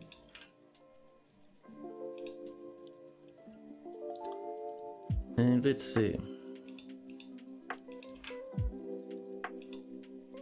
So we're kind of wanting a little bit of a walkway. There we go. Can move that down. Copper bars. There we go.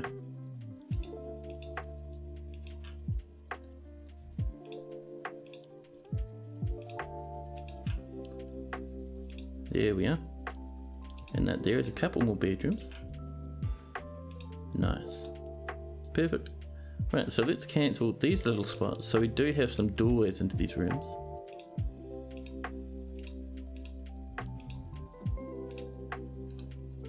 There we go. Oh, we got that one there, which is completely unreachable. Amazing. Oh dear, hold on. We can fix this, I'm certain.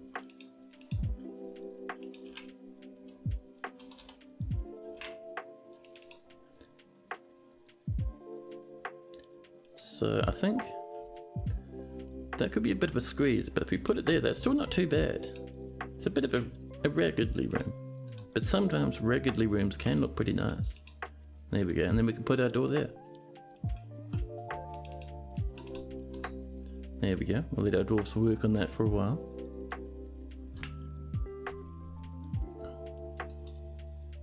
The stray dog has been found dead. A dwarven child. Shem. Neurometer is fighting. A scholar, an alligator and a dog are all fighting. Carnage in the fortress as various people beat each other senseless. Now for the flooring in here, we are going to actually go for copper. It'll kind of continue the look that the walls are creating. There we go. Look at these layers coming in. Keen as beans to do some work. Just like up here, you see how we have that flooring matching the walls on either side? I really like that. We can also, now that this floor is in, pop in a nice wee door. Oh, we're out of doors. Why haven't we started making dwarves, dwarfs? No way are we out of boulders. I'm seeing boulders everywhere. Oh. Yeah, that's our miner. Burnt to a small crisp. We have rocks up here. Who's not making doors, huh? Let's see, make rock doors can use any shop. Which shop is trying to do it then?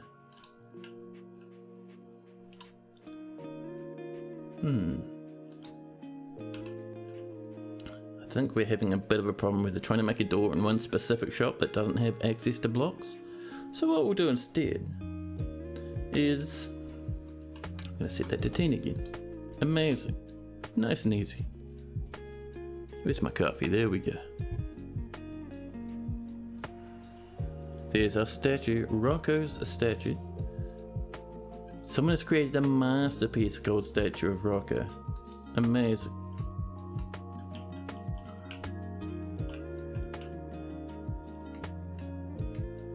So, let's see, I reckon Rocco should go right here, welcoming people in to the Master Forges.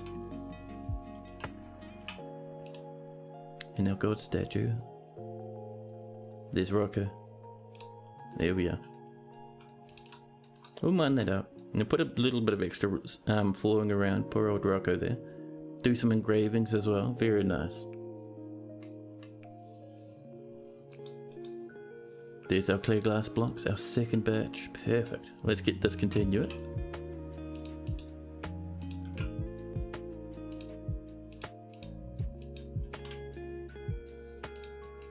We have enough for a little bit more. Just watching those numbers tick down. We have enough for 3 more. And one right there. There we go, we're getting there. It won't be too much longer now.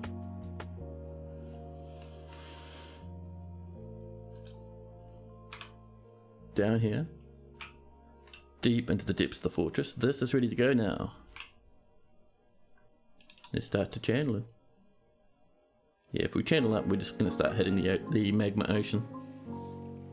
But yeah, you can see that's already popped a wee bit. That's down a little bit. And that's down to 2. So we want to keep doing this until this starts dropping down to 1s.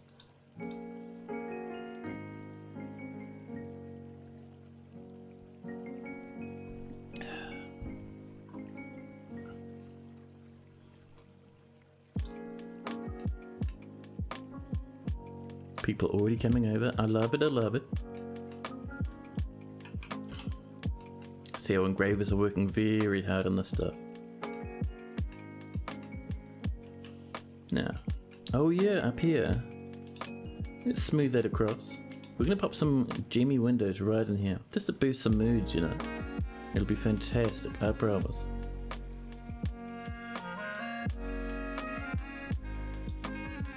Ooh, Godin's begun their construction. Buddy, what are you using? Some green hemp cloth.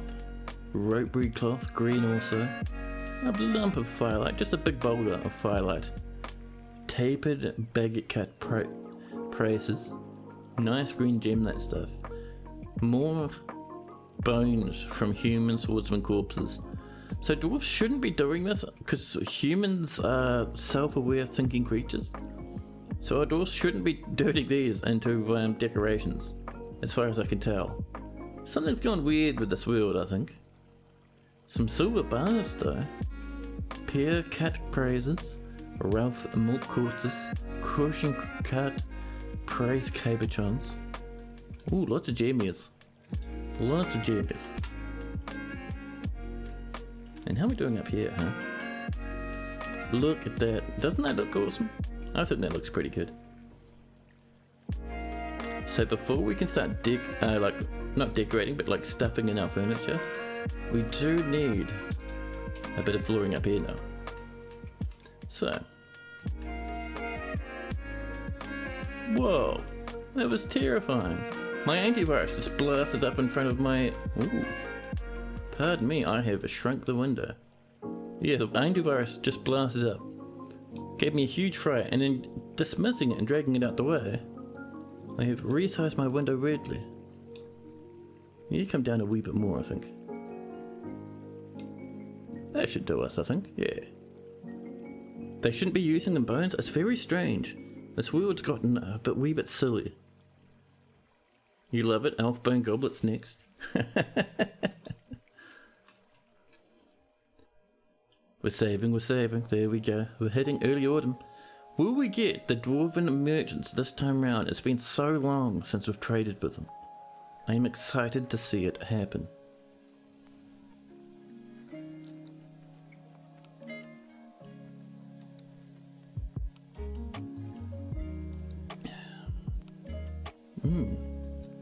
Bit of a weird flavour, that coffee. It's one of the ones from my little wee coffee machine that shoots out the wee little coffee capsule stuff. Did some disaster happen with the dwarven traders?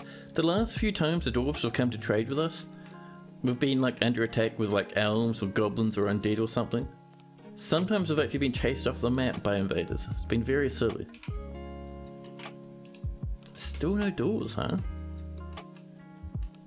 But yeah, what we need, so we need some steps. We can do it right here. Ah, that did hit us right in the middle there. That's not super great. See, it's not bad actually.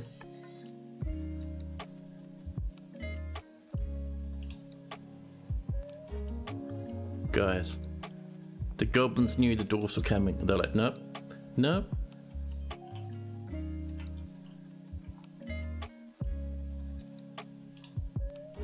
Goblins confirmed for high tier bullies.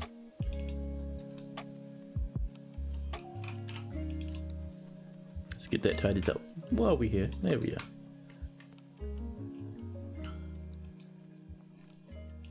A vile force of darkness has arrived. Look at the amount of goblins wandering in. It's a good sized chunk. They're still wandering off the edge of the map, by the way, so there's still more to come. A miner, as to her, throwing a tantrum, probably heartbroken after the tragic loss of their friend to the magma far below. More goblins still wandering off the map as far as I can tell. See, every now and again you'll see some more spawn along the edge. Brew drink from fruit stand, nice. Time to oil up the minecarts. Yes it is, we're just waiting for a few more of them to pour their way in. That's a good sized army, man.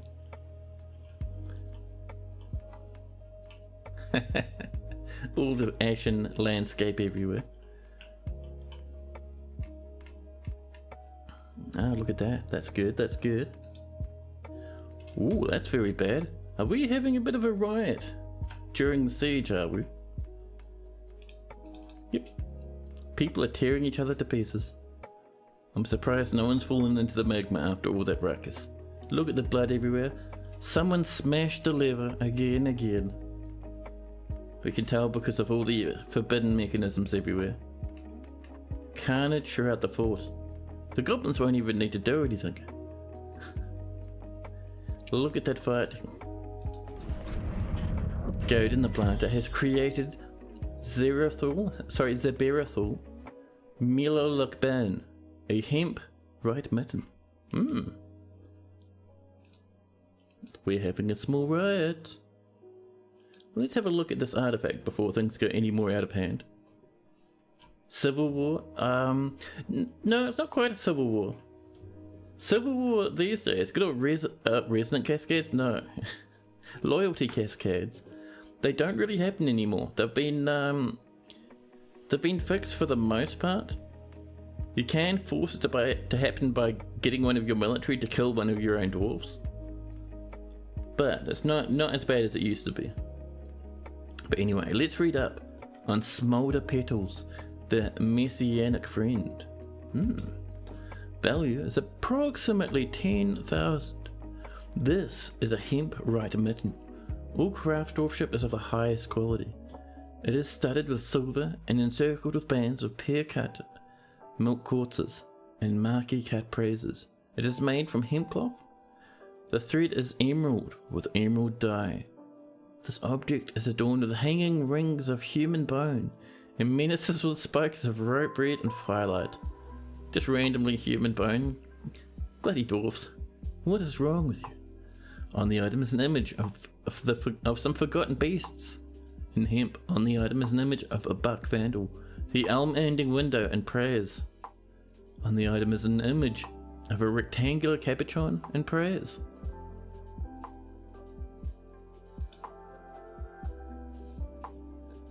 People are sparring. It looks like, no, I was going to say, maybe the fighting's calmed down. No, people are still ripping into each other. Oh. A2 the miner. Murdered deep underground. A furnace operator also murdered. In the hospital. My goodness.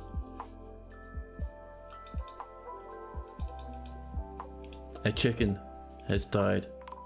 Stamped into sausage meat.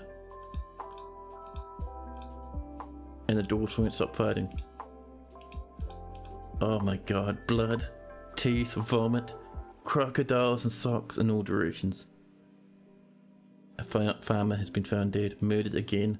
We've just lost 4 dwarves in the fighting. Over here, people are seriously injured, waiting to be rescued and brought to the hospital. Lennox is fighting now. Lennox punches the planter in the right upper leg, bruising the muscle. The Baroness retches and passes out from exhaustion. The Clothier punches the Baroness of Lash Puzzling in the lower body with her right hand, bruising the muscle and bruising the pancreas for the pigtail coat. No, the pancreas! Oh dear. Well. Job security, let's go. I know. Moral the planter. Dead in the hospital. Murdered in a sick bed. An animal trainer has been found dead in the staircase. Oh dear. 2 masterworks have been lost. Heartbreaking. Looks like the fighting's starting to calm down. Or maybe not. Oh dear. Did we lose a Lennox? Peregrine HBG, recently an adult, has inherited the position of Baron of Lashed Puzzling. That's amazing. Yep, Lennox has been murdered, found dead at the entrance to the hospital. There's a whole bunch of injured people lying in a big pile here, and some angry dwarfs nearby just running up and beating them to death. Oh dear. The Baroness of Lash Puzzling's mandate is ended. From poor stairwell orphan to Baron. I know. Let's hope they survive long enough.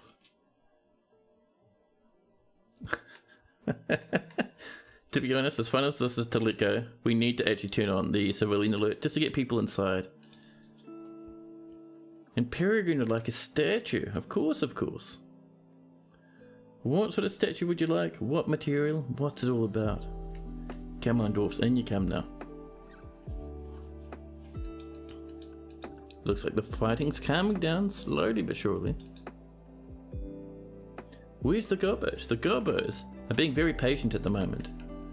They are parked up over here, just waiting for us to have a meeting with them. They're right in this corner. They're just camped out at the moment. They'll sit here and wait until we answer their petition. They'll only wait like 1 or 2 seasons though. Can you get a statue in rose gold of your dwarf laughing at the old Baron? Put it in the tavern, please. Poor old Lennox. We can do that, sure. So a rose gold statue. Just 1, thank you. Now, so a new image related to historical figures. So we need Peregrine. There we go. Peregrine was a dwarf born in 94, just 6 years before the fortress started. He's the only son of Lennox. Oh, so Lennox is your parent. Well, they're probably running away from the sociopathic fort. They have regretted showing up at it. Can you imagine the goblins turning up and they see in the distance a fort and there's just screaming everywhere and there's corpses all over the place and skeletons everywhere and half the trees are burnt down? They can smell it from the edge of the map. Oh, dude, just this huge column of miasma. They'd be able to like see this column from like leagues and leagues away. It's how everyone knows where to find us. It's amazing. And let's find Lennox. Lennox was a dwarf born in 70. She is the youngest daughter of Ethel Blowing Handles and Reg Pleated Shirt.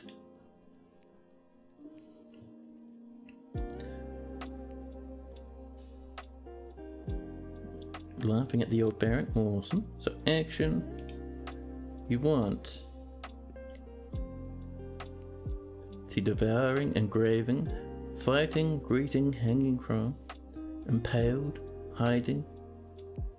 Laughing is almost what we want. So it can't be laughing out. I think you can just be laughing in general. So what we could do is we could have Lennox being dead, and way down here, back down to laughing again, we can have Peregrine laughing.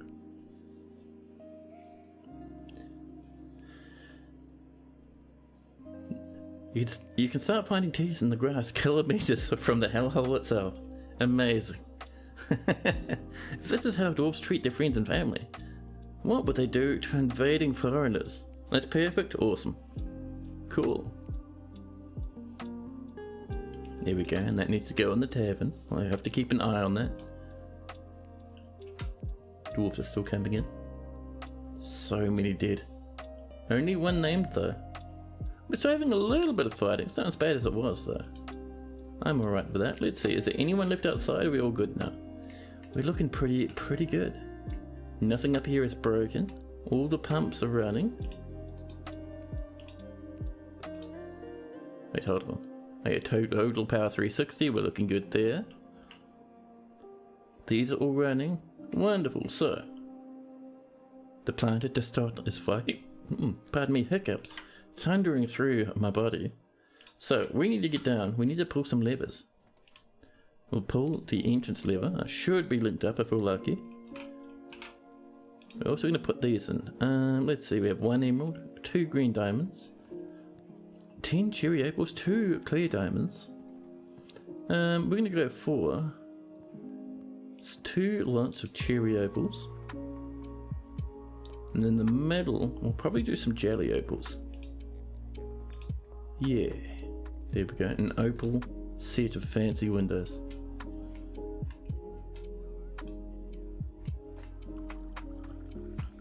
Rename Painthole to Hellhole. I love it. You envy your haphazard, laid-back playstyle. You get very caught up in making things perfect, and end up not enjoying the game. Oh yeah, that's the thing, man. I used to do the same thing for a long time. My fortresses were always very rigid, always based off the most efficient way to do things. You know, I'd have very specific room layouts and stuff like that. That's just what I found. It's doing things in a haphazard, like a more natural and organic way. It just makes the game more fun to play. Like building bedrooms is fun now because the bedrooms just are nice wee little clusters. They're like little groups of homes rather than these massive grids. It's nice, you know. I mean, the blood corpses, exploded teeth and vomit everywhere, less nice, but still. So yeah, I think we're looking pretty good out here. I'm not seeing any lads running about where they shouldn't be. So, we have marked that lever there for pull, which is cool. Let's get these traps running, shall we?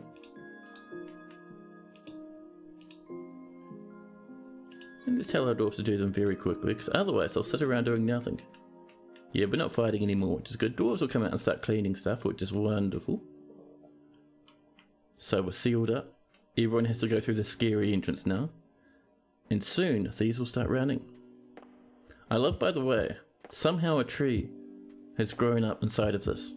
Completely sealed in our magma chute. A human poet is visiting.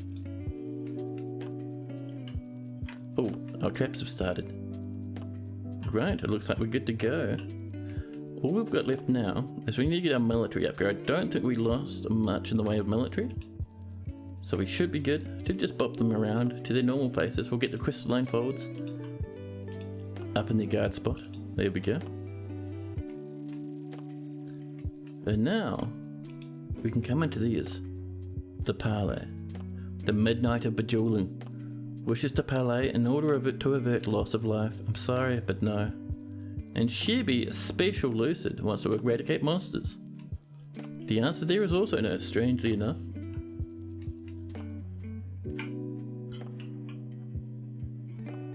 So these goblins have to come in from all the way over here. There's so many of them. It'll take them a wee while. It's still not our biggest invasion, no. Our biggest one was that humongous wave of undead. That was crazy.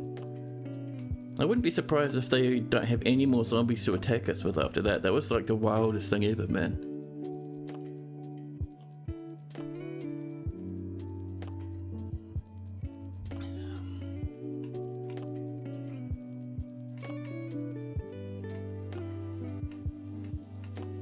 There we go. These lads are tromping their way over. But yeah, so I do recommend just giving it a go. Just kind of making things a bit more organic and haphazardly. Your fortress still ends up looking really nice. And it's much more fun to play. And you'll find the efficiency of your fortress doesn't really change all that much if you don't make everything perfect. A honey badger is fighting. Oh. The honey badger tried to sneak into the fortress. It's currently parked over here, unconscious or seriously injured. It was trying to steal our strawberry plants. Well, apparently his left front leg is mangled beyond recognition. His left rear paw is mangled beyond recognition. Everything else about this poor wee honey badger is bruised.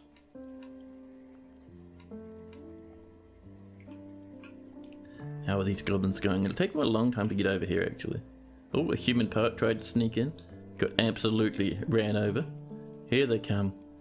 They've separated a wee bit now.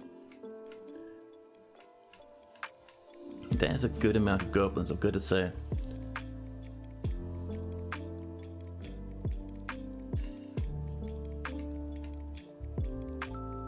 Now.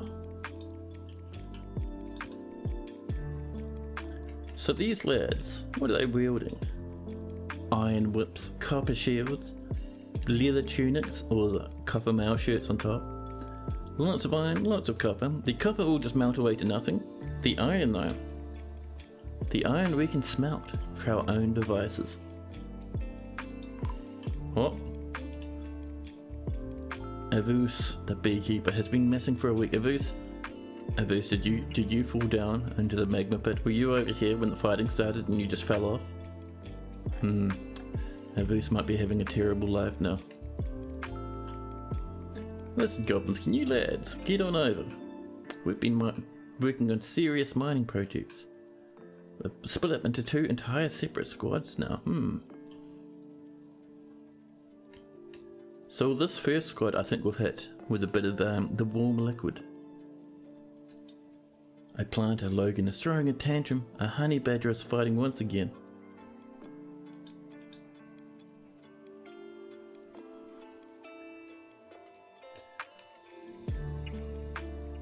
Lots of gold all over the place in this fortress. Here comes the first batch. And further uphill is the second one. We've got a few stragglers over here as well. Even more over here. What are you guys doing taking so long, huh? These widely spaced out groups of goblins. Now we'll deal with the first batch at least. So the first batch isn't too bad. We might let the first batch run into our traps. And then the second batch will hit with magma. That should be pretty good. The human bowman Shibby is fighting. Every time we see that at the moment, it's because people are running into the spinning minecarts. You think the paint of Painthole is the magma? I love it. A new petition. The status of Gil Giftering. Pity you're eradicating monsters. We would have let you in otherwise. That's a nice name. For those new to the stream, one of the biggest and most important things that we think about when letting an adventurer or an entertainer stay at the fortress is we look at how cool their name is. A sly dwarf's joke? Yeah. So here's squad number 1. Where's the others? They are far back, aren't they? They're separated into like 3 squads, 4 squads now. But some of them actually heading back. Yeah, they've split again.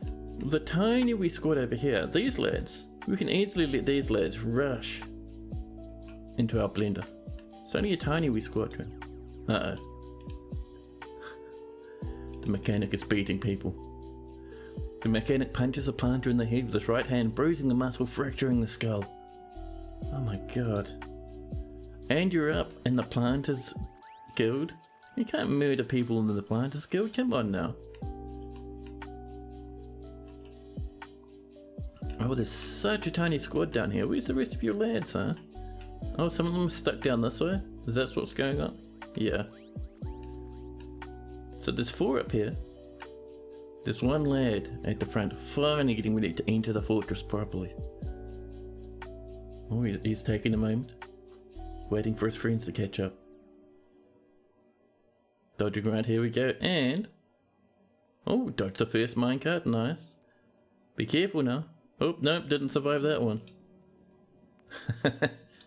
Smashed into the corner. How are these lads doing? You shooting at people out the window? There's a bit of blood down here, but I don't think they've come close enough at the moment. Sometimes they do come up this way. We should definitely, maybe like up here or something, build an extra little bunker with some fortifications so people can shoot out this way. The approaching goblins. That'd be pretty cool actually.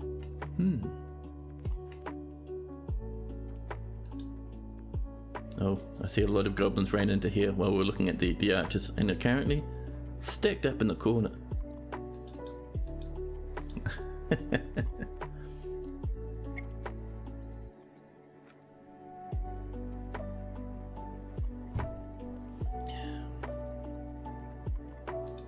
Lots of carnage down here. So these goblins have rushed down to meet their friends again from the looks of things. Some more, a bigger squad is coming down that way at the moment. A small one is over here, another small one up here, and a somewhat medium-sized one over there. It's all coming along. These lads might get the magma, I think.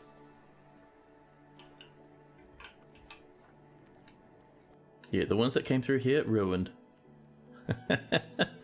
Those are like the poets and stuff trying to leave the fortress and getting eviscerated by our repeating spikes. Oh dear. These lads, they're just kind of partying it up. Just sitting here, flapping around their weapons. They're actually like stepping back and forward. I don't know what they're up to over there. Now there's a good bunch of them. How strange. Oh, we had some more lads turn up this way apparently. Get absolutely run over by our minecarts. 2 of them are stacked down here. I love it how this one's actually pushing another minecart in front of it now. Very silly, 10 out of 10. Here we go. Oh, is this the major squad? It might be. Should we flick this open just for fun? I reckon we should do. Let's pull that lever. Oh, I thought someone was coming up to pull it already. Well, let's keep an eye on up here. These goblins will be getting closer and closer by the second. Here they come. Marching forward. There's a good group of them. There's the magma. Or are they going to make it up there? Nope. Nope, they're all being caught by the magma. One squeezed through. All the rest suffering a horrible fate. These lads here, not being careful enough near the flowing liquid rock, and are now burning up. Some others rushing down this side here. They came down under here and have run off around the corner. Fantastic. The tree is on fire once again. Up here is on fire. Here we go. We'll let the magma slide forward a wee bit. We do want to burn up these little bits of copper stuff down here. Wonderful, we're still under siege. Still a few groups of marauding goblins about the place. Oh, there goes one. Nice. Goblins and dwarfs both really like taking risks near magma. They're hiding from the commander party. Yeah. I'm impressed that Doran Flesh's skeleton is still here. It's a horned monster. Ah, this is a demon. That's why they're not burning up in the magma. That's alright. So, let's turn this off and drain out that magma. So we'll turn off the magma opener. There's still blood and vomit everywhere. I'm sure the dwarves are loving it. Some more rock crafts. Fun for the whole family. You should add some windows so the dwarves can see the magma. So the problem with that is that Toadie and Putnam have done a lot of work in fixing up dwarf fortress bugs, including bars and windows. So monsters will smash windows and smash bars if they can see them, and that'll let them get into the fortress. So if we have bars and windows up here, they'll just be smashed, completely dismantled by the people outside. So as nice as it would be, it's very dangerous. We don't want to have windows until we're a couple of levels up. Plus, if a dwarf is standing here and looks out a window and sees a goblin, they'll run away. Dwarves don't want to see goblins. Not angry invading goblins anyway. Alright, that's done now. So now we come up over this way and we can pull this lever. We're down to 173 population, by the way. A dwarven child is attacking Jitterbug, the mayor. Didn't we have someone else as a mayor a very short while ago? I think we did. Well, whoever the mayor was, they were voted out. It was, let's see, I think it was Scooty the mayor. Is Scooty even alive? Scooty was the mayor, let's see. Scooty, where are you? Oh, they were just a planted now. Hanging out. Oh, we're down here. Scooty, you're no longer the mayor, buddy. You don't get the fancy rooms now. Here's our mayor. Where are you? There's Jitterbug, the mayor. Scooty, we'll have to figure out somewhere else to live.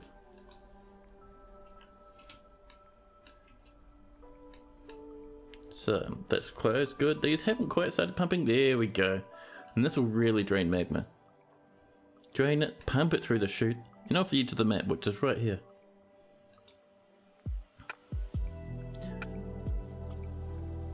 There used to be a way to assign rooms to specific nobles. Is that still a thing? That was a thing only with DF Hack. That was not a base Dwarf Fortress thing. Yeah, that's the one. It might have been DF thing. 100% was. It was handy though. It was very handy. Oh, we got some burning trees. Yep, trees are on fire and collapsing onto the ground. More devastation racing across the landscape.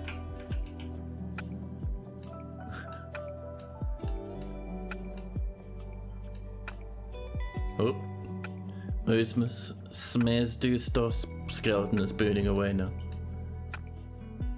So see how this is already really shallow down to 1s and 2s? These pumps are doing good work. Many collapsing trees. Oh, a new petition. Coal, trust cabs. I reckon we could trust some cabs. Alright, in you come.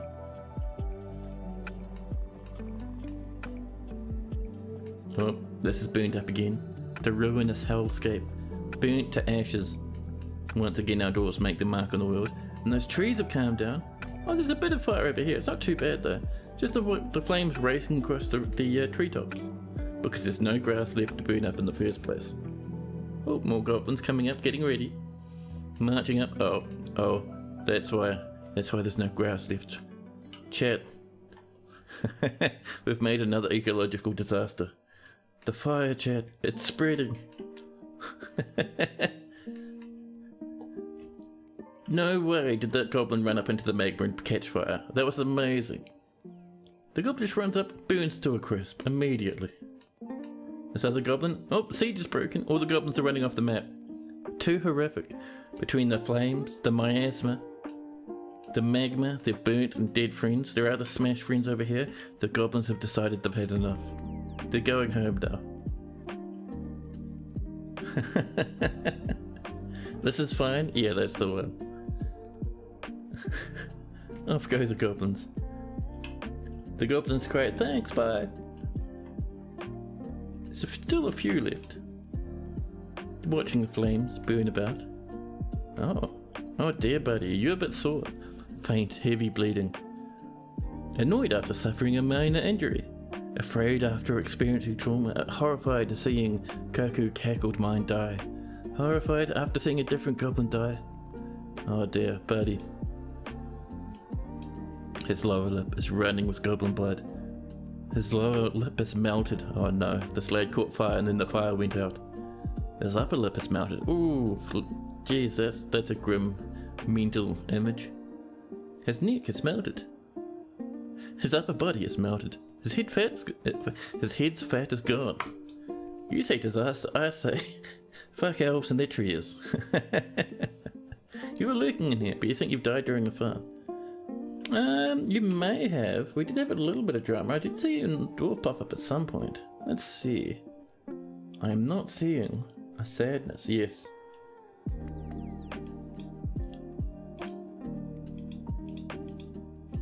Come on. Up. Yeah, sadness is my medicine, a minor. You may have tumbled into the magma at some point.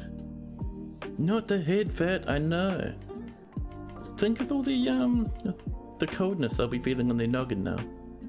Smazos is just hanging out. Oh, you experienced a bit of trauma, huh? Check your health. You seem alright. And Megas would love to be a dwarf. A nice warm bath and magma. Yeah, we've been messing around with it. Certain obsidian spires in the depths below. So, Megas, what sort of dwarf would you like? Beard, no beard, any specific, what do you call it, specific profession? Yes, but will there be a cat? Is it looking out across the ashen fields? There's goblins running about. The happiest. Let's have a look. Pop. Detain the spinner. She is meditating on minerals. She is the happiest. There we go. Detain, your new name is Sai Omega. Yes, there we go. 76 years old and healthy. An adequate spinner. A little bit of a dabbling dwarf in other areas. You took the angriest, saddest, and you were in jail for the longest time. You were actually. That was pretty hilarious. You got better though. You got better, and it was a really cool journey to watch. Let's see. She's enraptured after performing the rites of the silvery sect in a dedicated temple. Ooh, nice. Want to practice a craft, and you feel a bit lonely as well. Let's say you have a rope red loincloth, a little bit tattered though. Cave spider, silk trousers, a llama wool tunic, some giant cave toad leather gloves, nice, llama wool socks, giant leopard leather shoes, a rope red coat, and a rope red cloak. They're very tattered though. And actually that coat is a masterful rope red coat created by Lodor. It is encircled with bands of exceptionally worked lead. It is made from rope red cloth and the object is threadbare.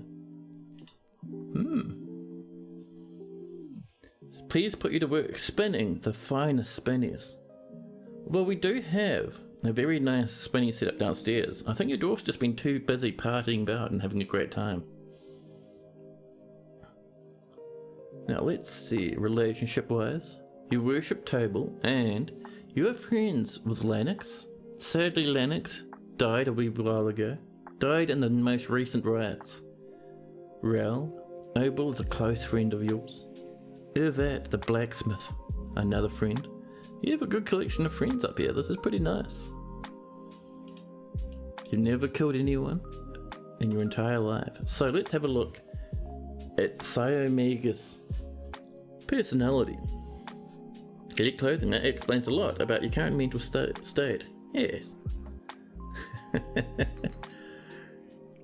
So, Megas has poor empathy, little linguistic ability, poor spatial senses, quite poor focus, a large deficit of willpower, little patience, and poor creativity. She is impervious to the effects of stress. This is why she is so happy. A strengthening after seeing Ethel Ironsack's dead body in 111 just last year. She is very polite and observes appropriate rules of decorum when possible. She is very quick to anger and prefers that everyone live as harmoniously as possible. Very quick to anger, that's terrifying. She finds obligations confining, and though she is conflicted by this for more than one reason, she does not often feel lustful and prefers to present herself modestly. She lives a fast-paced life, and she likes a little bit of excitement now and then. She isn't given to flights of fancy. She generally acts with a narrow focus on the matter at hand. Let's see, she enjoys the humour of others, and she has an active sense of humour. She doesn't focus on material goods. She finds helping others emotionally rewarding, and she's very humble. Very, very humble. She tends to be passive in discussions, but she is a bit stubborn though. She likes to keep things practical without delving too deeply into the abstract. She also likes to brawl, get a bit of a fight in, and tends to be a little tight with resources when working on a project. Currently meditating on minerals. Damn it, Murray. Not rocks, minerals. So, Megas personally finds blown honesty foolish. Finds those that deny their impulses somewhat stiff, and prefers a noisy, bustling life to boring days without activity, and finds introspection to be a waste of time. She dreams of raising a family. Megas likes some sandstone, some brass. Nice, brass is a good material. Milk opal, clear glass as well, amazing. Giant ocelot leather, rammy paper, crossbows, large gems, animal traps, cats for their aloofness, the sound of the bewildering embrace, and the sight of the fragrance euphoria. When possible, she prefers to consume mog hopper, artichoke wine, cow's milk, pendant amaranth flower, and eggplant seeds. She absolutely detests rats.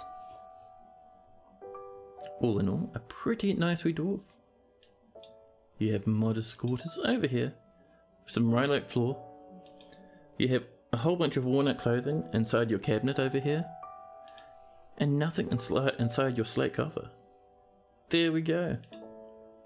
Uda, saved laboured, would like to be a citizen, welcome in. Masterpiece, ropery cloths, weeb trap, a dwarven child, throwing a tantrum, causing a big ruckus across the fortress. Now, we unsealed this yet? Let's make sure all those goblins are gone, huh? Yeah, we still have a few invaders. They're taking their time leaving though. We'll keep ourselves sealed up a while longer, I think. Ooh, miasma. That's what we like to see. Who's stinking up the place? Is it you? Are you a bit of a miasma lad? Is that a forbidden battle axe? Ah, we're having a nice wee rotten dwarf moment. Let's throw that dwarf in the bin, shall we? Did your statue get placed? I'm not sure it's finished yet. Oops, wrong one. Yeah, still not done. The dwarfs were having a bit of a moment, and then we had the game paused for ages.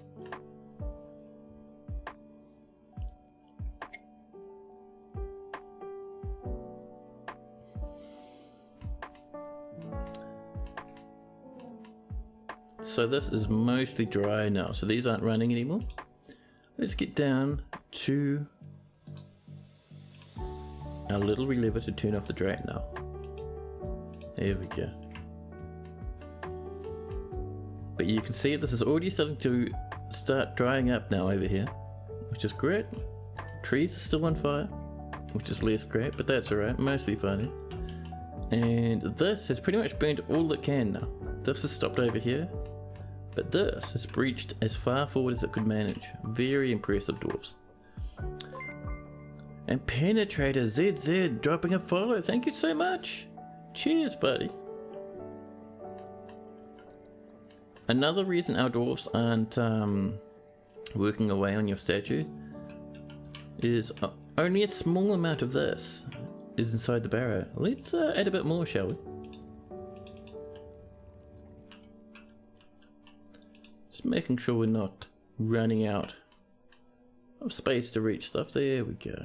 So dwarves can come to work down here now. Even if there's an alert, that's fine, I promise. There we go. Oh, there's that statue, nice. We still need to pretty it up a wee bit. We're going to put some nice floors and stuff around it.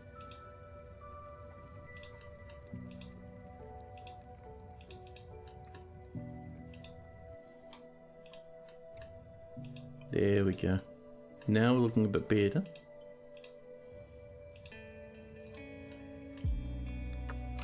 So yeah, around this, we're going to put in maybe some black bronze.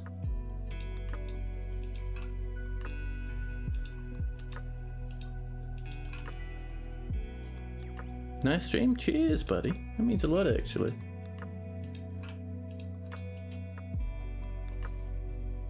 There we go.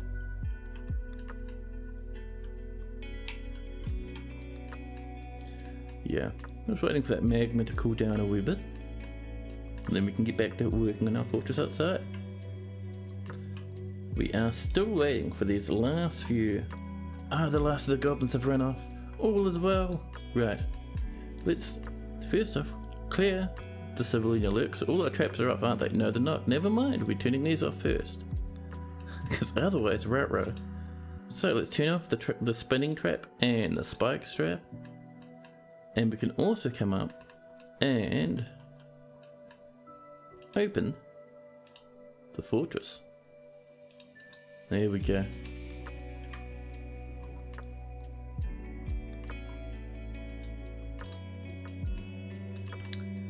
So once that plumps down, and those stop, that's the most important thing. That's down, good. Are these gonna pop up? Come on, you can do it. Come on, you can do it. Okay, that stopped, so those spikes are no longer repeating. Just waiting for these now. The Baron Peregrine is fighting. A dog and a human dancer are all fighting. And we've stopped everything? Good. Life is back to being perfect for the dwarves. Right. Clear our civilian alerts. Dwarves can go outside now. All is well in the world. Almost half the population in a distant. What do you mean almost half the population? You only lost like what, 10 dwarves? It's alright.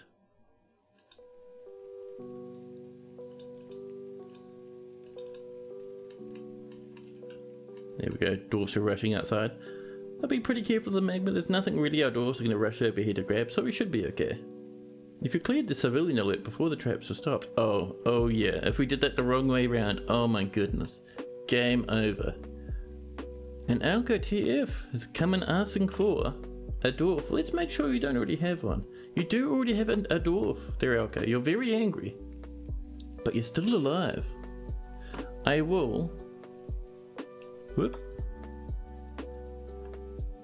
I'll give you your points back on that one. There we go. Did you die? No. You're just up here. Still living, yeah, dude. A fantastic bookkeeper. A legendary planter. Fantastic. Adept record keeper as well. Wonderful.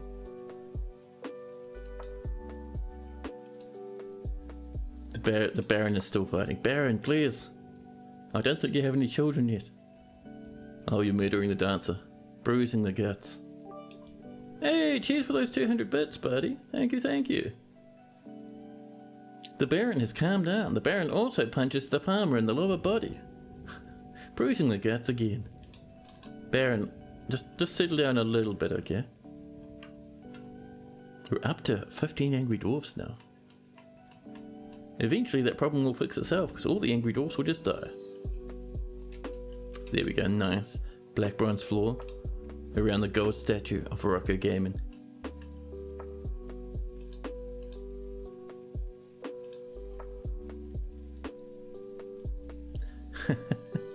Survived the magma bathing trip of 111. Yeah. You blame me for raising your dwarf this way? Yeah, your dwarf's had a hard life, dude. I'm not surprised you're laying the blame at my feet. Now, how are we doing down here, huh? 1s and 2s, that's what we like to see. Let's keep that channel running. A diplomat's come to visit, and the Queen has mandated the construction of certain goods. What would you like, Queen? Oh, we have many mandates. The Queen would like 1 splint, 2 battle axes. Alright, let's start with that. Let's create a wooden splint. This one, thank you. And still waiting on that rose gold statue. We might need to double check. Oh, the mayor has not okayed it yet. Well, that's the problem. And we're going to go for iron battle axes this time. Thank you. 2 of those. Magma baths burn off dwarves' fat. Blind has a video on it. That is so brutal. Why are children so angry? So generally, I can show you a few things about keeping your children calm if you'd like. So the big thing with children that get them really upset is if we go into standing orders and into chores. So if children do burial, they'll haul corpses into graveyards, and then once they're done, usually they'll sit there and just play. Because once a child has done their jobs, they'll start playing immediately. So if they haul a corpse, they'll play on top of the corpse and get mega tons of bad thoughts. Also, if they're hauling refuse like rubbish and corpses and stuff, they'll also get bad thoughts. And unlike adults, they can't be sent to prison for their crimes. So when dwarves get sent to prison, they actually get good thoughts. Especially if they're in a very fancy room. And sometimes it can heal them. Bring them out of their problem. However, in my fort,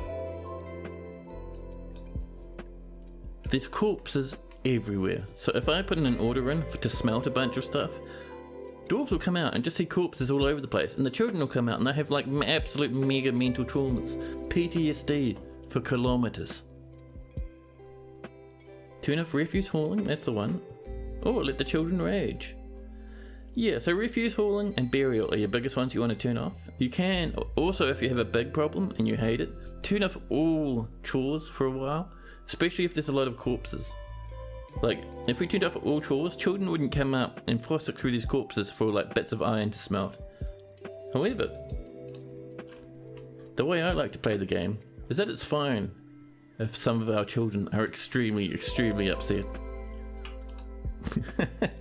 Oh, these dwarfs need to be popped home. Buddies. You get something to eat, huh? There you go. Off they pop downstairs, running off to the tavern. Oh, a bit more miasma. Who's stinking up the place now, huh? I'm looking around for a corpse. Okay, that's very, very faint. Oh! Chicken. But it's a lot more dense up here, which tells me... Let's see, who is dead up around here, I wonder? Is there a dead animal? No, there is a dead dwarf though. Look at this. This is Dishmamp's rotten corpse. Let's throw it into the magma.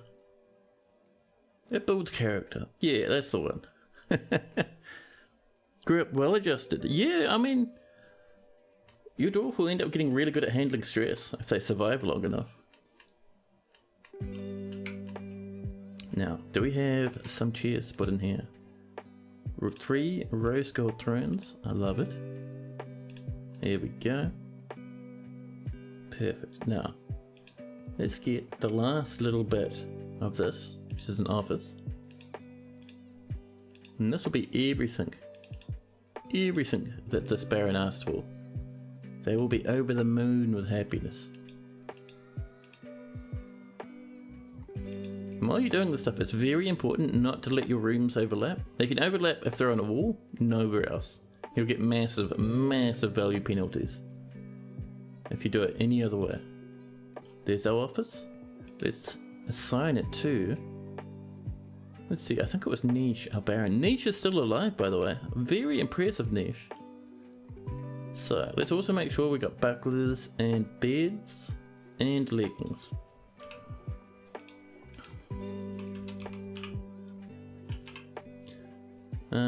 Let's do some wooden bucklers, so we need 3 of these. 2 beds.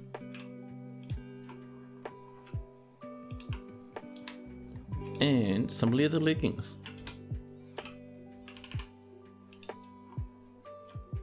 I think, what, 3 of those? Yeah, why not? The trauma toughens the kid up for the magma-themed genocide they're going to be an active part in. It's good parenting, really. Yeah. So, Niche likes all the rooms I've got so far. They do want a nice rear tomb for themselves. And some more furniture. Oh, what would you like? 1 dress? That should happen automatically. Yeah, let's go off down here. We need to do 2 things. We need to get some doors on this stuff, but also let's find a good place for a new tomb. Whose tomb is this? Oh, it's assigned to no one. Let's give it to Niche the Baron. There you go, Niche. There's your tomb.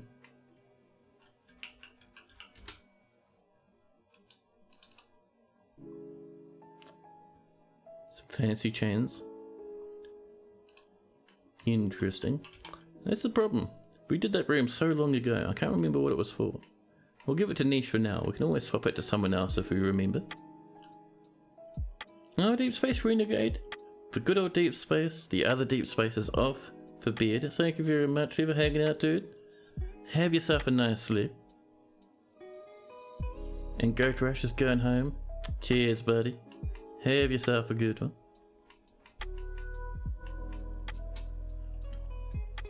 And while we're in here, do we have some doors yet? Are we lucky enough, lads, to have some doors? Yes, we have many doors. Life is returned to being good once again. Let's knock in some doors for these, and this. Could just be some more tombs. Oh, let's make sure that's set to multi. There we go. It's another 6. Life is good. Now.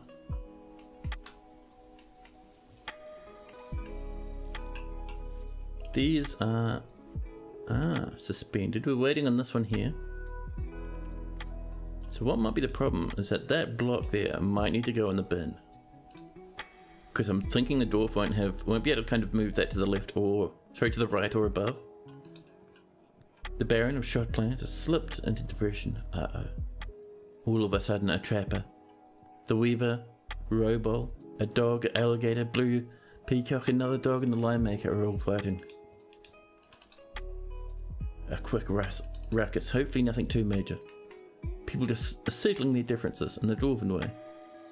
Was that a trapped Hydra? Oh yeah, man! Up on this level, we have a nice little wee pen for our Hydra. Clear glass walls. And this Hydra happily runs about inside. Its name is Ballistic Meat. The Hydra. And over this way, we're slowly but surely working on this one. We have a Bronze Colossus almost ready to go. You missed too many streams? Ah, it's alright, buddy. There are always the good old, what do you call them? There's a YouTube thing. The YouTube's like, I think about a month or so behind. However, there are also the VODs. The VODs stick up for around about a month, I think.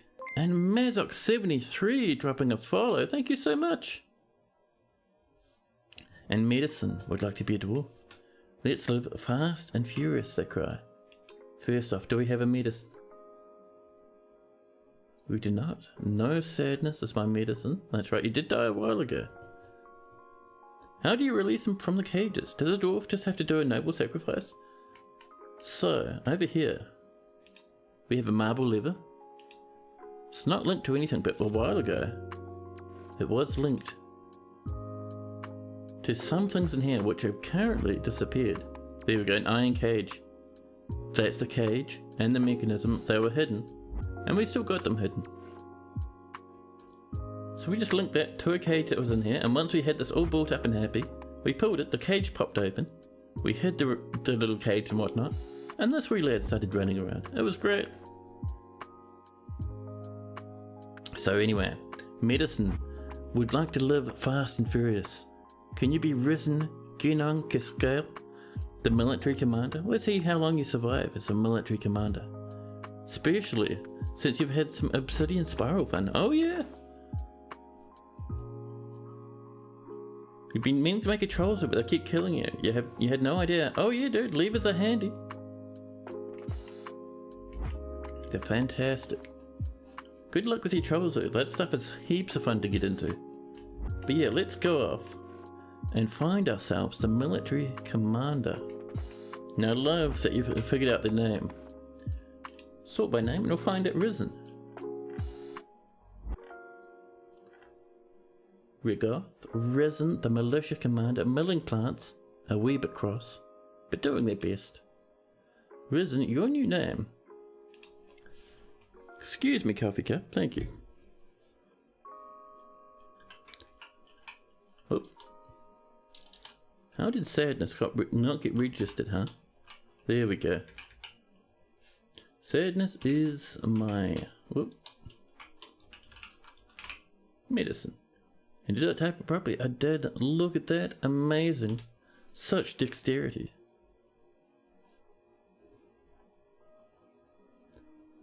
"23 years old. Married to Stastos, the Stolen Zeals. Healthy. Militia commander. You're in the earthen sinews. You've been very busy. You don't have time to acquire objects, or even wander at the moment, or even hang out with friends. Heartbreaking. I want to spend some time with family. I'm lonely. Oh, buddy. Let's see, you have a worn out ropery loincloth on your lower body, as is tradition. You have a lot of clothing. You haven't had time to go collect new stuff. I think your dwarf's been too busy. You have a steel mail shirt protecting your upper torso, a rose gold flask, a steel shield with steel gauntlets, one of which is a masterwork, steel greaves on your leggies, a steel helmet keeping your noggin safe, horse leather backpack with a strawberry from plant rose, some alligator egg roast, masterworks, fantastic. You have a nice cloak on top of everything else keeping you warm, and a steel battle axe strapped to your upper body. Any history of wounds? None. Oh, nice. So, your husband lives in another fortress along with your mother and father. You do have a younger sister. If you hang out with your younger sister, you'll get a mood buff. You do have some older half-siblings as well. You think you're going to live for a long time? I know. Our military's pretty hardcore now. And you have many passing acquaintances. No good friends, but a lot of family to hang out with. Not too bad. Oh, by the way, if you see dwarves like this where they're not wearing anything, there's a good chance they're just dead. So, you have your niece is dead, older half-sisters are both gone, older half-brother is gone, your younger sister is still alive and well in the fortress. You've never killed a single dwarf. Well, how good are you at combat? You're dabbling. Oh no, that's just normal skills. Combat, you're adequate. Not bad. Your military dwarfs are better organisers than your administrator because they continuously organise demonstrations. Yeah, that's pretty... I get the same thing. I think people use that as training sometimes. You have nice, very nice quarters up here. Look at the quality of these quarters. Nothing in your chest. You have some worn out coats and cloaks. You can't bear to part with them, so you're storing them in your marble cabinet. Actually, might be easy to do it this way. Oh, it's not showing us who the owner is. Heartbreaking. Oop, up, there we go. We're not quite done with sadness. Where are you, Medicine? There we go. Let's check out the personality of Medicine. She has a lot of willpower and an ability to read emotions fairly well, but an iffy memory, bad intuition, meager creativity, and poor spatial sense. She is very vengeful and never forgets or forgives past grievances. Ooh. She's unable to make decisive decisions with a great deal of input from others, and she finds humour in most situations, especially after wearing tattered clothing just last year. She doesn't mind wearing something special now and again, and she rarely feels discouraged. She is not particularly interested in what others think of her, and she's curious and eager to learn. She often feels lustful. She gnaws her lips when she's annoyed. When she's thinking hard, she has a habit of licking her lips and linking her lips just for fun. Her voice trails off when she's thinking about something. Medicine personally respects perseverance due to seeing Catan's dead body in 110. The valueless nature finds maintaining decorum a silly, fumbling waste of time due to wearing tattered clothing in 111, and values independence due to being forced to endure the decay of a sibling in 110. She dreams of raising a family. And finally, medicine likes talc, zinc, chiroprase, rubberwood, parakeet leather, mongoose tooth, desert tortoise shell, sheep wool, the colour cream, gems, rings and buckets, the words of the strangers of pricing, the sound of the bewildering embrace. When possible, she prefers to consume iguana, long land beer, and pendant amaranth flower. She absolutely detests leeches. You have your dwarves in training for a long time, so they'll survive. You'd rather they be a bit mad for a long training month than be mad because they lost limbs/dwarves. Anyway, this is a nice wee dwarf for medicine. Should last a good long while, unless they fall into some magma. But yeah, when it comes to military, a quick tip I can give about training. If we look at the Earth and Sinews here, and we look at their schedule, they're constant training. All the time they train. Every minute. However, if we look, I've changed it. Minimum number of soldiers to follow your order. At least 2 should train. See, I've turned that down to 10. At least 2 should train at any given time. What this means, there will always be at least 2 dwarves training. Everyone else, they can go off and fulfill their needs, get something to eat, maybe do another job if they feel like it, that sort of stuff. Otherwise, if you leave this on 10, which is the default number, dwarves will only start training if every single person is ready. What that means is sometimes your dwarves will never train, and other times they'll be training too long and never end up fulfilling their orders. But anyway. Oh, the crystalline folds. Have you guys lost your... No, you were right. They're fine. I love it how some of them are wielding entire bows instead of just crossbows. 10 out of 10. I love it. But anyway, let's get rolling. Thought that was a spider, but no, I think it was just my a shadow reflecting off my microphone arm, giving me a spook. The forgotten beast, a Mythanair. Omathustes Vathes Adaya is fighting a giant mole. There we go, these are coming together. We just need a few more. We're going to pop a lever up here so we can pop it to this cage. So, BML up in this corner. Thank you, nice and easy.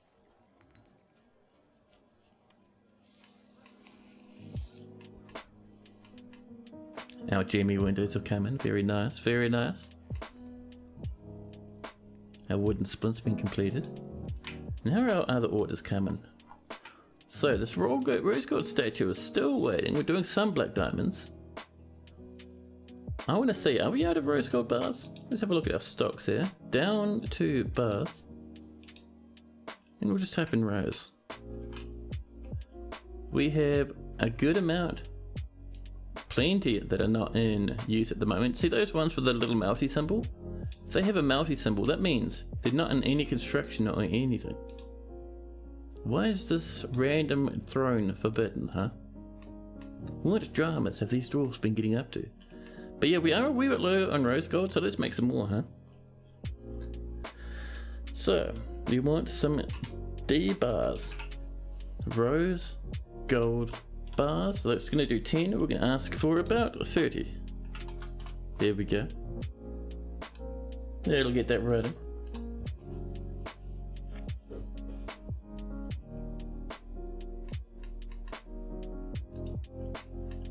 Now. Oh, people popping corpses away already. The lava is cooling. With that done, do we have any doors? Do we have a spare door we can pop up here? We do. We'll make use of this nice one. It'll match quite nicely. Now, I'm tempted to use clear glass doors for these once we get this roof in. But we're using clear glass for some walls at the moment. Let's see, this is going to be probably round lime to match the other stuff. Actually, do we want that round lime to be too high?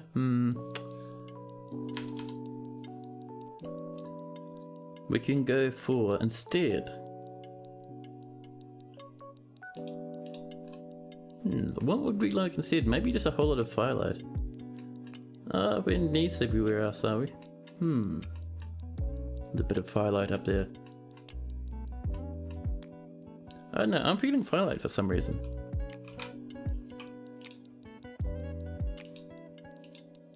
Actually, no, we can't. We're using firelight somewhere else, aren't we? And we've got lots of daysight though. I was going to say, we're going to use that for bedrooms, but we have so much daysight, it doesn't matter.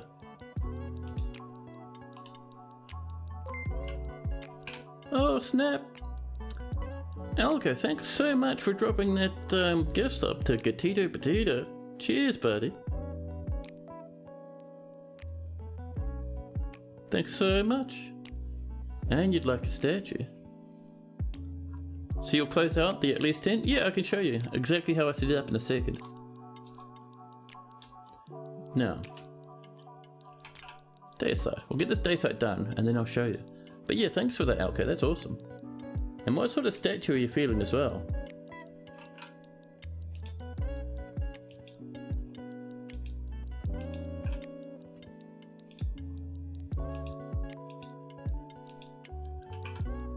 There we go.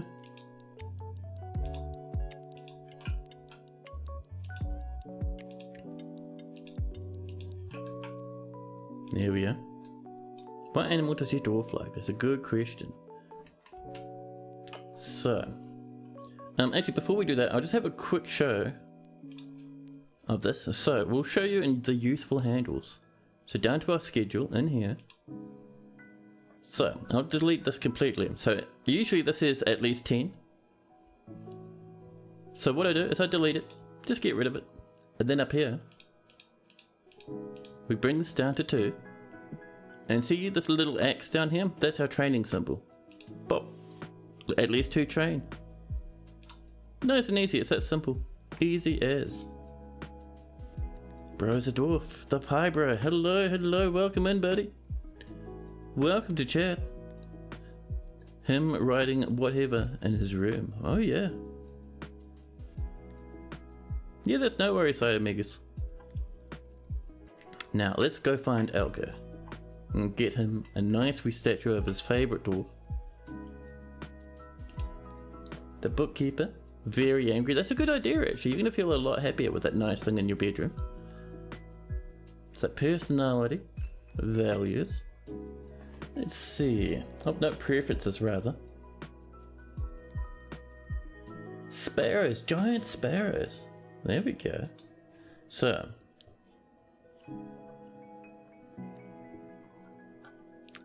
Yeah, riding giant sparrow, I love it. So, new statue. This one's going to be solid gold. There we go, golden statue. We only want the one. And let's get over here and specify a new image. So, we would like a sparrow, a giant sparrow, and historical figure. There we go, there's our dwarf. Action or relationship. So I'm not sure if you could be riding it. We'll have a look. See, hanging from, hiding, massacring. No, that's a bit grim. Prostrating, raising, screaming. We might need to have you just embracing. That's probably the closest we can get if that's all good. Admiring? Yeah, we can do admire. Oh, you do like embracing better? Yeah, alrighty. Embrace the... Let's see, so Alco is embracing the giant sparrow. There we go. Duh. So that'll be in the queue now. Oh, the queen would like some more goodies. And now let's see, I think I missed a couple let's see. There's a minimum number of soldiers to follow new order in regard to train or giving specific orders, like attack or move. No, it's for train only. The UI is certainly, oh dude, you think the UI is a little bit confusing at the moment? You should have seen it, how it was, back in version 47. It was a nightmare. Like the way things work now, absolute heaven in comparison.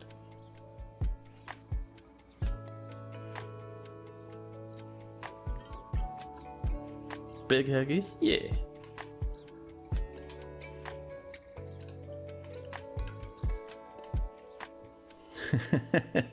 Yeah. I think the player base of Dwarf Fortress has exploded just because the major difference in the UI has gone from like unplayable for most people to playable but annoying. It's worth the investment, yeah, that's the one. The game is so fun. A new forgotten beast down in the sealed caverns below. This one called Zakosp, a Thurur. A towering scaly leech. It has thin wings of stretched skin and it belches and croaks. Its pumpkin scales are blocky and set far apart. What? Did we just get a fantastic wee? Oh my goodness. It's a Halloween forgotten beast. Pumpkin scales. I think the pumpkin scales is just the colour it's referring to, but you know, I like the idea of it, pumpkin shaped scales. Beware its poisonous vapours. Oh.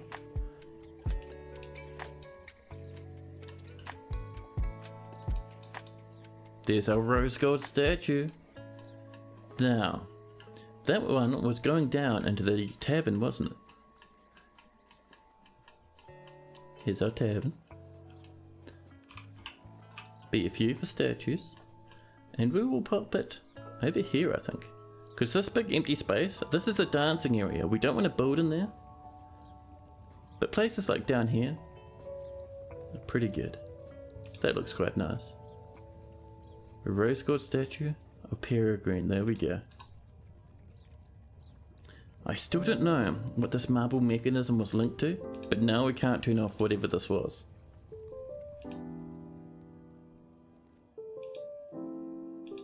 It's very concerning. It could be like linked to some power or something.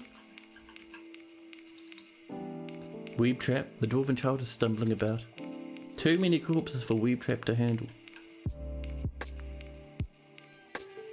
There's our rock doors, and look at these dwarfs rushing out. They'll be planting, they'll be harvesting, they'll be rushing about. Hooting up this way apparently. Where are you lads going, huh? Oh, constructing some buildings. Ah, they're coming up here. And so instead of coming up this way, because the lava's in the way, what they're doing is they're running up here, up this little hill, climbing through the branches of this tree, and then putting the floor in. I've got to admit, I do love that. The status of Sarvesh touch towns. Touch towns? No.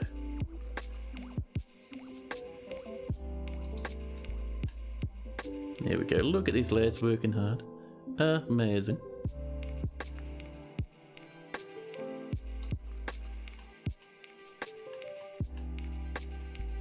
More drinkies, more drinkies. I love it. And what we can do, by the way, I think we have another piece of platinum we can put here. We do. Here we go. And we'll pop another piece of our fantastic black bronze. There we go. And let's have a look down this way, down deep in the depths. 1s and 2s, we're almost there.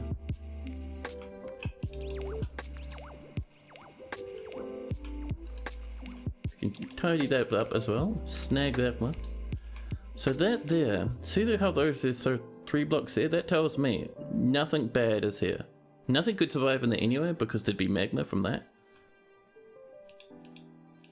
So we should be fine to just mine that out happily.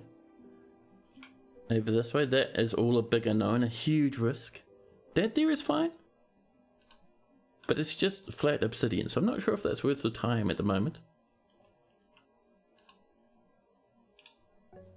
Oh, and by the way, the reason why I set it to 2 instead of 1 or 3. 2 is what you need for sparring. Sparring is the fastest way for dwarves to train.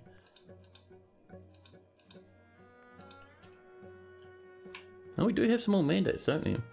1, battle axe. Ah, those are on the way, that's fine. The scepters will happen automatically, same with the dress. All as well. Oh man. Do I have some coffee left? Not really. I have some water though. Bit of the old hydration.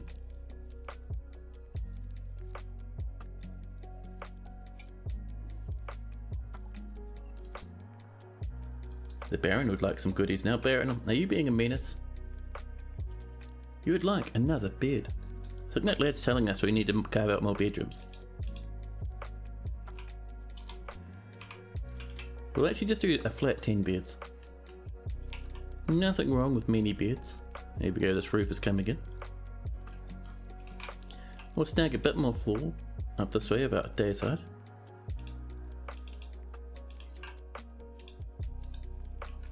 And so what we're going to do along here is a bit of crenellations. I reckon that'll look pretty good.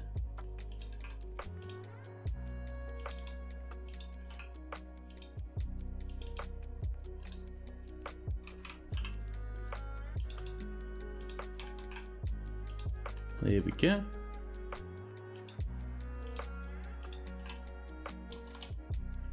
I do love it that they're using the tree as a shortcut to get up here. It's 10 out of 10 dwarfs, I love it.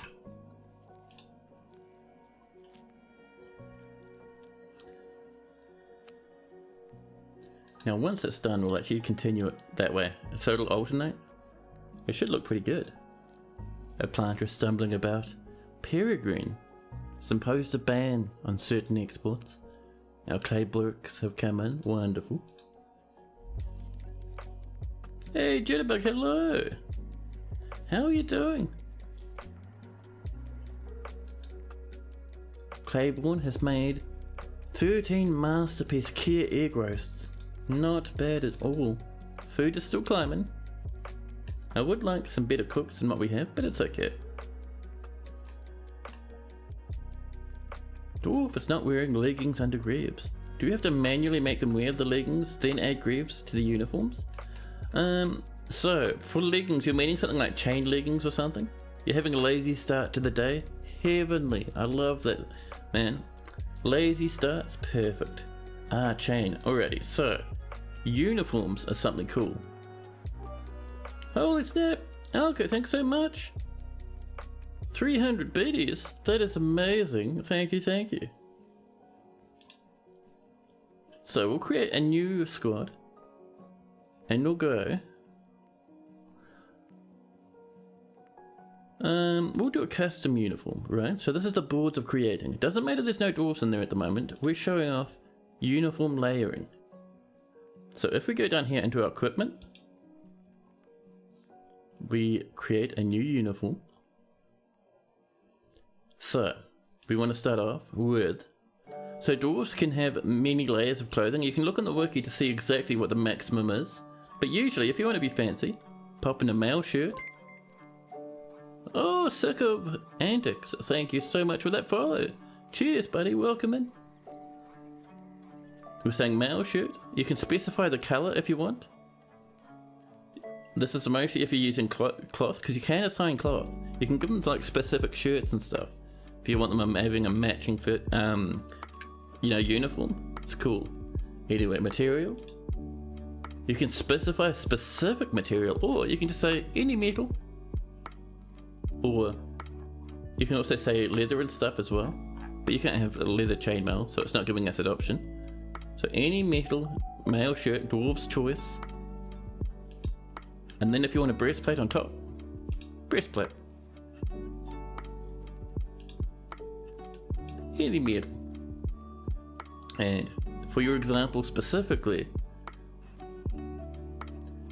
if we come in, we can go down to our legwear, leggings, material, metal, and then legwear, greaves, metal.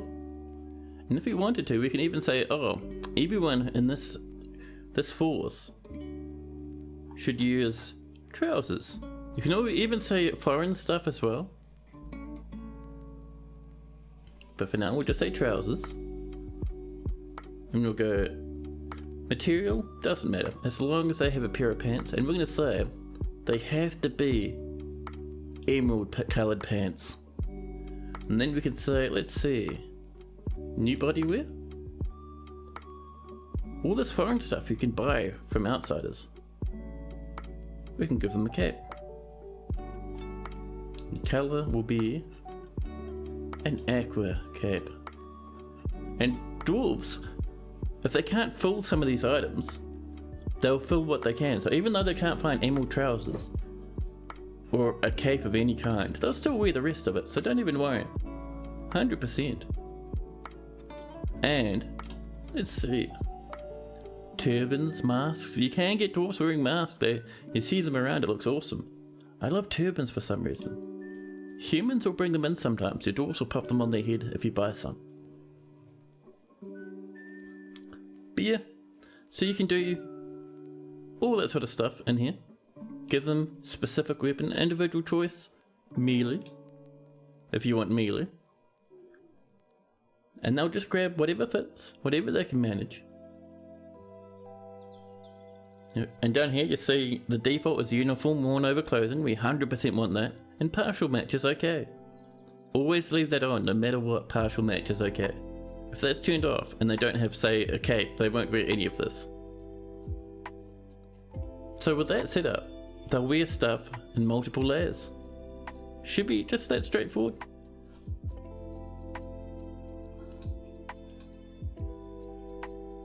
The outfit looks like they'll be named the Emerald Grove Wardens and be used as royal guards for a palace. I know, it's cool, right? You 100% can create specific uniforms for certain squads, for certain, themes you're going for. It's cool, man. But yeah, Sentient Potato, I hope that has helped you out a wee bit. And because we're not using that squad, we'll just delete it. Hello? Oh, that's cancelled? Pardon me. There we go.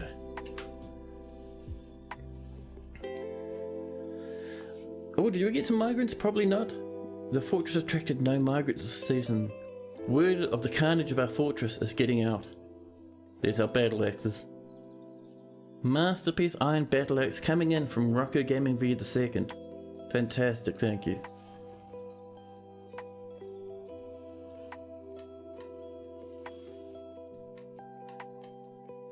There we go. We got one more space down there.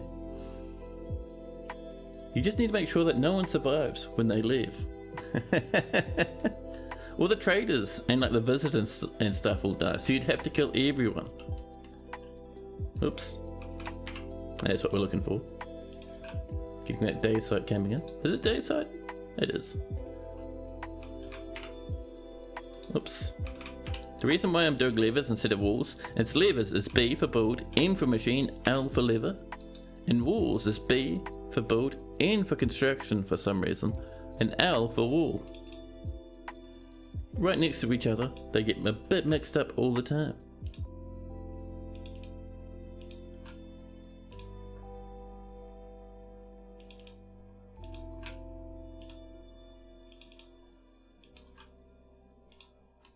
There we go. I don't know why, I just like doing crenellation sometimes. I reckon they look really good.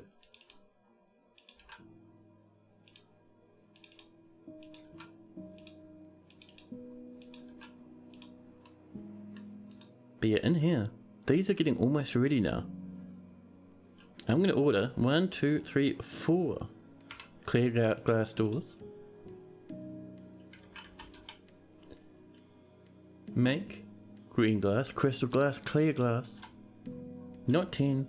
4 is so good. Clay has been completed. Nice. It's going to get us some more bricks again. Ghost Bat still a Mace Lord, doing the very best. You've read that replacing is less buggy, but it's still pretty buggy sometimes. Ah. You need to do replace instead of over? I've never done that and I've never had a problem.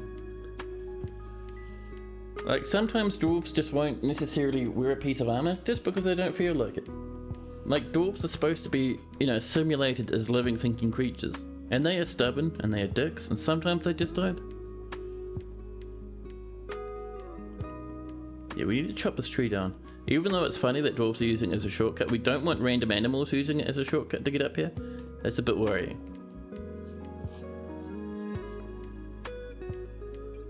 Masterpiece Dwarven Syrup Roasts. 53 of them. The value of that is going to be through the roof. Can we see them? Are they still around? No, they've been taken away already. Who's popping this away? That's a barrel? That's Pearl Millet. Who has moved away with the goodies? There's a beard over there for some reason. Good times.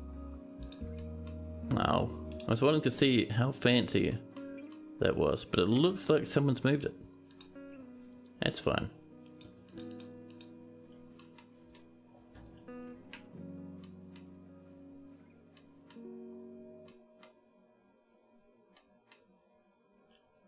There we are.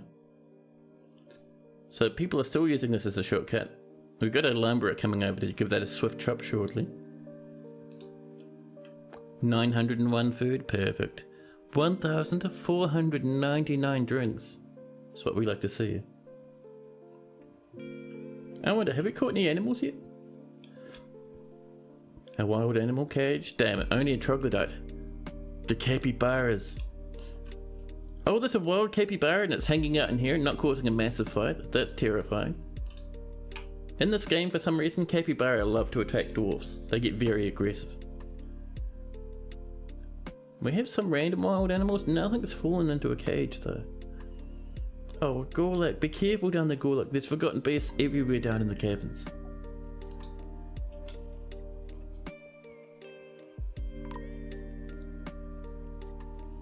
You think the issue is that you're partway through making the sets of armor. When a better set of leggings came available, they went to equip them, but kept wearing the greaves, preventing them from equipping the new leggings after removing the old ones. Yeah. I mean, I don't know if that's a thing, but it could be. If that's the case, just, forbid the leggings. Sorry, forbid the greaves that were in the way, and then they'll swap. Trees are collapsing as we chop them down. Oh, you smashed our... Listen.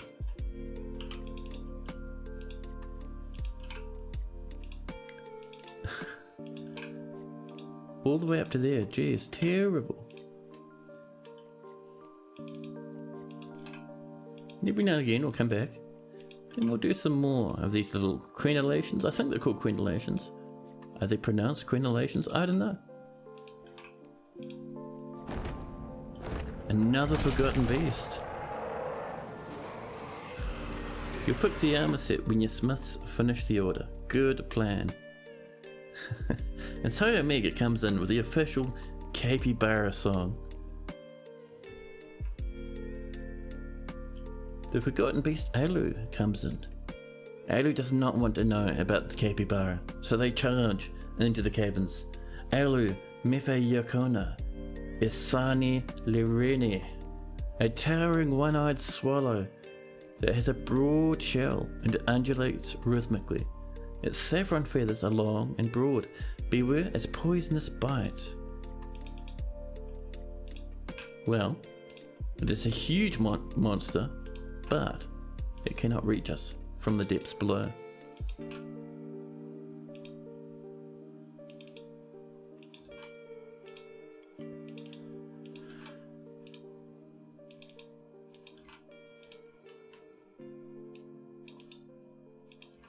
Here we go.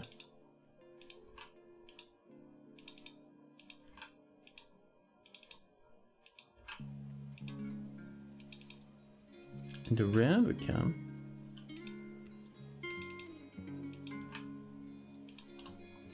Well, we managed to do the whole thing anyway, that's all good. And if we want later on, we could put a tower in the middle, just for fun.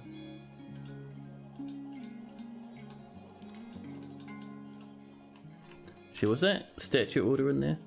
Hey, that gold statue has just been finished. Now, I think that was Alco's statue. Let's go find Alco the dwarf. Alco, where's your room, buddy? You have quarters over here. Well, we'll do a quick smooth while we're over here. And let's see.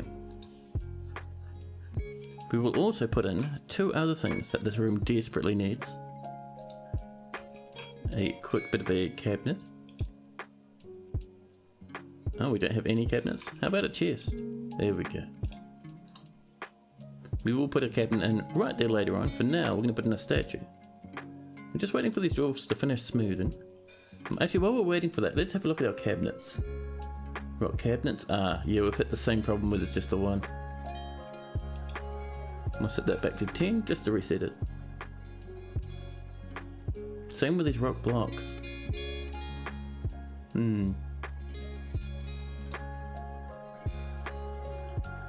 That's alright, we'll get that sorted shortly. We just want to focus on the statue for now. Just waiting for a spot right there we go. Now we can put in our fancy brand new golden statue. Oh snap! Diabetes Stan dropping a follow, thanks bud.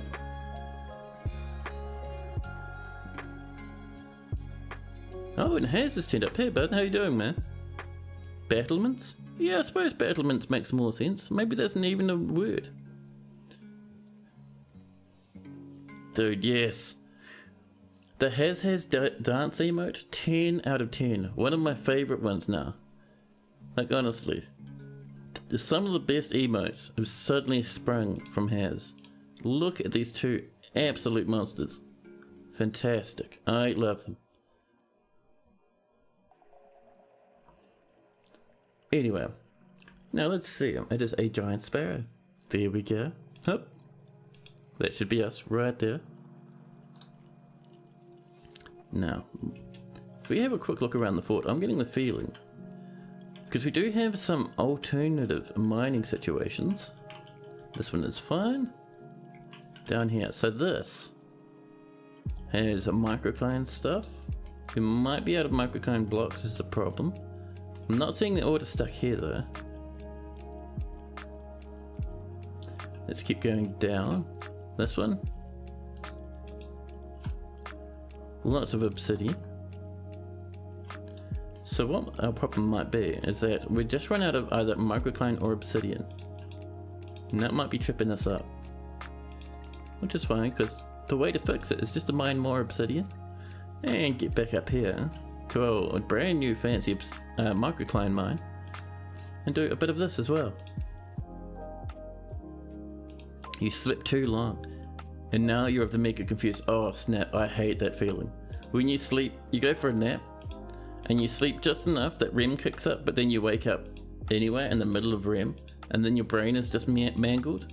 Yeah, I hate that.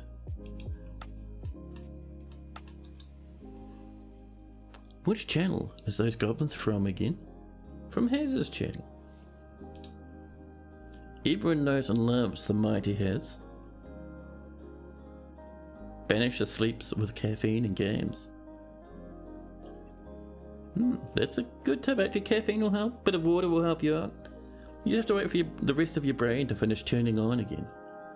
But yeah, if people want to know about Mr. Haz and his fantastic stream, one of my favourite streamers, I'll drop him a sweet follow.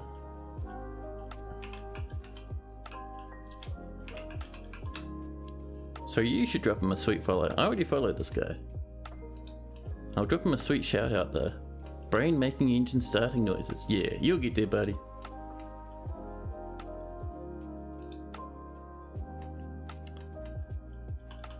Oh yeah, it also has.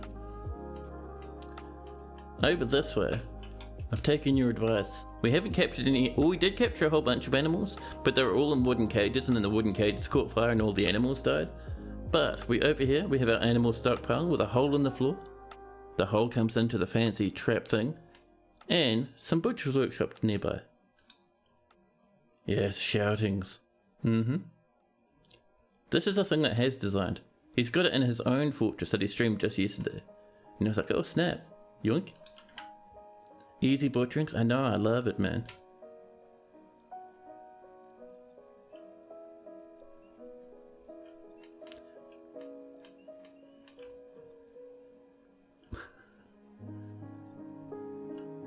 It goes in the blender. Yeah. It's handy. I haven't had a chance to try it because, like I was saying, all the wild animals gone. If we put one of our own animals in there, first off, there's two problems. First off, if we put our own animal in there, like, they'll just be immune to traps and they'll just walk out and go home. But the other problem with putting our own animal in there is we have to fetch it, and most of our own animals are up in the mosh pit, and things up here get pretty frisky, man. Our dwarf will go in here to grab an animal, and probably they'll get some injuries. Or a disease.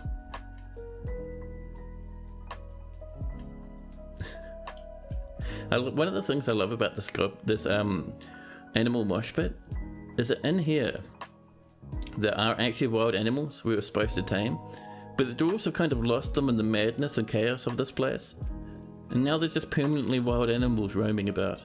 It's great.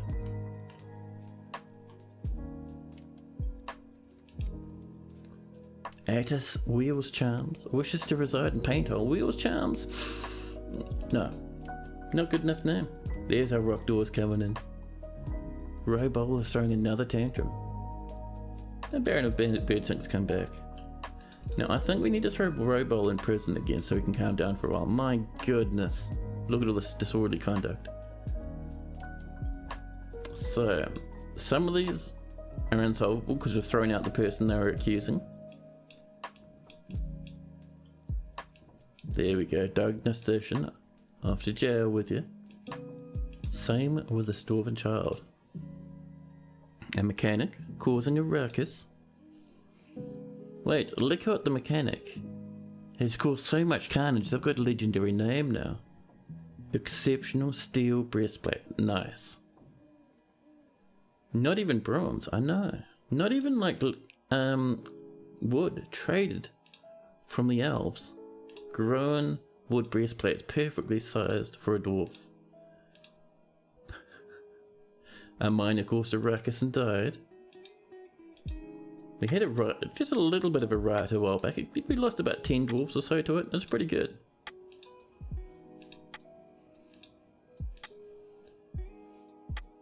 Wood armor, I know. You know, we actually have some wooden armor lying about. And some wooden weapons. We have heaps. Our dwarves just don't want to wear it for some reason. There we go.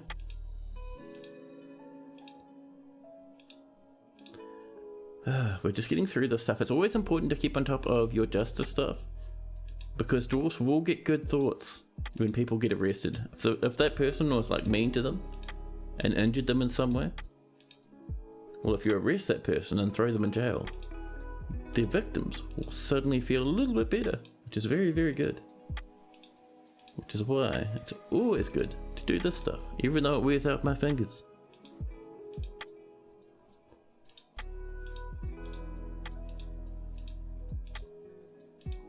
There we go. It'd be nice if this was just a big list of dwarves who had done a naughty thing, and you could click on them and see all of their charges and the witnesses for the charges. That'd be nice. It'd save a lot of clicking. Studded with adamantine. Oh man. Even better, adamantine floors, or even adamantine stitches, and you're into dwarfies.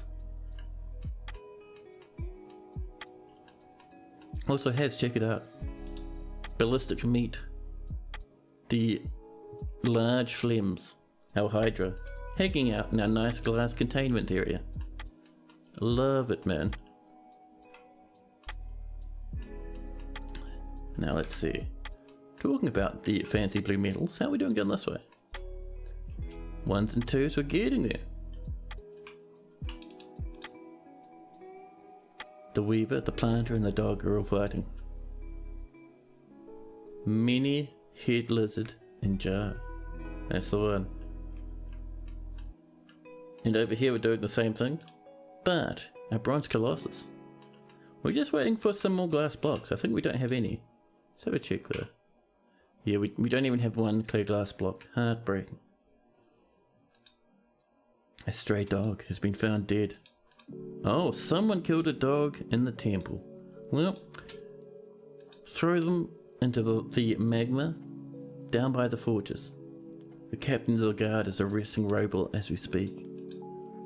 Bombwreck is throwing a tantrum. There's our rock blocks, perfect.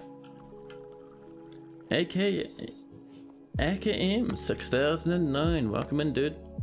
Can you do a tour of the fort? Of course we can. Let's go from the very, very top, so way up at the top, the very highest point of our fortress. We have a big open-aired library. Dwarves will come up here, they'll read about certain books, throw their socks and mittens in the bookshelves, and hang around with some doggies. Why is this not writing a book, son? Oh, we have scribes but no scholars. Choose some common area. Writing material desired 0. Ah, something's wrong there, we'll have to fix that. In the meantime, so this is our fancy library. It has a big winding stairway down one of these towers. Comes all the way down to here. This track used to bring materials to the fortress. We don't need it anymore. We'll train out to the fortress, but to the constructions we were working on. Further down, our next item, one of my favourite places in the fortress, is the animal mosh pit. This is where we stash all of the animals we have. Sometimes animals get very badly injured in here. It's lots of fun. Further down, we start seeing this stuff. So over here, these are just rooms for visitors, but this is part of our barracks for our archers. So this is a big stockpile full of arrows. And here is fortifications so that they can shoot at invaders as they come in. The floor above is the barracks where they train. You can see we've got these nice wee archery targets. Dwarves will shoot arrows at these archery targets, train up their archery, and once they hit these targets, they fall down through the holes in the floor, which is why we've got heaps of arrows and crossbow bolts lying about on the floor down here. We also have all of this stuff, most of which is like farming and stuff, like farms and whatnot, all that sort of jazz. Up here, we have this. This is part of a large magma pump stack that pulls some magma from the depths of the earth and pumps it right up against this floodgate. When we pull a lever, this floodgate opens and this big wave of magma hoons out and annihilates any invading force in front of us. We also have a huge setup of goblin grinders, repeating spikes linked to a little repeater over here. Let's see what else we got going on. Further down. Oh. Whoa, that was spooky. Am I still online? I think I'm still online. Oh, the music stopped for a second and I was like, whoa, hold on now. Bitrate seems fine. I don't think I've dropped any frames. Yeah, we're looking fine. We're looking wonderful. I forgot to hit record. I'll have to remember to download the VOD to my machine once I'm done. Anyway, here's the living area. You can tell it's the living area because there's smashed teeth, animals everywhere, piles of gems where people have smashed stuff. There's a nice wee temple. And a bit of a zoom out here. That's how I like to do bedrooms. Little clusters and sometimes big alleyways with rooms around them. It looks nice, especially when you put flooring in, you know. But yeah, a non-dedicated temple with an in-progress Bronze Colossus storage area. Over this way, we have a Hydra in a big glass cage. We have over here a tavern. So this tavern's interesting. Not only do people have constant fights in here and leave like skeletons lying around on tables, but Sometimes dwarves, when there's a fight, they'll try and dodge away from a punch and just fall off the edge, down into the magma below. And sometimes trolls or ogres or troglodytes will climb all the way up this wall and run about in the tavern, causing a huge ruckus. It's great fun. Down here we have a dedicated temple. People are praying in it and having a chat. We have a guild hall up around here as well. Let's see what else we got going that's fancy. Pump stack continues. Just a couple of workshops and stuff down here. People working hard. This is just stuffed with bins of cloth. That's very strange, but alright. Further on down. This is the dining hall, I think. Yeah, dining hall for the queen. So people can eat and look across the magma. We have here, this is the throne room. You can see some giant gems sitting on top of pedestals. Various statues. A little bit of vertical gold bars for safety. With the queen's bedroom over here. Further down we go. Down and down. Over this way we have, this is our very early smeltering and forging area. Very tiny. It taps directly from the magma. We have some workshops and stuff nearby. A guild hall or two as well. And on this side, this is our proper magma setup. Heaps of smelters, heaps of forges up this way. And we have some clay setups here as well, and a little bit of a magma glass furnace too. And a few more workshop areas up this way. Further down, let's see what else we got. I think the only other major thing is this. And this is just where we've been digging down into the obsidian spire. And let's see how we're doing down here. We're still waiting on someone to channel that, that's alright. But yeah, that's pretty much an overview of how the fortress is going. It's quite old now, 12 years old. Certainly a late game fortress, I'd say. Captain of the guard is trying to arrest someone. The Baron, Peregrine, is fighting. The Baron's in a very bad mood and likes to punch animals. Yeah, happy wee little fortress. The goose is fighting. I love it. Another forgotten beast. Our caverns are all sealed up, so we're safe from the caverns. But this is the forgotten beast Bax. As Balutust. Bazisnang. A great eyeless sauropod. Ooh, nice. That has thin wings. Of stretched skin, and it squirms and fidgets. Its taupe grey scales are blocky and set far apart. Beware its fire. Oh, it's a fortress killer, and it flies. Brutal. And with all of that, you have 40 to 50 FPS. Oh yeah, dude. My computer's like not too bad. It's got like, I think a CPU from I think last gen, maybe the gen before. But big tips. Go into settings. Oh snap! Judaba gifting 3 months tier 1 sub to Haz. Holy crap, that's amazing. Thank you, thank you. Anyway, before I got massively distracted, thanks so much for that, by the way. Go into your settings, I think it's for game, scroll down, and just make sure you've got multi-threading turned on. Multi-thread's the slowest part of the game, which is Dwarven Vision. And then FPS just goes ham. But yeah, actual FPS, about 44, it's not bad.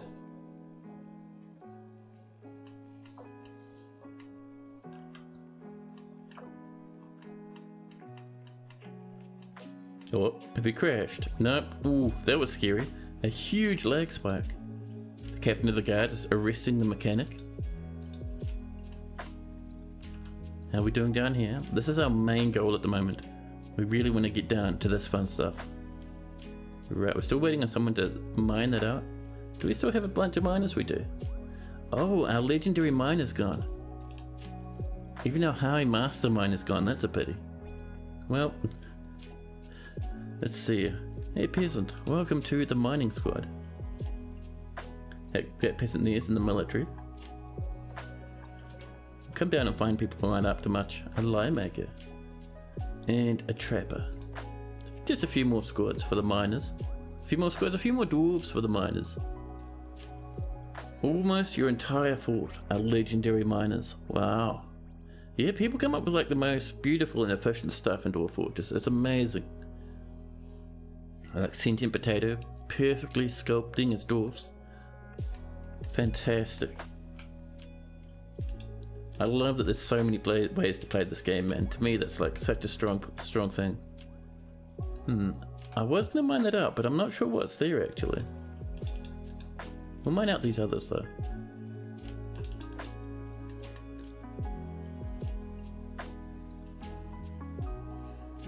An outbird fighting. Either falling off something or fighting the forgotten beast. You've capped it at 20 dwarfs. Oh nice. Yeah, a good few people do that occasionally. Good old Sniper who's done some fantastic tutorials out there. Some of the best tutorials on the stream tutorial community thing are from this dude. And I'm not sure if he does it anymore, but he used to do very small size populations. The guy's an absolute madman.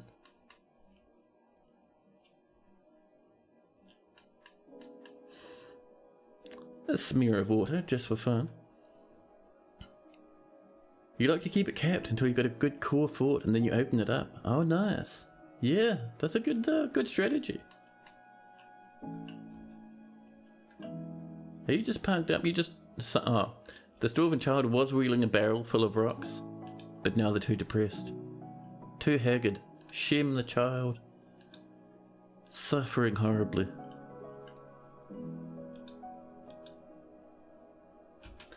Damn it.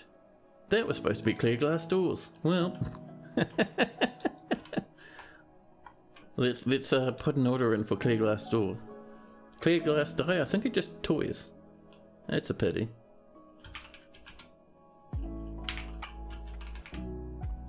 Oh, that's what our problem was. There's no such thing as a clear glass door. It's a portal instead. And I think it was just the 4 of them. Whoops. That kid's gonna end up like a baron if you don't do anything. There's nothing wrong with our baron, man. Our baron is strong and mighty. Our baron has probably also killed other adult dwarfs when they were just young. You don't have a tavern yet. Your dwarves would go to the Miners' Guild Hall to socialise. Ah, there's a good trick. And as such, everyone was constantly teaching each other how to mine. You've since sealed the Guild Hall so that they may actually do some work, instead of spending eternity pondering the best way to swing a pickaxe.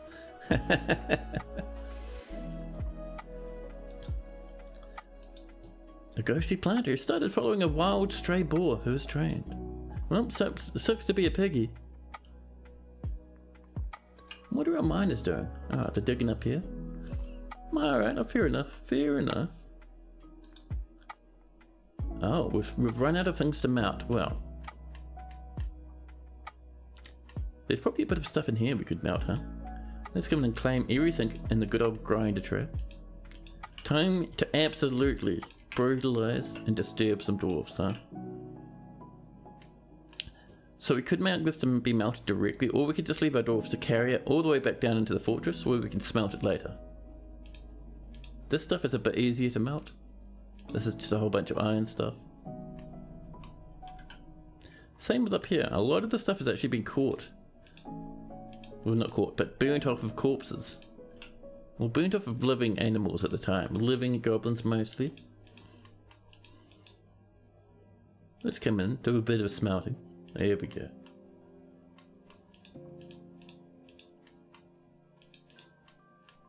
There we are. Oh. Now we're looking better. Now we're looking better. Until very recently, you only had 3 pickaxes, so most legendary miners were not and had not actually mined until you were ordered a bunch of picks. I love it. Oh, one thing we want to do over this way. We need to seal this up. We're going to use olive iron, just for fun. Not the best looking rock, but hey, we got heaps nearby. There's our Oliver.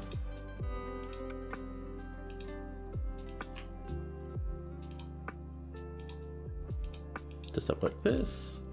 And that's just gonna seal up that little spot down there, because I would notice goblins were using it as a shortcut to try and escape some magma.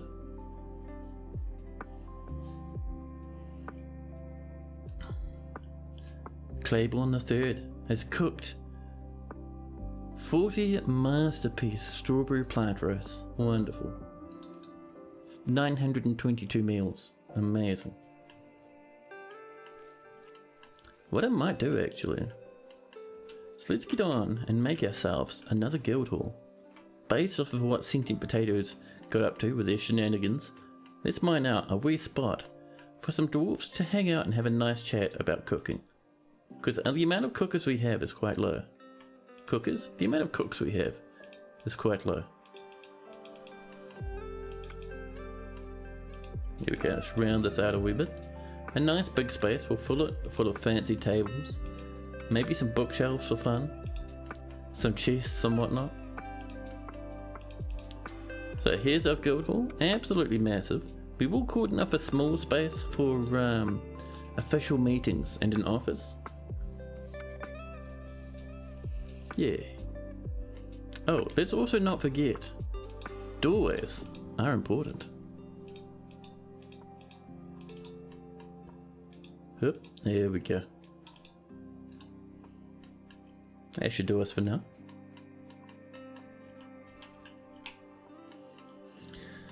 Now, what are you doing down here? I saw you blasting around all sorts of weird nonsense before. Are you getting a bit spooked? Were you running from a forgotten beast down in the cabins? Look at this blood everywhere. Cave crocodile, giant toads. My goodness. Glad they can't climb. Now,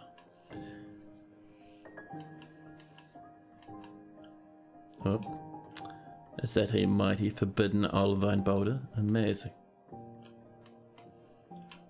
Now, we haven't started the portals, we haven't finished the diamonds or the wooden blocks. I'm wondering what's happening to our books.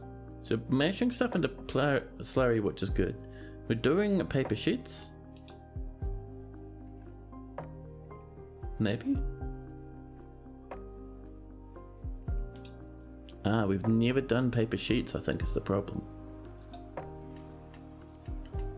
Now I thought, don't we have a press somewhere?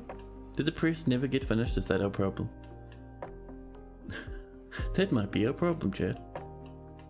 Let's have a look around.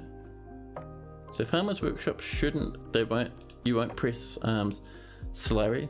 You actually need a proper press. Your militia commander is large enough to one-hand a halberd and use a shield as well. Wow. You did restrict yourself to only forge a halberd after trading for it. A modded to fix weapon wield checks. Nice. That's cool, dude. Here, downward stairways, they go nowhere. I'm confused, but alright. A planter, Abdul, has died. Out here. Who killed Abdul? Was it you? No, this lad's just not feeling anything. Looks like Abdul's corpse is gone, so they're probably being buried right now. Who was killing Abdul? Let's see. Recused, a giant bat, a bear, and a planter. Giant bat, are you fighting us? You are. Oh, the giant bat's down here and panicking. Oh, it's dead. Well, throw it in the bin. Don't want that stinking up the place.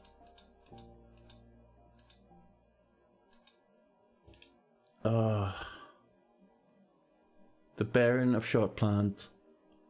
Reg, you can't smash the machinery, alright?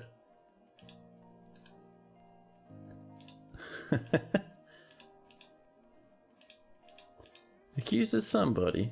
Did Reg go home after smashing stuff? I think Reg went home after smashing a bunch of stuff. Well, that's annoying. Nothing else. We can at least get these others in here.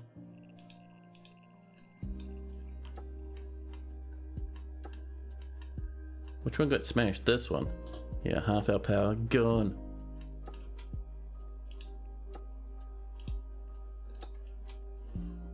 So, BM, and we want a horizontal axle, make sure it's going that way. From here to here. Nice and easy. Let's unforbid. That's a lot of stuff, to be honest. We'll just claim all of it. There we go. The wrath of the windmills. Yes, the windmills have become powerful. And we've hit early winter. Well, we did not trade with the dwarfs once again, as is tradition. Oh dear. Oh well. There we go.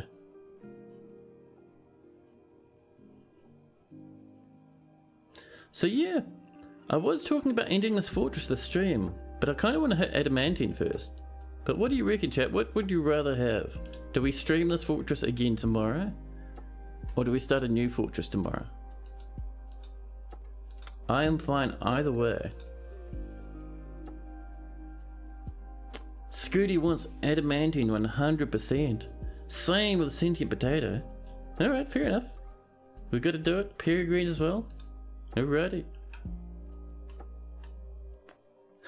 Has, on the other hand, is keen for the clowns. The deadly clowns. You want a statue out of it? Adamantine all the way? Alrighty, we can do it. 100%. But slowly getting there anyway. As much as possible. Oh yeah, don't you worry. Oh look at this, this is going to start evaporating shortly. I love it. I love it. However, as some of you have probably guessed, we're round about... The chief medical dwarf is fighting. Excuse me. Baron, read your shot plan. The Baron punches the human part in the left upper arm, bruising the muscle. Where is the Baron?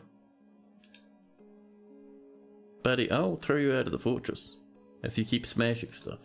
Anyway, like I say, that diamond can be mined in the spire. Oh yeah, we'll snag some more gemmies, don't even worry about that. But anyway, like I was saying, we have reached the point where it's probably about time for me to finish streaming. It is 10:15 and I need to have some dinner. But guys, thanks so much for tuning up. It's been awesome having you here. But I think for now, we're going to see who's online for raiding. Let's have a nosy about, huh? Thanks for the stream. Yeah, dude. Thanks for turning up, man. Who's online?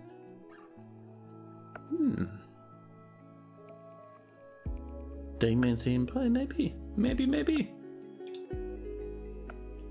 Yeah. Let's visit. Dayman Senpai's doing Vintage Story. Actually, who's playing Dwarf Fortress right now? Do we have any Dwarf Fortress streamers? Let me have a sneak. A cheeky look in the background.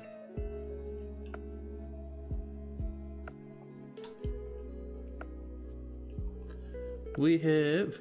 Oh snap! There's a few people. Let's go visit.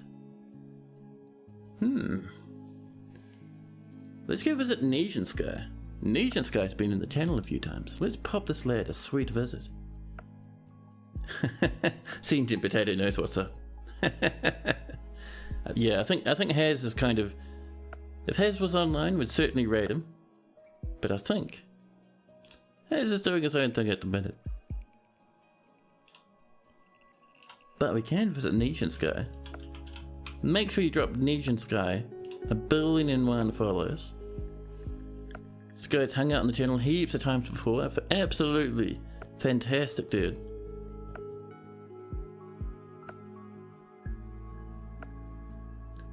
So let's visit this lad. I'll catch you all later on. Enjoy the rest of your day. Drink plenty of water. Take care of yourselves. How's the stun locked? Yes, sad times. Sad times. Oh. Well, never mind. Apparently, Nesian Sky does not accept incoming raids. Fair enough. Fair enough. Well, how dramatic. In that case, let's go visit Dayman Senpai. They're playing a bit of the old vintage story. It's a fun game.